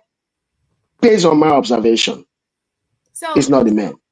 So let's just let me get down my thought, please. I always believe that something that is wrong is going to have a consequence. You have sex with too many people, you may get an STD. There's always a consequence for bad behavior. Somewhere along the line, there's a consequence, right? So the way you're moving, at some point, you've got to have some tact. If you want to, now I believe in polygamy. I think you should marry, do it the right way, marry women, become the full responsibility. Now, I can't remember what your take. I know that there was something that you stated, but I've heard it in many panels. Oh, they have choices. Oh, it's okay to, do things that, in my opinion, leads to degenerate behavior in our community. So when you sit here, and this may not be the men on this panel, but when you sit here and say, oh, men, oh, black men, we do this, then we wouldn't have the issues. Everybody has work to do. Black women, we have work to do. Black men, you have work to do, maybe in different areas, right? But nobody is perfect. And so what we're saying is, just like you're pointing the finger, when you're talking to men, this is a great opportunity. We're in a manosphere. This is an opportunity. There are more men who watch this than women. But all I hear is what women not doing. What if we took that energy and put it on ourselves, we will be able to listen. Women will follow you. If you are the man for her, she will. I have never met a woman. That is not correct. That is not correct, Sean. That is not correct. Let me say this, right? Women are responsible for the family. It's a woman's responsibility to straighten the woman in the society. It's not a man's responsibility. The man's responsibility is to protect. In every culture, America is not exceptional. I agree. In every culture, it's the same. You ladies, it's your responsibility to train a child, a female child, from year 0 to until she leaves the house. It's your responsibility. You cannot deflect that responsibility on a man. It's your responsibility to do that. So what I'm saying is this, and I gotta keep saying it. You guys can't get away with this. When she messed up the first time that she showed up in this panel a year ago, she should have been corrected that moment. But guess what? You guys didn't say nothing. I came up here and I corrected her ass. And she shut up for almost the entire show. I did that. But guess what? Guess what? I did it, but I wasn't supposed to. No, it's you that's supposed to do it, not me. It's not my responsibility to do your job. Listen. No, it's not my job. It's not my job. Mistaken. Do you not see what's going on? Listen, You mistaken. see what's not going on. Let me tell you what it is, bro. They are willing to correct you right now, but they're not willing to correct another one. Exactly. So why are you wasting your time? He is right. Why are you Listen. wasting your time? No. You're talking to the wall. No, because what I'm saying is he's asking us to put responsibility for us that's not ours. He just got finished saying that it's a woman's responsibility. You're supposed to learn that when you're younger, right? So this is what happens in the school system too. Parents fail teaching their kids something, and then they put them in school and put that responsibility on other people. It's not my responsibility to correct a grown woman. Life is going to correct her. No. I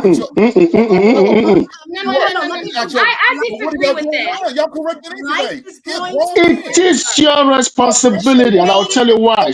Mistaken. It is your responsibility.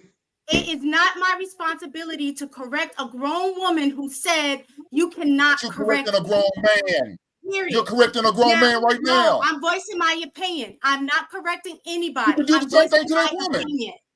I'm voicing my opinion. My opinion and the way that I will respond. If a woman is out of line and she's being disrespectful and have made it clear that nobody is going to be able to correct me, I'm going to mind my business.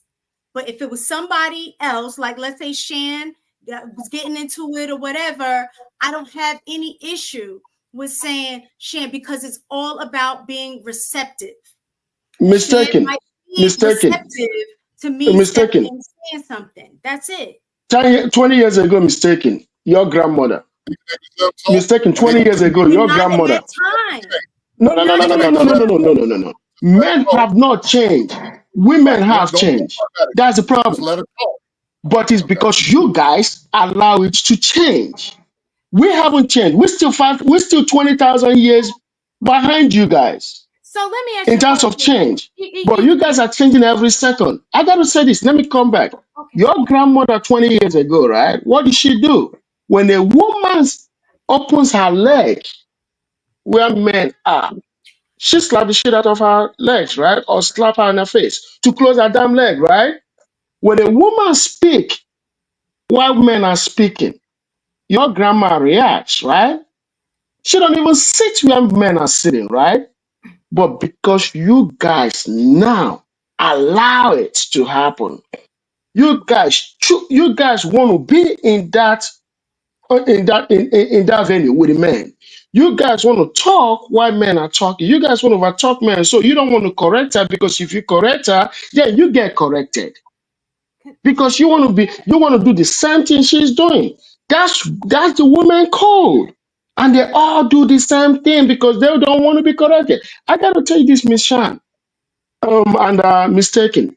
If you guys, right, start correcting them today, they're gonna hate you, but tomorrow they're gonna come back. They will always come back because I gotta tell you something, right?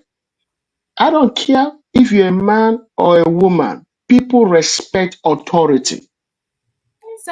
So let me say this. So you brought up a point about when women you got smacked. But I do also remember a time where if a woman got pregnant, there were men who made that man step up to the plate to marry the young lady, to make a woman out of it. We are both falling short on our jobs at the end of the day, because at the end, because these same people is women out here hustling men for money, and is men out here hustling women for sex. And nobody is telling them the other person you're lying about it. Okay. So that's a character issue. It may not be people on this panel, but we're not going to shake our head like it's not happening.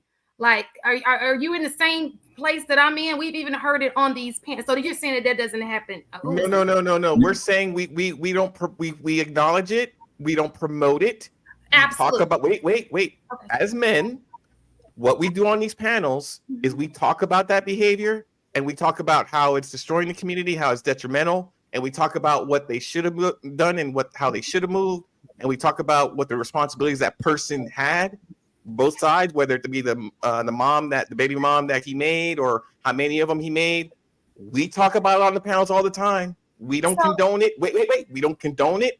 We shame it, and we offer correction and solutions. That is what we do on male panels. Okay, we offer correction to fuck shit behavior. So what I'm saying to you is, I can sit back and say that all women are not like me, right? I try to take direction. I actually agree with Ekin. I think that as a community, I think the reason why I came up with a she critique was, I'm not a person who's going to step up to you, but maybe I can make a platform where women who we all think alike, we can get a message out that we're not all alike. This is how we should be carrying ourselves, right? Some people are more direct. That's not me.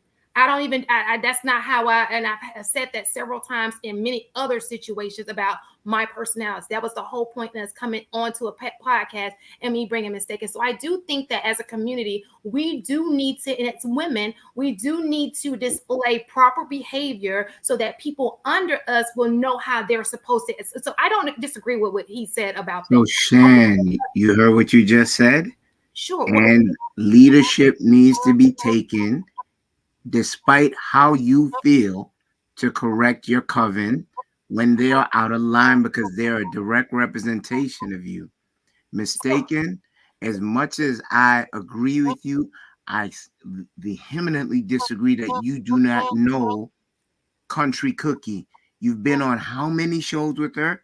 You've laughed, you've shared introspection, she's told you about personal things, and now when she's held to task, you says, I don't know her.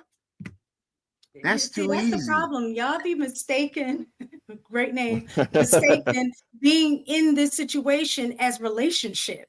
This is not relationship. The only relationship that I could say I truly have on here is with Shan.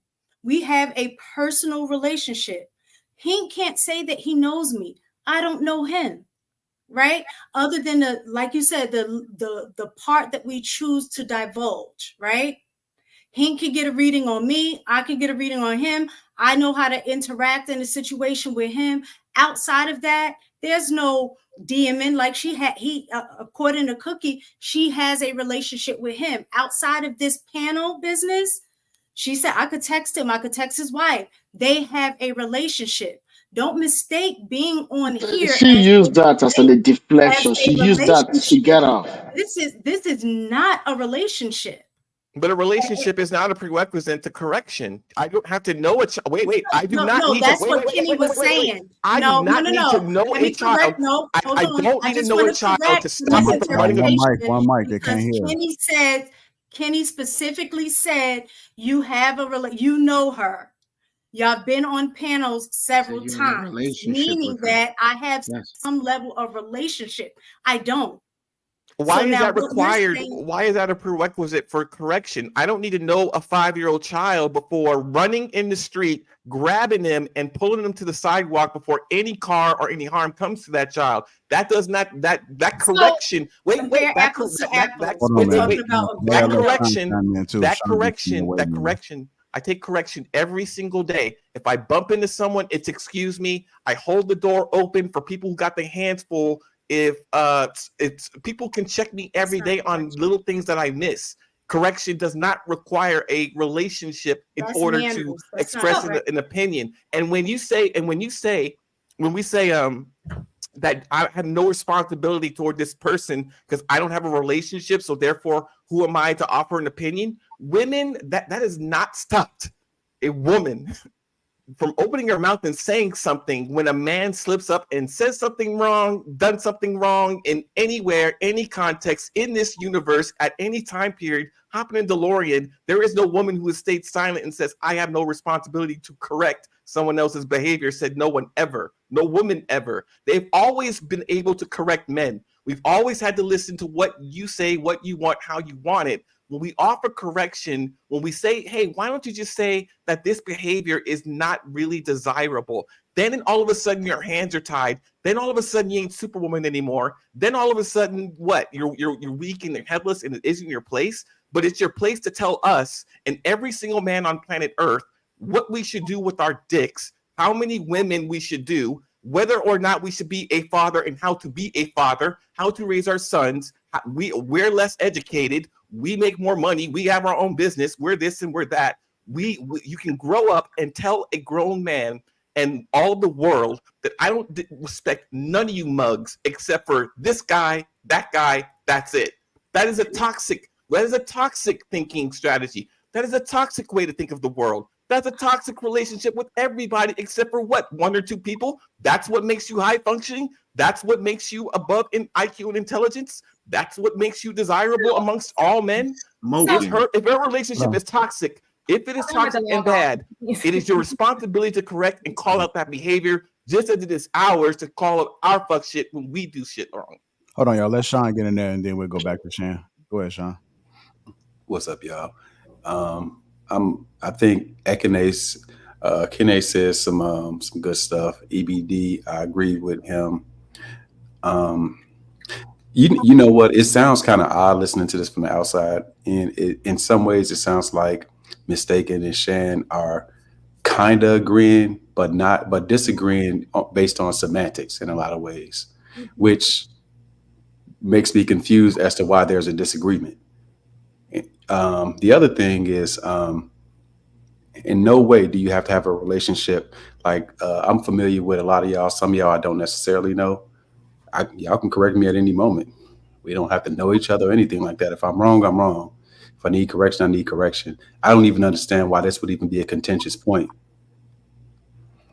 So let me finish before anybody interrupts me, okay? I think that we all do this. We correct the people we feel we can correct? Because I ain't never seen, if not, go to the hood and videotape yourself going and correcting them brothers on the street, because nobody's going to do anything that's going to potentially get them in danger's way, right? Nobody. For example, there was a young lady on this show with the coffee date. Remember, she was popping off. I did not correct her on the show, but we did have a decent female to female conversation in our IG. I went back and I was like, and I had to show it how it looked from another standpoint. So I'm not a confrontational, I'm not going to go back and forth with a woman online, even though I do think it's important to show you doing that. You just got to know who to do it with and who not to do it with, because my point is to have the message be received more than put on a show. Okay. Second of all, and that young lady can, if she's watching, can attest that this conversation really happened. Second of all, my issue is this. You're coming at, I know this is a opportunity for everybody to get off their chest, but you're coming at the wrong 2 people. We're not your issue. Most of the stuff we agree with, if it's sane, we're going to agree with it.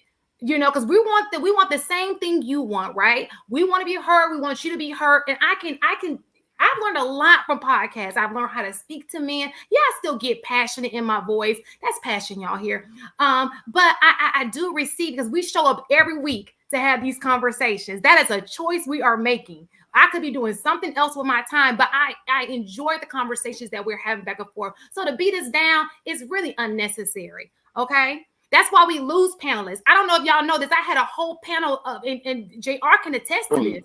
I had a whole panel of females all on the same level with thought, and they're all gone now. They're all gone because we don't. Let me finish talking. In real life, we don't have to hear it. We can just turn it off like everybody else, right? But if we want to have a conversation, you want to get somewhere, I can hear you out. You hear me out. Let's have dialogue about it. Let's not beat each other up. That's not the point in this. It's not to beat each other up. It's just to say, look, these are the concerns that I'm having. This is what we're seeing. We need you to do more of this. Okay, we understand that you feel in this kind of way. Give us another way to do it. That's not confrontational, where we don't feel unsafe, because you're not here to protect us if something pop off, because you're not my man. You understand what I'm saying? So maybe give solutions that are not going to be confrontational, because nobody invites danger or bad energy into their lives, not for a show. Okay? Hey, Kenny, give me a Sean, you got it wrong. You got it wrong. You know, you the last sentence you made before the final sentence, you got it wrong. You said, "You're not my man." Men don't protect women because they are their women. Men naturally, I'm coming. Men naturally protect women, regardless if they know you or not. And let me put it this way, right? So what I'm doing? So we're not saying. Let me clarify real fast, because that's what you're saying. But what I'm saying to you is, you're not in my house. If you're not here at this giving moment, if something were to go down, it has to be a place and opportunity, right? It has to be in close proximity. Right. So if I don't have that protection on a day-to-day from you, I can't. But guess what? The responsible thing for me to do to make sure me and my family is right is to not get into confrontational situations.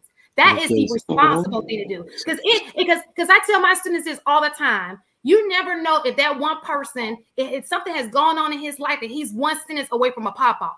It could have been you. It wasn't even you. It was just you triggered him to go to another level, because you don't know all the other things that are going on in life. And all we're saying is, but check this out. About real life or online? But check this out, right? Wait, Kenny, 1 second. Let's Sean. Are y'all talking about real life? Because what you saying, Shan, made it sound like you're talking about in real life.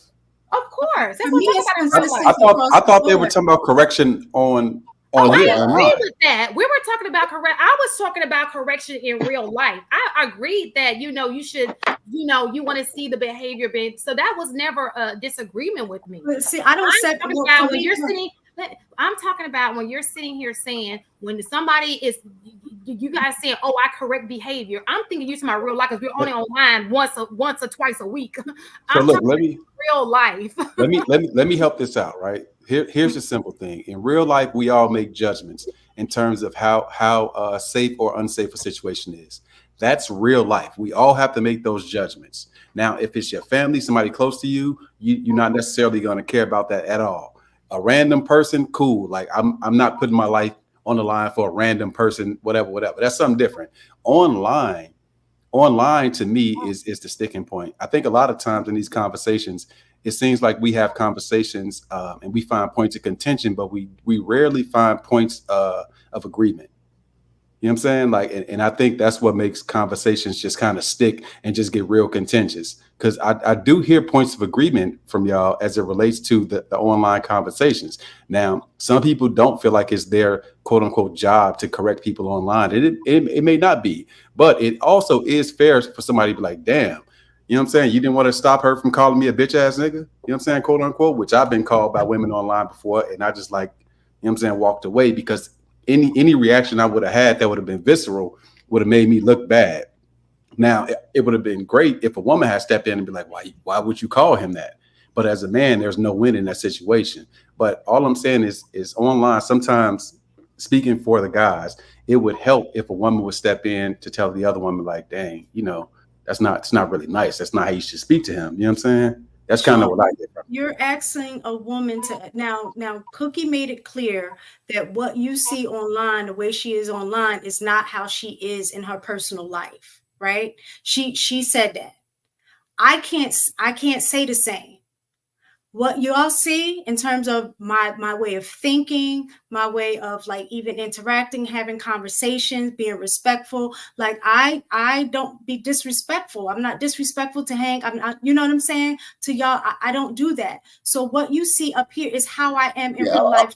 Hank is. Who is Hank? Mistaken. Who is Hank? I'm sorry, Hank. What y'all see up here is how I am. And Shan can attest to that. I'm gonna give my opinion, say what I need to say, and then I'm on about my business. I'm not two separate people. So the way I handle stuff outside of this podcast, if I saw that interacting, I would have handled it the same way I handled it online. I'm just consistent. But dig this. Mistaken. If I call y'all, let me just say this one thing, because one thing that I don't like is when people get online and they be keyboard bullies. They talk all of that talk online. They say all of that stuff online because it's online. But in their real life, they don't move the same way. Me, I'm not. I'm gonna be consistent. If I'm gonna check you about something in real life, I'm gonna check you about something on here online. When it's related to me, I'm very consistent. So I can't be one way out there and then come here and start correcting women. I'm not going to move like that. I'm sorry if that's what y'all are looking for, but I'm telling you that's an area that I'm as mistaken. I won't be able to help you in that area. I'm going to read the room. If I see somebody's receptive, I don't have an issue. If Sean, you and I are talking, and I feel like, you know what, Sean, that's wrong. I don't have an issue with saying, Sean, maybe you could have said X, Y, and Z this way. If Shan said something, I don't mind because you guys come across as being receptive. But if you was a pop-off type, I'm going to keep my mouth shut unless you direct something to me directly, then I would respond. That's how I am. And I'm not going to change that just to be online or just to placate y'all feelings because y'all want to see something. I don't operate. And a lot of times when I am doing correction, I do that one-to-one for that very reason. People when people respond differently when you do correction in front of others. And I know that is something that y'all want to see, but I'm sorry, I don't move like that. All right, quick question. Mistaken or Shan, are either one of y'all from Chicago? All right, I'm from Chicago, I'm right? from New York. Cool. Somebody call you a goofy in Chicago, that's worse than being called a bitch. If I got up here and I say, you know what, you a goofy ass B, you know what I'm saying? I would expect that starting with JR, the man would be like, bro, you wilding, you tweaking, you know what I'm saying? I would expect that. So under those circumstances, would it be fair if you got up here and called Hank a goofy ass nigga for us to be like, damn, Shan, Miss Shan, can you get your girl, you know what I'm saying? Before Hank responds in kind and starts to look like a bully? Like, does that sound fair? Yeah, and if my correction, if I responded or if you responded in a way that was like, can't nobody say nothing to me. If they didn't say nothing, I get it. You know what I'm saying? I get it because you have made it clear. Yeah, when somebody make a comment like that, the way I read it is mind your effing business. I'm going to follow that and I'm going to mind my business unless you're directing something directly towards me. But if it's something between y'all two and y'all are having a conversation or whatever, JR corrected it or gave his correction and the person is still unruly, me jumping in that is not going to change the situation. So would it be fair to stay out of it? Would it be fair to extract from that correction and order is a man's duty and not a woman's? Correction, I can go with that. That's fine. Would you agree with that, Shan? I think it goes. Well, I probably so I wasn't on the panel last week. Oh, I don't know what happened last week. I'm just asking in general. I have no idea what happened. I don't know if it's. I think that anybody could do it. That's what I said. I think so. In that scenario that I laid out, where Miss Taken gets on here and calls Hank a bitch ass nigga, would it be fair for him to be like, damn, I hope Shan, get your girl, Shan, before I have to go off on her? Is that fair for him to Hank expect will you? just go off on her. No, I'm just asking. Okay, forget him, EBD. You know what I'm saying? Would it be fair for him to expect you to jump in that moment and be like, look, man, like, bring some order? You know what I'm saying? What the fuck is that about? Go off on her. Yeah. Is that fair? I'm gonna be honest. I don't think it would be a need because the not you person that I'm mistaken. Hold on, we heard talking you. to I'm asking Shan. I'm sorry not to interrupt you. I'm sorry. We heard you up in. I'm sorry not to interrupt you. Shan, would that be fair for Hank, for EBD to expect you to come in and say, look, mistaken. I know you upset, but look, that ain't the way you should speak to him. Is that fair for him to expect that? Since we would expect each other to do that if a man was talking to a woman. I think that would be fair for a fair expectation. Okay. Now, so it's fair for you to expect it, but it's also, you have to realize that everybody's not going to do that, and it does not make them wrong for not doing it because they have their own. It depends on the person. There are people I feel comfortable checking. Like I'm gonna tell mistaken if she right and wrong, that's my friend. You know what I'm saying? There are people on my panel that I speak to every week. I know their personality. We actually talk outside. We have our own chat. We talk outside of the panel, and those people I feel more comfortable with, right? I think that you guys are pretty level-headed. If we're sitting here having a conversation, we can go back and forth, but I think you guys are pretty. But there's some people who get on these panels and you be like, she's a little not part of my clique. I agree. See, here's the problem in that. I get what you're saying, and it's fair to not want to include yourself or decide whether or not you want to be included. But as men, we don't get to make that decision without being called a bitch ass nigga. If a man is doing something to a woman and we refuse to intervene, starting with the women, we're gonna be called bitch ass niggas. Then a nigga's gonna be like, you a bitch ass nigga. You know what I'm saying? I say you a smart nigga. It does not to put your but what I'm saying, I'm just saying you just have to know, and this is for men, and this is how I think men, because I'm gonna tell my son this too. Some people are just not of your kind. Everybody don't think alike, right? I watch a lot of shows where people done got in some mess up situations because they minding other people's business. This is the world we live in. You know that. You from Chicago. They don't just go around in people's business. Like we've literally heard on this show where men said, if I saw a man beating a woman, I would not get involved because I don't know what led up to that situation. We've been on this panel and have heard that. So my thing is, y'all are being very selective. Or should I say ideal? Y'all are being very ideal on the way that idealistic on the way that y'all want things to be versus what reality is. When y'all talking about 20 years ago, absolutely. My grandmama, correct me, not only my grandmama, people who was in my community who knew of me would correct me. That was then, and I agree with it. But now we're in a different society. Me and Shan, whoever else work in the school system, you see that sometimes how parents come in, I don't care, and it's men and women alike,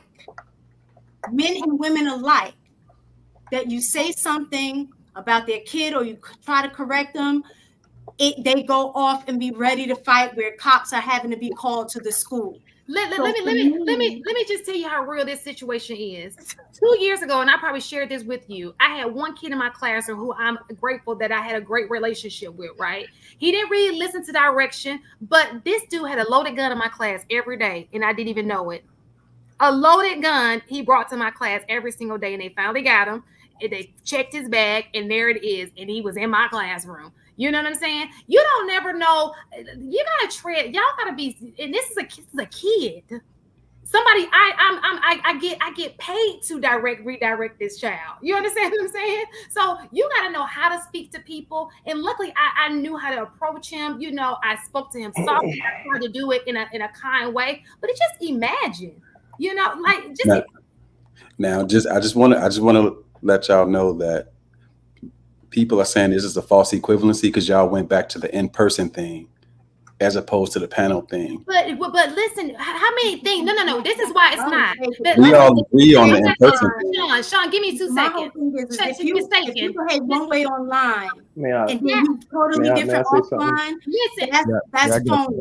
It's two different things. Let me say this, Sean, real fast, Sean. I'm gonna put it in the back chat. I just saw a documentary where some stuff happened online and popped off in real life only because of a comment. People, that's not. Are y'all really? I'm not taking that chance with my family because you want to see me do something. Now look, we can do. I will say the alternative is when I see something that needs to be addressed. The next day, when old girl popped up at the coffee, we talked about how women should conduct themselves. The following week on Friday, made a whole topic about it. And we had a conversation about it. You can do things in indirect ways that won't cause confrontation. It's more than one way to skin it. Hold up, That's a fair point. because I want to get his ghetto point of view in there. Go ahead. Appreciate that, good sir. Salute to everybody on the panel. I'm gonna be quick because I know a lot of people want to get in here. The initial thing I came up to redirect was when I heard Shan give the in-life example of men don't jump off on gangbangers and stuff in the hood. So are you saying you're not familiar with the Nation of Islam? Are you not familiar with IUI? No. May I ask the question? Oh, go ahead. See, you didn't have to do it like that. Like, I'm sorry. I apologize. See, this is... Listen, let's just be mindful that we have given our time, 6 hours of my precious Sunday time for being here. So it's definitely by will. So we're going to be respectful because we can log off just like everybody else. So I apologize for interrupting you. You have every right to be, but let's just take that in consideration, okay? But go ahead. I apologize. Okay. So are you not familiar with the IUIC, the Nation of Islam, NFA crew, so many Christian, Baptist, Pentecostal organizations who have the men literally go into the hardest of the hardest communities and redirect these men, nonviolence initiatives, gun violence basketball tournaments. Like they do that in the worst neighborhoods. They don't go to the nice, prissy communities and do that. And if you're familiar with that, for you to then turn around when it's convenient for your argument and try to spin that men don't do that is very disingenuous. I didn't say men. I was talking about the people on the panel because you're coming at us personally. There are women who also go into the community. Like I told you, we laid a platform to discuss those things. But you came when I made that a comment, I was talking about the personal people on this panel because we were being attacked personally for not doing something. You understand what I'm saying? I agree that women should do better, which is the reason why I said we made this platform in the first place.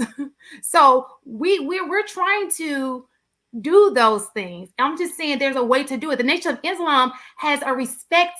They're respectable people in the community. So of course they can. They already have the level of respect that these young people look up to. They have a reputation. They built their reputation by putting in the work in the street.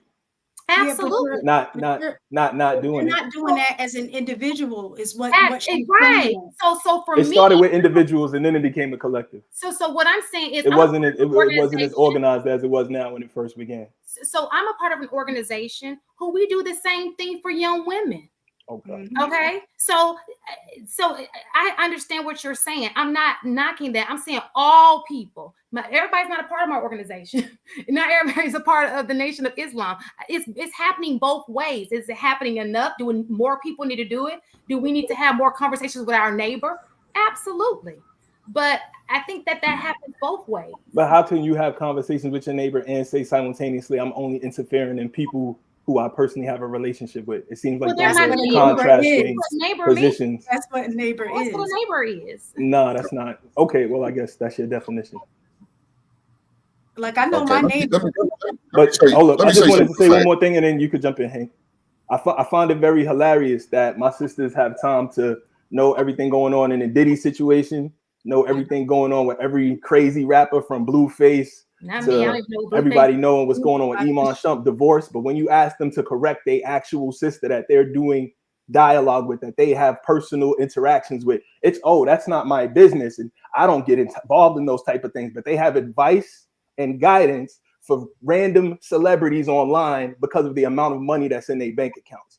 Don't ever let that part miss you, guys. My sisters have tons of advice for random people they will never meet, but they don't have no instruction or correction for people they could actually touch and instill some knowledge into.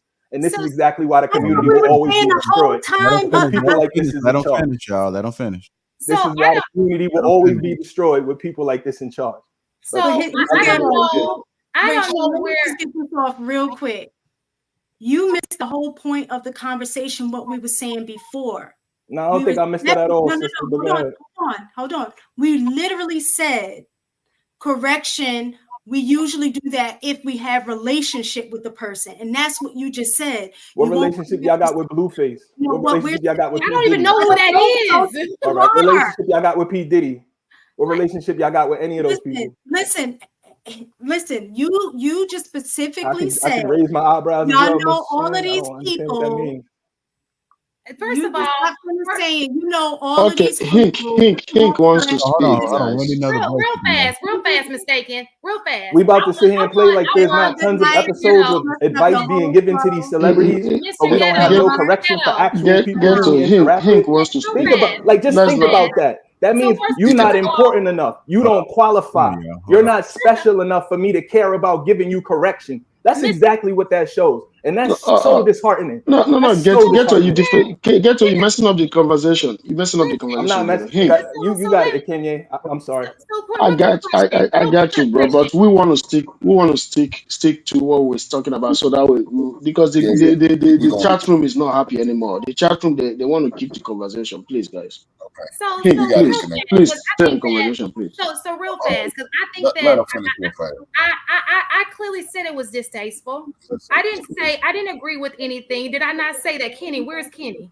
Did I not speak on that? So I don't know why he's coming down. I wasn't there for the conversation last week, but I said if those things were said, that it was distasteful. But here's the thing.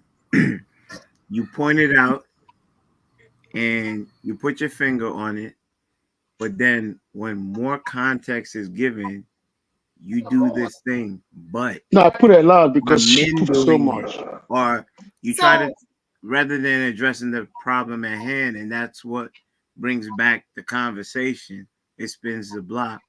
If you are passionate about having women's group and having young women look up to you, you can't pick and choose your battles.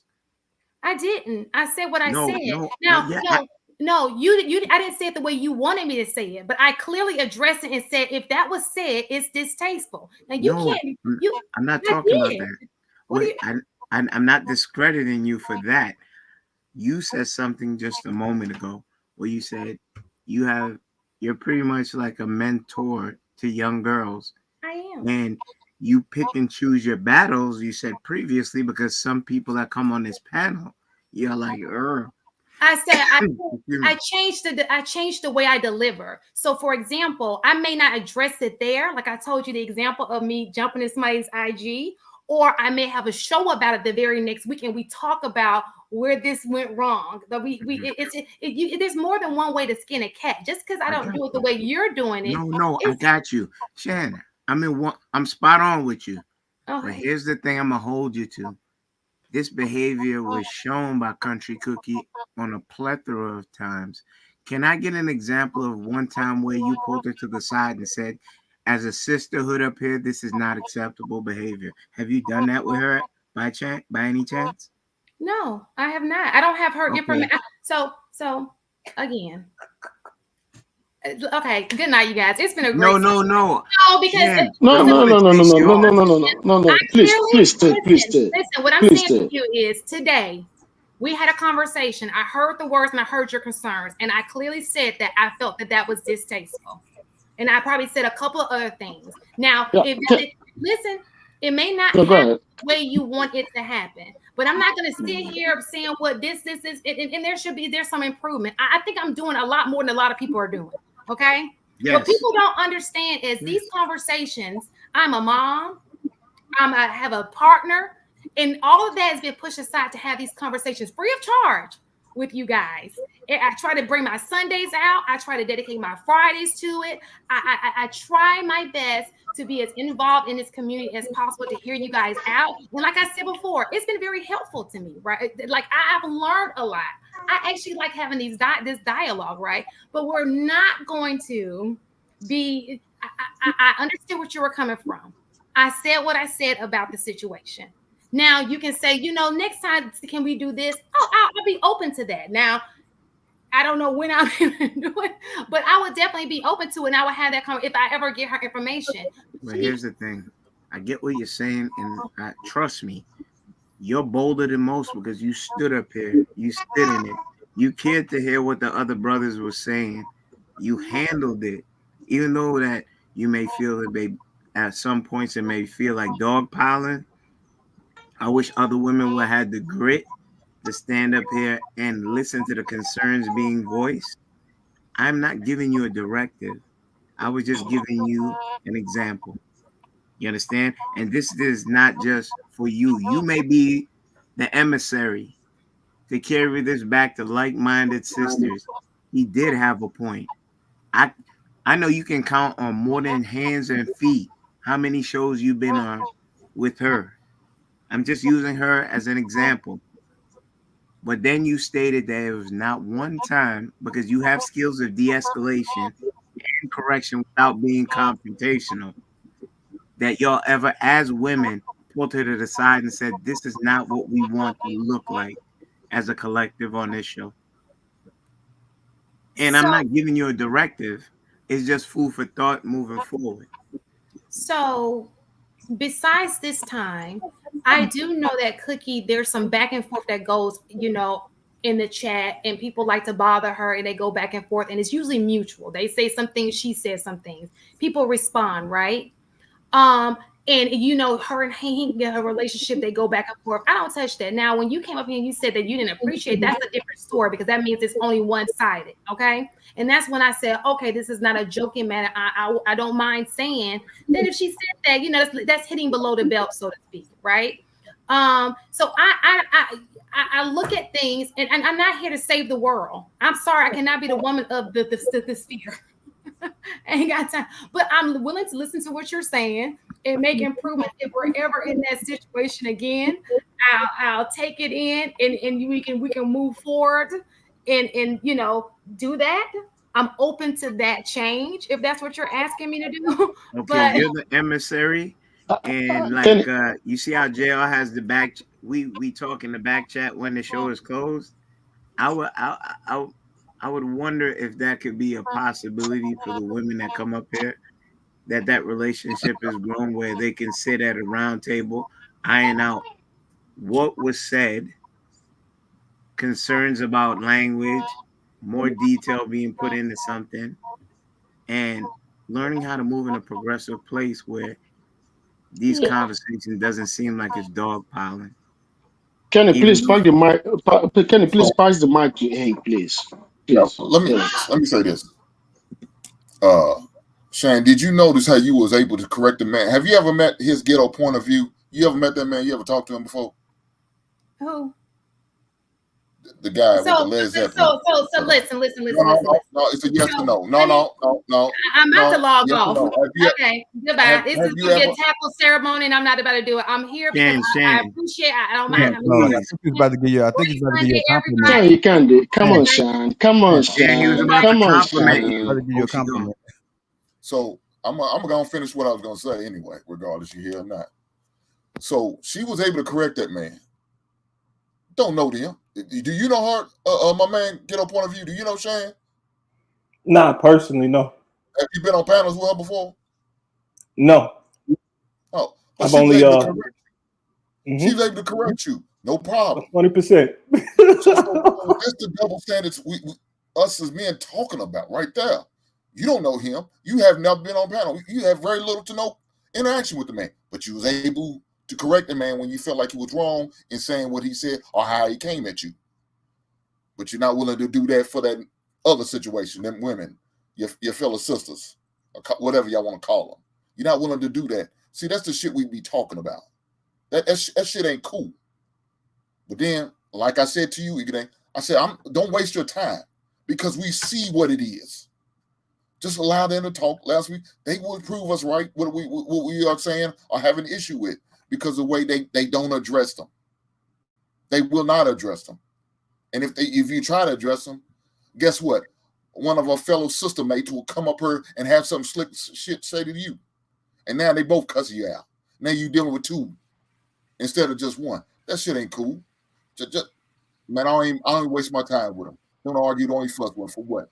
It's a waste of goddamn time. Hold on, Hank. Can y'all hear me? Yes, we can. Yeah, we hear you. Hey, everybody. I've been listening on and off. Good evening to you guys. I wish I could have been a part of the show earlier, but you know, days full, kids, X, Y, and Z. I've been on a panel with Hank before, and not you other guys, but I watch all of JR shows, and I'm gonna be real. I'm gonna be real. When I saw in the chat, Casey should have been on this panel, and it was funny because I was supposed to be. But I'm gonna say this: Kenny came up, and I also watched the show from the following week. I don't know why, and I'm literally going over the whole thing. I don't know why he's looked at as being so disrespectful, because nothing he did or said was disrespectful. Kenny talked very calmly, very peacefully, and he said what he felt, right? As individuals, we're all entitled to our own feelings of how something that is addressed to us, how it comes across, right? And he came to the panel and he said how last week came across to him. Are men not entitled to their feelings of what women say or don't say? But a lot of women jump to all kinds of conclusions when we feel disrespected.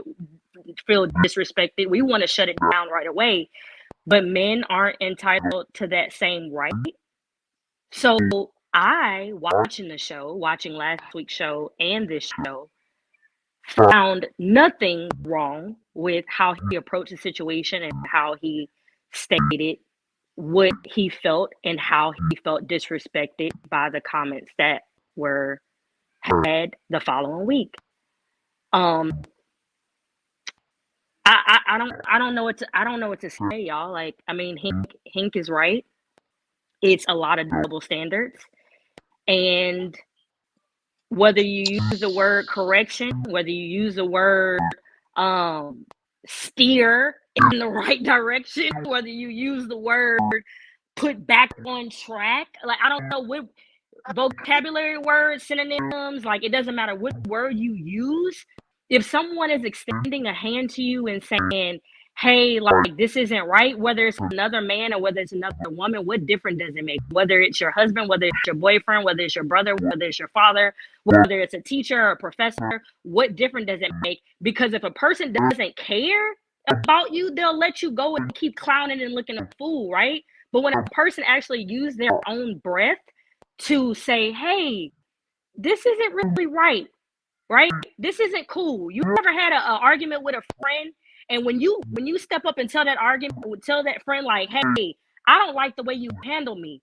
When that person stops talking, guess what? The friendship is over. If you have no more breath in your body to say and stand up for yourself, to actually say, like, hey, I didn't like the way you handled me, or I didn't like the way you did something, or I felt like you could have did something better, or I want better for you and how you're handling yourself. That person actually gives a damn on how you are presenting into the world, how you are showing up as who you are, because they're taking their own time to talk and breathe life and lift you up. Whether you take it as them trying to push you down, they're actually lifting you up. So I think as women, we have to understand, yes, no one here is perfect, whether they're a man or a woman. And I don't need to keep talking JR and go on a monologue, but I just, not that Kenny needed anybody to come and speak for him, or needed a woman to come and speak for him. That's not why I'm here. I want to make sure that all women's perspectives are seen on your panels, because we don't all think the same. I don't have a problem with a man looking out for me if I'm not with my husband outside of my brothers and my fathers, right? Because I've seen my brothers and my father and my husband look out for other women when I was with him or without him. Because that's what men do.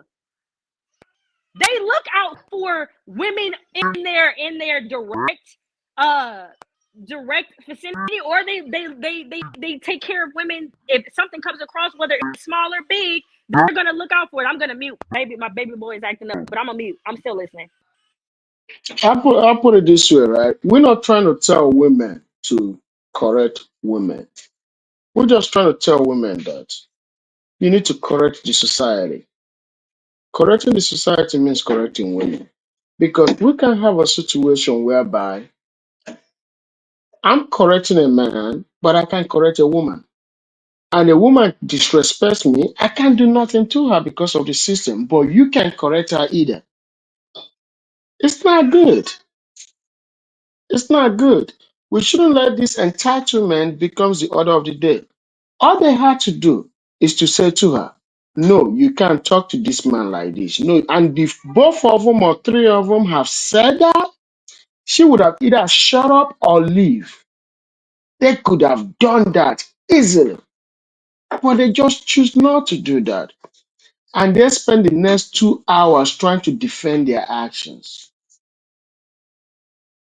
But they could have just fixed it in 30 seconds or 1 minute of each other. This one could have spoken for each other, and then the other one, that's 3 minutes of three of them speaking. But they went 3 hours or 2 hours of defending what they didn't do. It displeases me because the thing is this. They don't want to correct somebody because they don't want to be corrected, just like I said. And that's the way I see it. I've always seen it like that.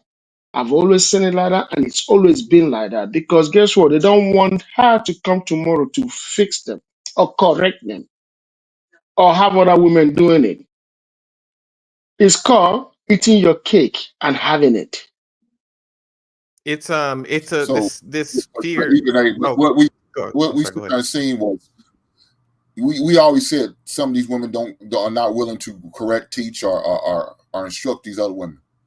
So now we've been saying that. Now we just got an example. Those was two individual examples of people who's not going to do it. They said they're not willing to do it. They're not going to do it. And so there you have it. Then we just need to move on.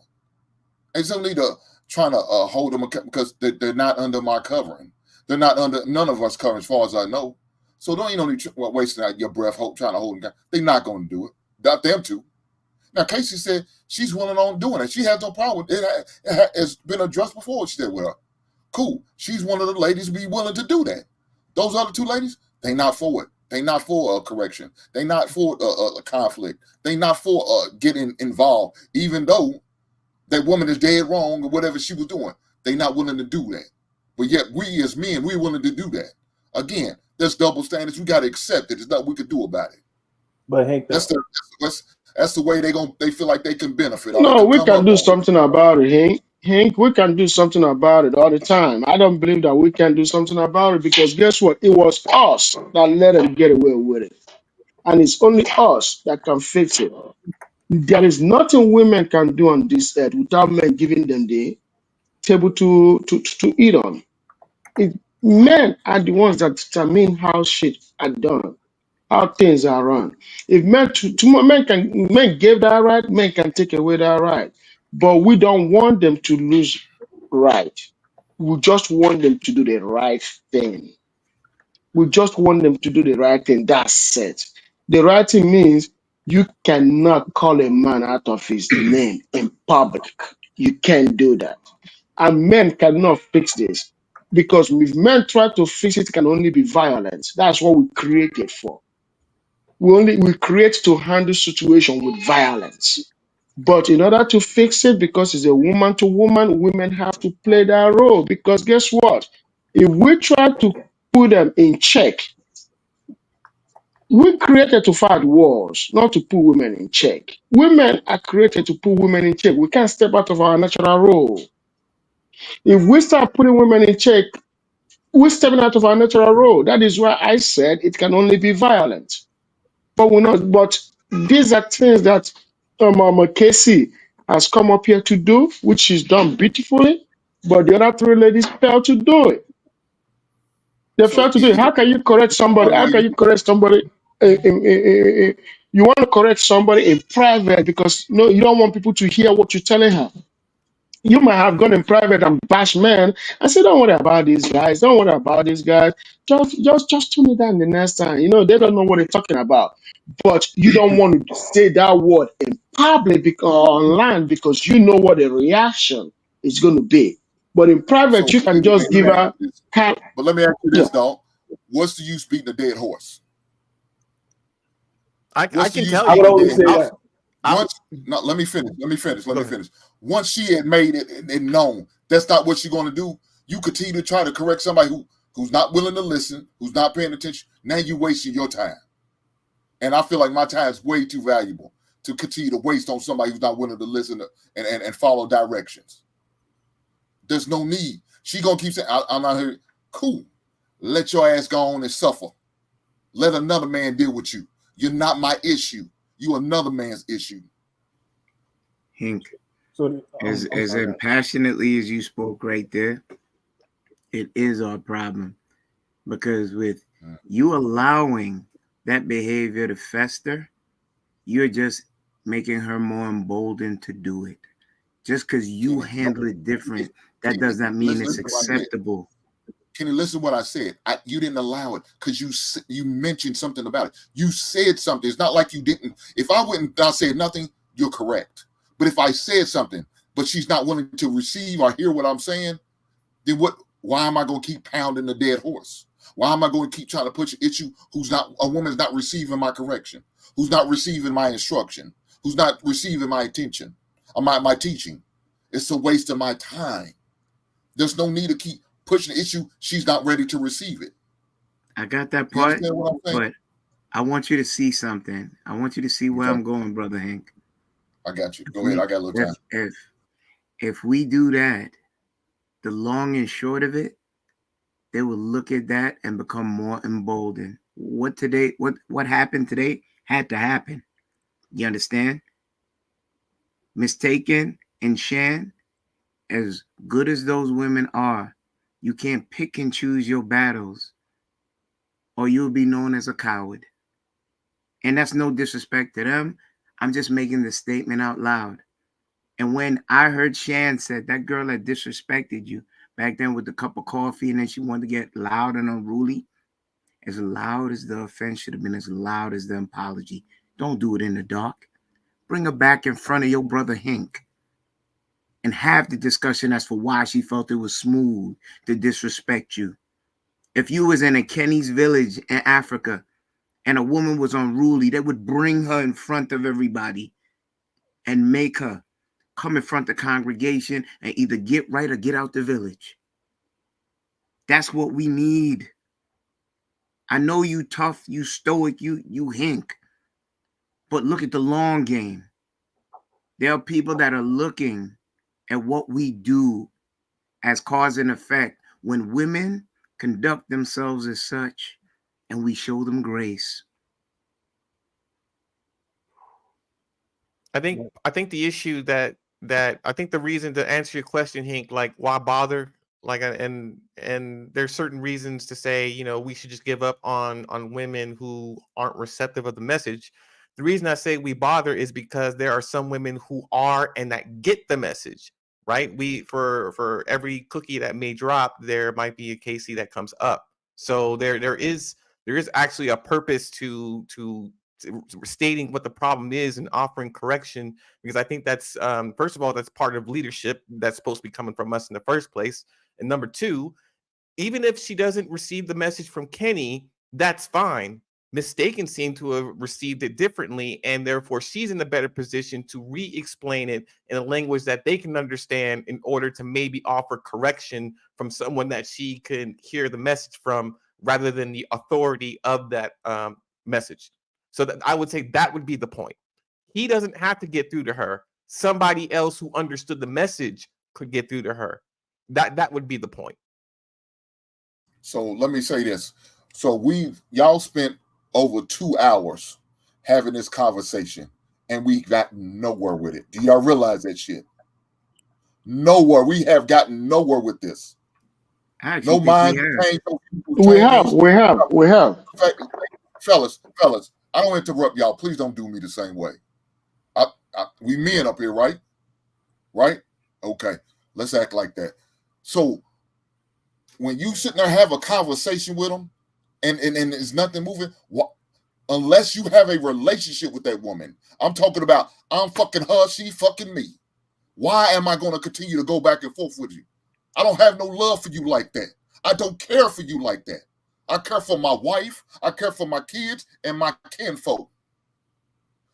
Ma'am, I'm not going to sit there and go back and forth for you 4 hours trying to convince you for what? I have no ties to you. Other than we the same goddamn color? Is that it? That's not enough for me. Why go back and forth with these women like this that has no ties to you fellas? That's what I'm saying. Don't waste your goddamn time. I understand. There's nothing wrong with you saying what you need to say. Once you say what you need to say, once she shows you not ready to receive it, listen to it, then move on. That's what's wrong with our brothers. We stress ourselves out, try to prove a point to these heifers that don't give a shit about your black ass. I told you many times in the clip, they don't give a damn about you. And they shown it way too many times to the point where they did not one time correct that woman. But yet they were quick to correct your black ass. They was quick to correct Ghetto point of view. They was quick to correct Ikene. They was quick to correct Kenny. They was quick to correct EBD and anybody other man that was up for that they felt like got out of line. But they was yet slow to correct that woman. That lets you know right there. That's the proof y'all need that you don't need to be wasting your goddamn time. Once you say what you need to say in that correction, let it be. Hank, there is something that Kenny addressed to you. I'm not going to doubt what you said is 100% correct. There's something that Kenny addressed to you. Kenny says, no, Shannon said, this is what Shannon said to you. He said, it is for the thousand who are quietly watching and rewatching the show. That's why we're talking. We're not talking to those women because guess what? We know they're not going to listen. We know that. But there are people that are watching this show that are picking from it. There are people that are going to rewatch it. There is an adage in Nigeria that said, when a father is advising his son, it's usually the child that doesn't have a father that picks the advice. You see what I'm saying? When a father is advising his son, it's usually this child that doesn't have a father or that stands on the corner of the house or the building that is the one picking the advice. So because some kind of human being is not going to listen to your advice in that public doesn't mean you shouldn't speak, because guess what? The audience is listening. Sometimes people come to me and say, I can't complain. I say, no, you should complain because somebody's listening. You don't know. I used to use that word in that phrase, I can't complain. But it got to a time I had to reward it and say, no, complain because somebody's listening. You see what I'm saying? Out here at Kenya, we say the flower that's closest to the sprinkler get the least water. Flowers that's closest to the sprinklers get the least water. I agree completely with Ikene because it's almost like when you are coaching kids, right? Sometimes you may deem it to be, okay, I'll deal and talk to this kid privately, but sometimes you have to reprimand or talk to that kid in front of the rest of the team or the squad so that not only that kid can get the lesson, but the other kids can understand it as well so that they can avoid the exact same situation, right? So they may not be completely in that literal situation at that moment, but hearing it being talked out can help them avoid it in the future, and they also learn from it. My parents, literally, we hated it as kids. There's 4 of us. I'm the only girl, and we would get our situations talked about in front of our siblings, and we absolutely hated it. And we used to always be, man, it's not none of their business, man. Why are they on the couch? Why they gotta be in the room? Like, y'all could just talk to me by ourselves. Like, why they gotta be in the room? And as we all got older, we realized that we all were learning from each other's situations. Indirectly, we were all picking up on things to avoid from each other's mistakes. We were all learning and growing from the teachings that my parents had to give one particular child. The other 3 still picked up on some of that knowledge, whether we were in that same situation or not. So, yeah, I definitely understand what you're saying, Hank. Why waste your breath? Why waste your breath? Why waste your breath? But at the same time, the conversations and even these panels just as a whole, yeah, somebody may not get the message on the panel, but the audience is going to get some of that knowledge and also learn just from watching the back and forth, just from seeing that exchange of thought and point of view. The audience will gain something from that. They will. Casey, I agree with that. But they could get it within that first 5 minutes of the correction I give them.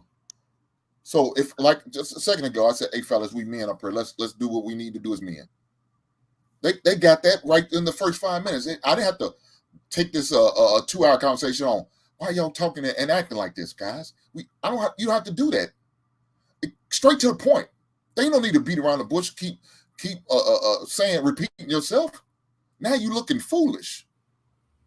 Now you wouldn't repeat yourself with kids. Why are you repeating yourself with a grown ass woman? That's some bullshit. You should say it one time and they should get it. Now, if they didn't hear it, I'll repeat it. But I shouldn't have to say it a third. So I totally understand where you're coming from, and I understand your delivery. And I will say that your delivery works for you. Like I can tell, I can understand your personality and how you deliver your thoughts and your thought process, but I also can appreciate how Kenny delivers his thought process. I also can appreciate how EBD delivers his thought process. And Akini, I'm not familiar with his ghetto point of view, but I'm familiar with everyone else on the panel. That's why we have these panels, right? Because we all don't have the same delivery. So a lot of men that think like you or that feel they may be that person or that woman who only needs to hear it one time. But Kenny may be speaking to a different type of woman who struggles with hearing things only one time. He may actually get through to the woman who needs a deep dive and explanation, which most women do. Most women need you to break it down and make it plain and also make it colorful and come at it from different ways and explain it in and out and then start over and then go iron back over that bad boy all over again. Some women are like that.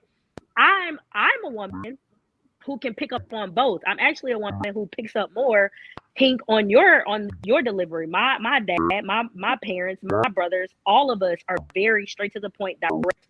There's not a lot of fluff. There's not a lot of back and forth. I coach my teams the same way. Anytime I'm with fitness, I train the same way. I'm not going to repeat the same thing. Either you want to be this or you don't, right? That's who I am as a brand. But on the flip side, everyone is not like me, and I understand that. I have that understanding for the world. I have that understanding for women. I have that understanding for men and who they are, and I can appreciate different men and their different delivery and how they show up in this world, because there is a woman who needs that. And that's what I kind of really hate about a lot of our panels and a lot of the channels in the manosphere. The women that come up, they placate and put on a pedestal one type of man. No, there's not one type of woman out here, so why should there be one type of man? There's someone for everybody, and people can speak to different groups of people at different times in different situations. And we have to have more of an appreciation for that within our own community as Black people, as Black women and men. We all have our own audience, right? That's why there's so many different YouTube channels, because people are allowed to follow and watch who speaks to them. So I just want to say, like, I really Hink, I understand your point, and Kenny, I understand your point. You guys both have a point in how you deliver your messages. I don't agree with Kenny. I think Kenny is the gooch, and that's just who he is. I love the brother, but he's the goddamn gooch. Well, yeah, sometimes y'all be trolling, but that's a whole nother thing. That's a whole nother conversation. My dog. Yeah, but he did a good job by extending the whole show 2-3 hours. Hey Jay, Yeah. I can't. My bad for earlier part of the day. Listen, this conversation needed to be had.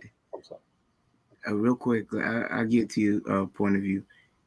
This conversation needed to be had, You needed female presence in here to see how they held under scrutiny of you breaking down the points that we needed made and see if they were willing to adhere or run from it, make excuses, and dash idly by their responsibility. Because as men, we have a responsibility that we can't run from. So when I hear them saying, well, y'all don't do it, when men get past words, they kill each other. There's a pecking order. No matter how you look at it, there is a pecking order. You know this guy's this type of guy. You know how to conduct yourself in that room. That don't make you soft. That makes you want to adhere to being more decent as a person and check those bad things about us, which we all have, correct them, and get them out your system so that you can live in unity within your community. The sisters need to be held to the same accord. Absolutely. And the only thing I wanted to add to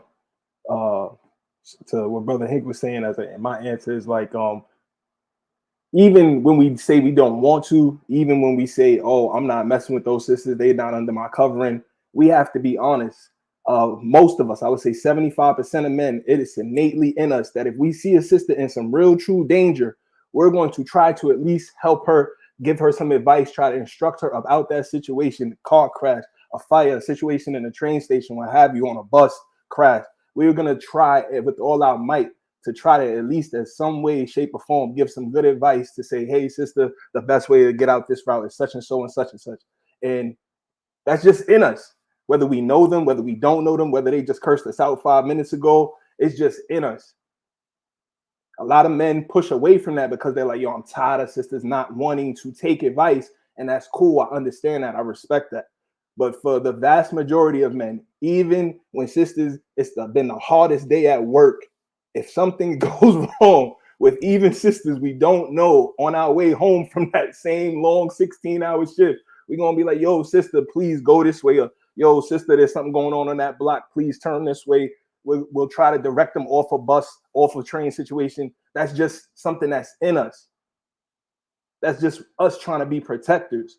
And so I think that's why sometimes some of us will get aggravated with sisters and be like, yo, but you don't understand. I'm really just trying to help in our own ways, from our own perspectives, even if it's aggressive or rough or not put with the best vernacular. Sometimes it's really from a place of really just trying to be helpful. Whether we miscommunicate with one another, we miss each other at that time, it can be unfortunate because a lot of times sisters have lost their lives in those situations.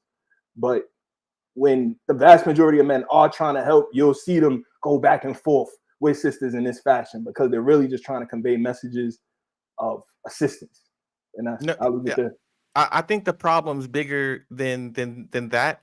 Only because what we're experiencing in real time, even on this panel or panels like these, is just what the problem really is. Like to answer, I think I wanted to address something Mistaken said a while ago. She said, we get on these panels, I've been on some panels, and there are men who told me that if she sees like a woman getting like manhandled or violated by a man, that, you know, he's not gonna up and just jump and defend her.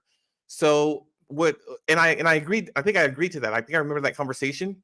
And what I would say to put more context into that, instead of making that statement, because that sounds like a statement that just says men are, as a collective, have said, we're no longer just going to dive in and save you like Superman if you're just getting beat on or whatever the case is, right?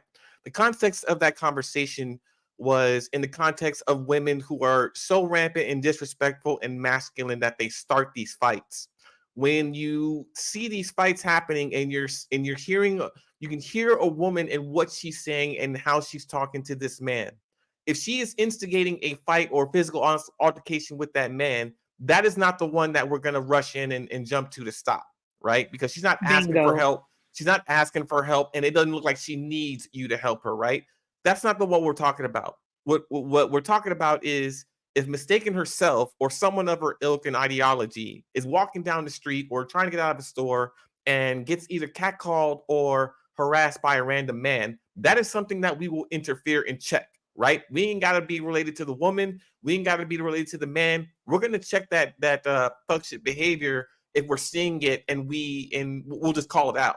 If it's physical, we'll intervene, right? We EBD, even if she just called you a weirdo 5 minutes ago.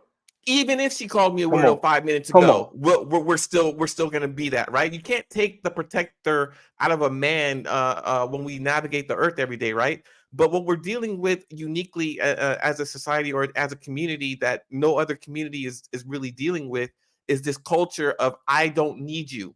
You'll never hear Asian or Korean women say that or have a movement behind those words. You'll never hear Latinas or South American people say those words with women.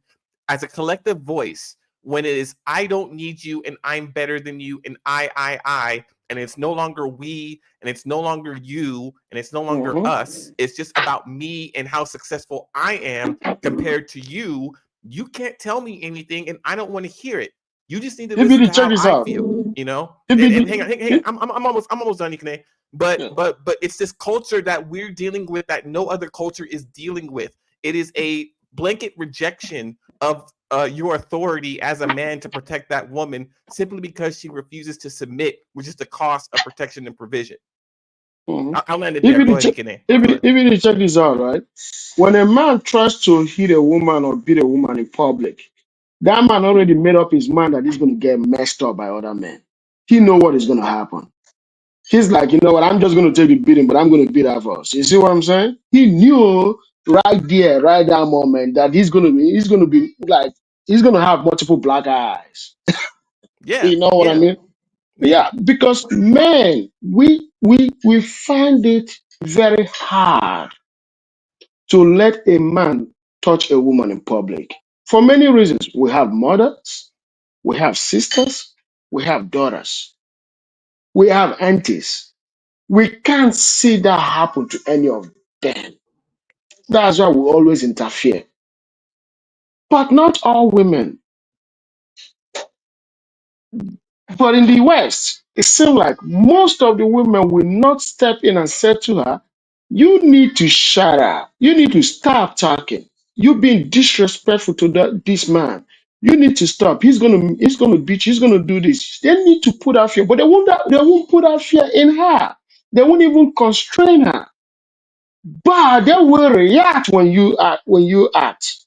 Right. It's like they're betting for you to do something. It's like a trap. So the man is like, you know what, forget it. I'm just going to do something. I know that men and women will come for me. But we shouldn't have a society that functions like that, whereby the victim becomes the perpetrator. And then the perpetrator becomes a victim. We can't allow it to. I know some ladies that will come to me sometimes. Like one lady one time, I think a few days ago, was like, "Oh, you the guy that said that your sister did this and that happened, and somebody and your sister's ex did it." I'm like, you know what? My sister went and looked for trouble, and she got in trouble for looking for trouble. I'm not going to bail her out for that, but I'm going to come restrain. I'm going to stop the outcome from happening. But she need to learn her lesson, so it won't happen again. Yeah. Because if I bail her out before she learn her lesson, she's gonna do it again, and it might happen when I wasn't around. And guess what? That might be the end of her. So you need to prevent things from happening by letting people learn the consequences of their actions. You know how that's going to happen though? You know that's going to happen when men, I think, and it's starting to happen now. I think it's when men start having come to a consensus about a standardization of behavior that we will tolerate and respect, and the behavior that we won't. When it comes to like what our problems are, the common issue is your attitude and behavior towards me. Because what we're also experiencing that no other culture seems to really do is this code switch of, Black men, I don't need to listen to you or respect what you have to say or do what you ask me or tell me to do. You don't have that right. But Mr. Charlie, my boss, but Mr. Fireman, but Mr. Policeman, but Mr. Professor at my school, but my friend, they can all tell me some stuff that I'll listen to and hear and consider. It's just you. So the discriminatory behavior happens to be the man, a specific man. This black man is unworthy of my attention, of my affection, of my 100%, of my I'm listening to you, or I'm going to follow you, or I'm going to submit to you. This man, this one type of man is the one that I don't have to listen to. Everybody else in society, they're better than this man. They're doing better than this man, even if it's not the case. Even if they're working $2 an hour or picking grapes or whatever, they're better than this man over here. You know what I mean? And that's a whole type of culture of can you pay my bills? I don't need you, or use this or use that, or I don't need a scrub. There's a whole culture of I don't need a man. We need an entire generation that loves and respects and appreciates black men.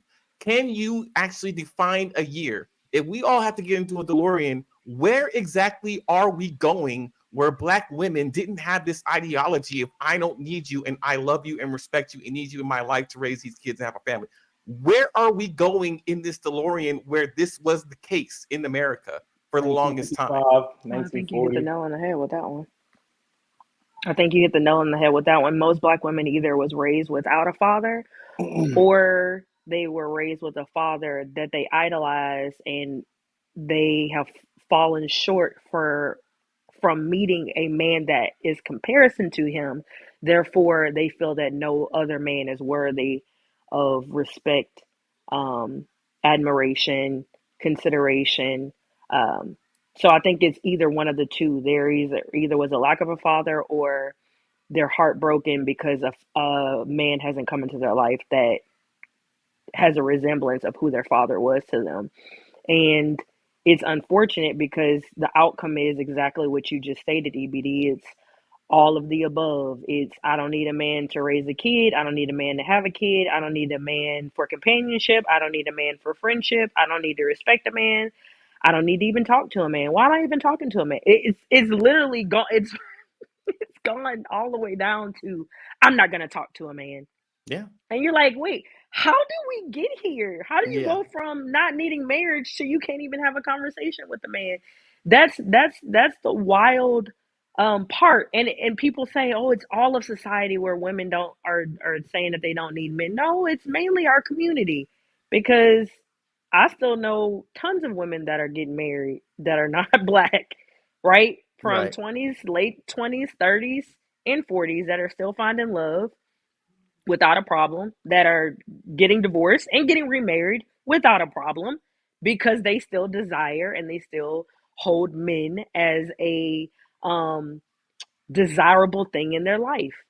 And we as black women are losing that desire in every sense of the word. But when you go down to it, going back to that view, I wasn't on that show, the whole view statement of saying that men are useless. It's embarrassing, right? Because men do run the world. You're driving on the interstate. Do you see women out there doing construction, fixing potholes? Do you see women building skyscrapers? Right. Do you see women plumbers? Do you see women electricians?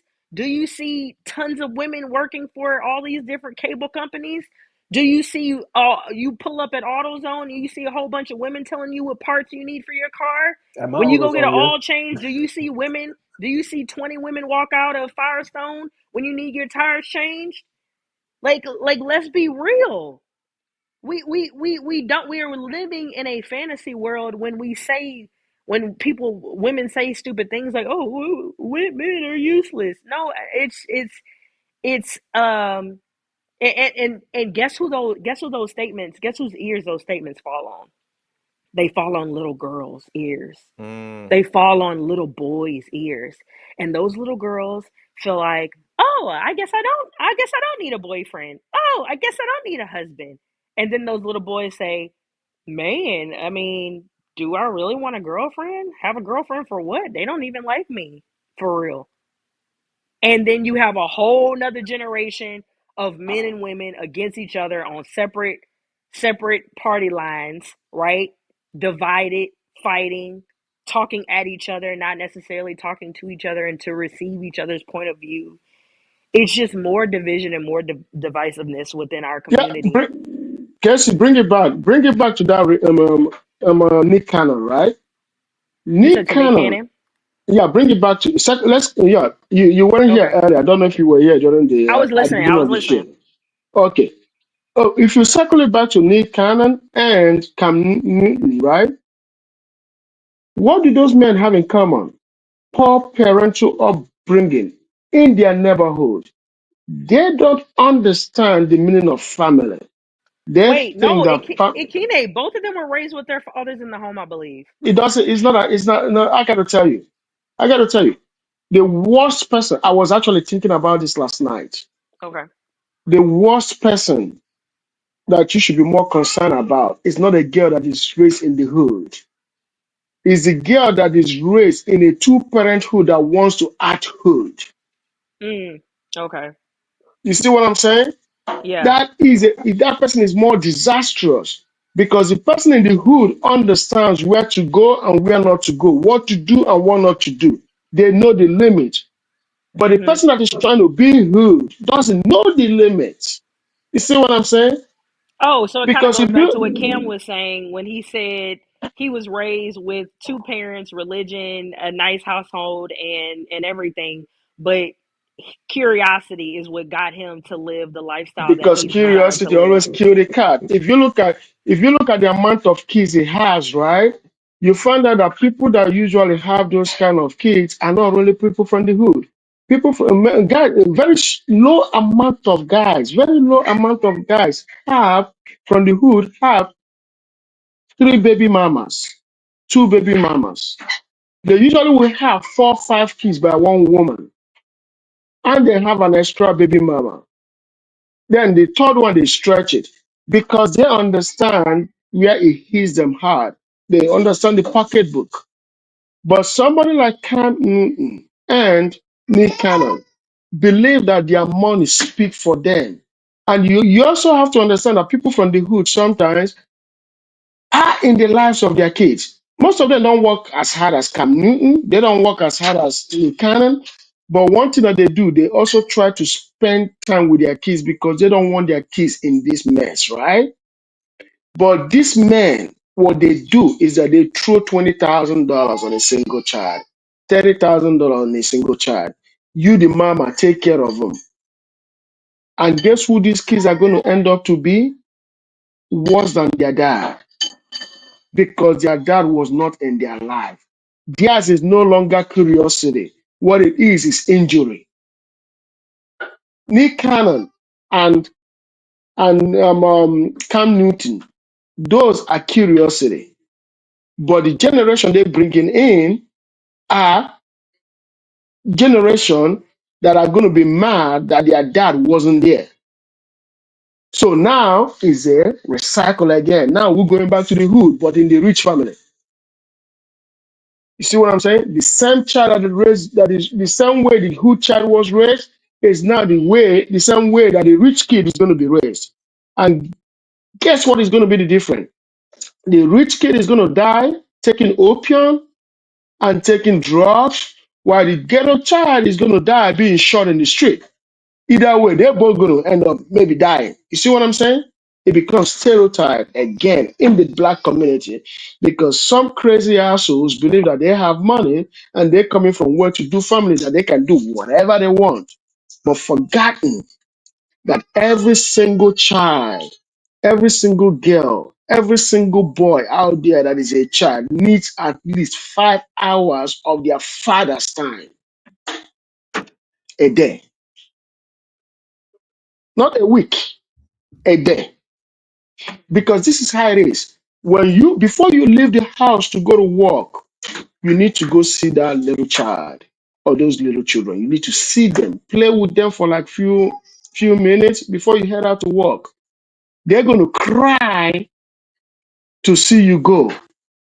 They're going to want to run to your car because they don't want you to leave. And when you come back home, kids know the sound of their father's cars. I knew the sound of my father's car. I knew the sound of my uncle's car. I can differentiate all of them when I was a little child. Kids know those sounds. When they hear that horn, they know it's daddy coming home.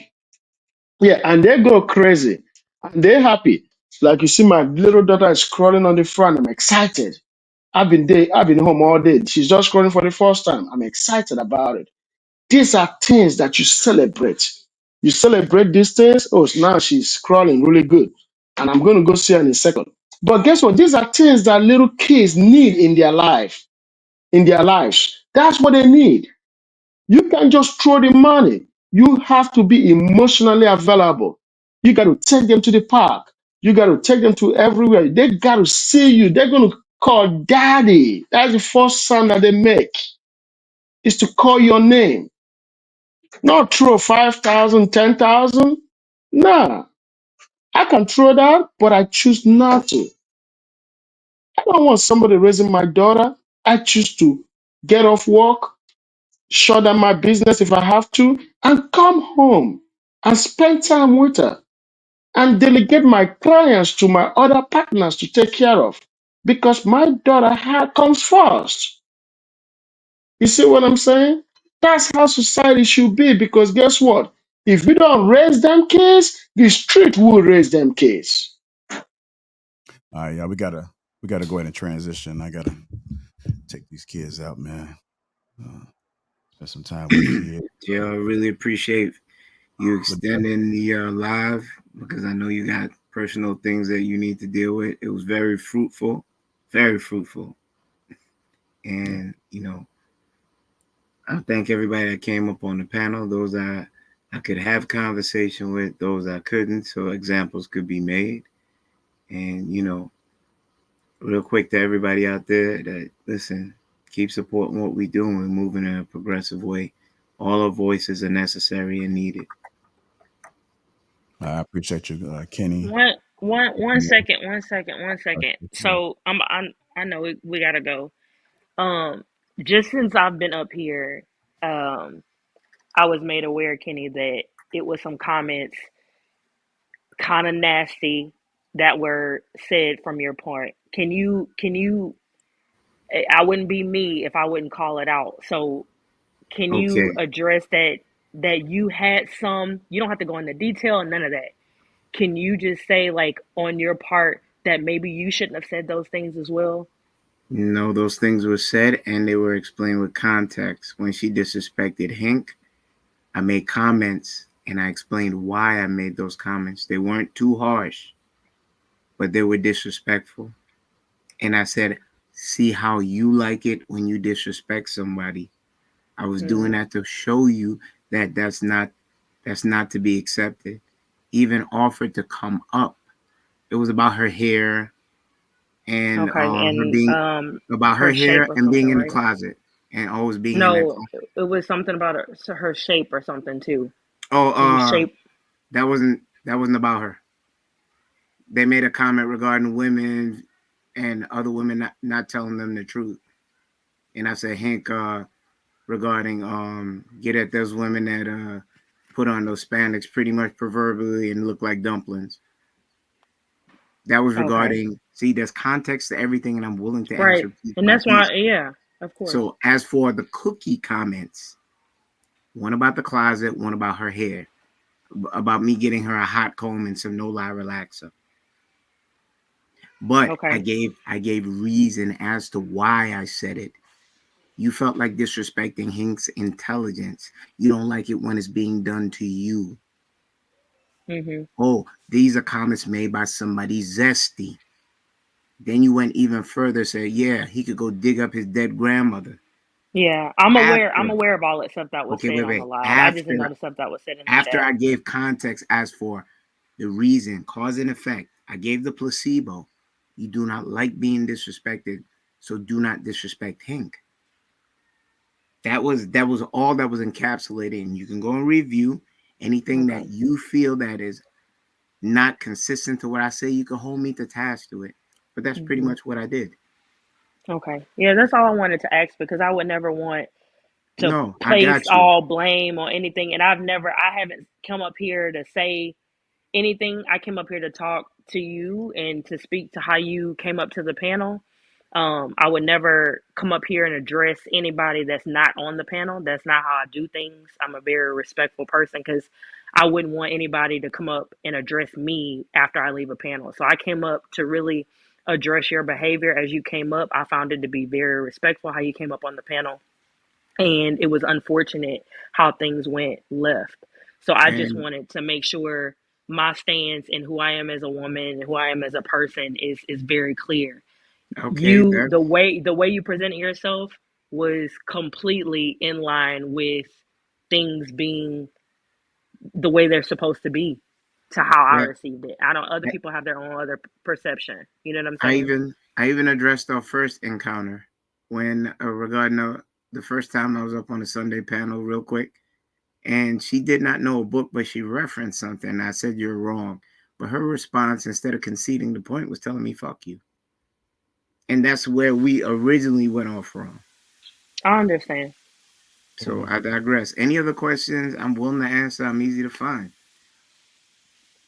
Thank you. This was a good panel, good show. I mean, I guess what we're dealing with is what we're dealing with, but I'd rather much people. I mean, we want to say we want to deal with people who receive the message, but that's not always going to happen, right? There may be analogies you need to use. There may be tone you need to shift. There may be someone else who needs to deliver the message.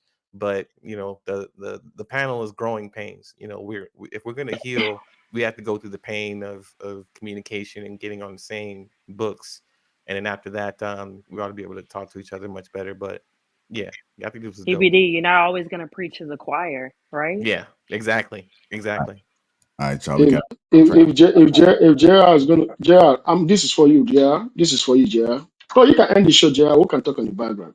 okay. Go All right. ahead. Let me go ahead and end this show. But I want to Hey Good guys, you night, guys can guys. stick around. You guys can stick around. We can be in the background. I gotta go, Ikene. Thanks. Okay. Casey, Bye, thank you y'all. for coming up, Casey. Appreciate you. Ikene Good night. to the Black Dragon. His ghetto point of view. Let me get to these super chats and then we'll go ahead and close. And saying you won $5. Says mistaken. If they don't watch these shows, they don't see what you should correct. That's a cheap way out of responsibility to the people. Man or woman, Underground Zone, $5 says, fellas, look at the sisterhood still making excuses. Didn't she respect the dead? And these are the women we're supposed to protect and care about. AB, $2 says, can she click, clack, Zulu? Where am I at? They got 11. $10 says, what we need to correct is Hink driving around in public in a Chicago Bears shirt and shades on like we don't see him. We have to stop this. AB again, $2 says, how much to stop this puppy wig? Advanced Perception, $2 says, Alexa, play Unleash the Dragon by Cisco. Ghost of Jack Knock It Off, quietly lurking. I'm boycotting marriage because women won't pay my bills. Insane One, $2 says, respect is given. It's not earned, it's a choice. Advanced Perception, $2 says, non-cookie blaming out of outbursts on ADHD is wild. BZ, $10 says, I think we all know what she is saying. She is not going to correct her out of fear of retaliation or being ostracized by the sisterhood. If men can protect her from the aftermath, she not going to do it. Chant Reactions says somebody needs to mute 199. Chance Talk Reactions again, need correction. And lastly, Insane You Want $5 says, if Kenny was their father, brother, or son, they would have said something no matter who it was. It could be vice president, they speaking. I want to personally thank everybody that's contributed to the platform thus far. I just want to say thank you. Hit the like button. Also, make sure you subscribe to the channel and catch us next Sunday. Next Sunday, we're going live again, same time, same place.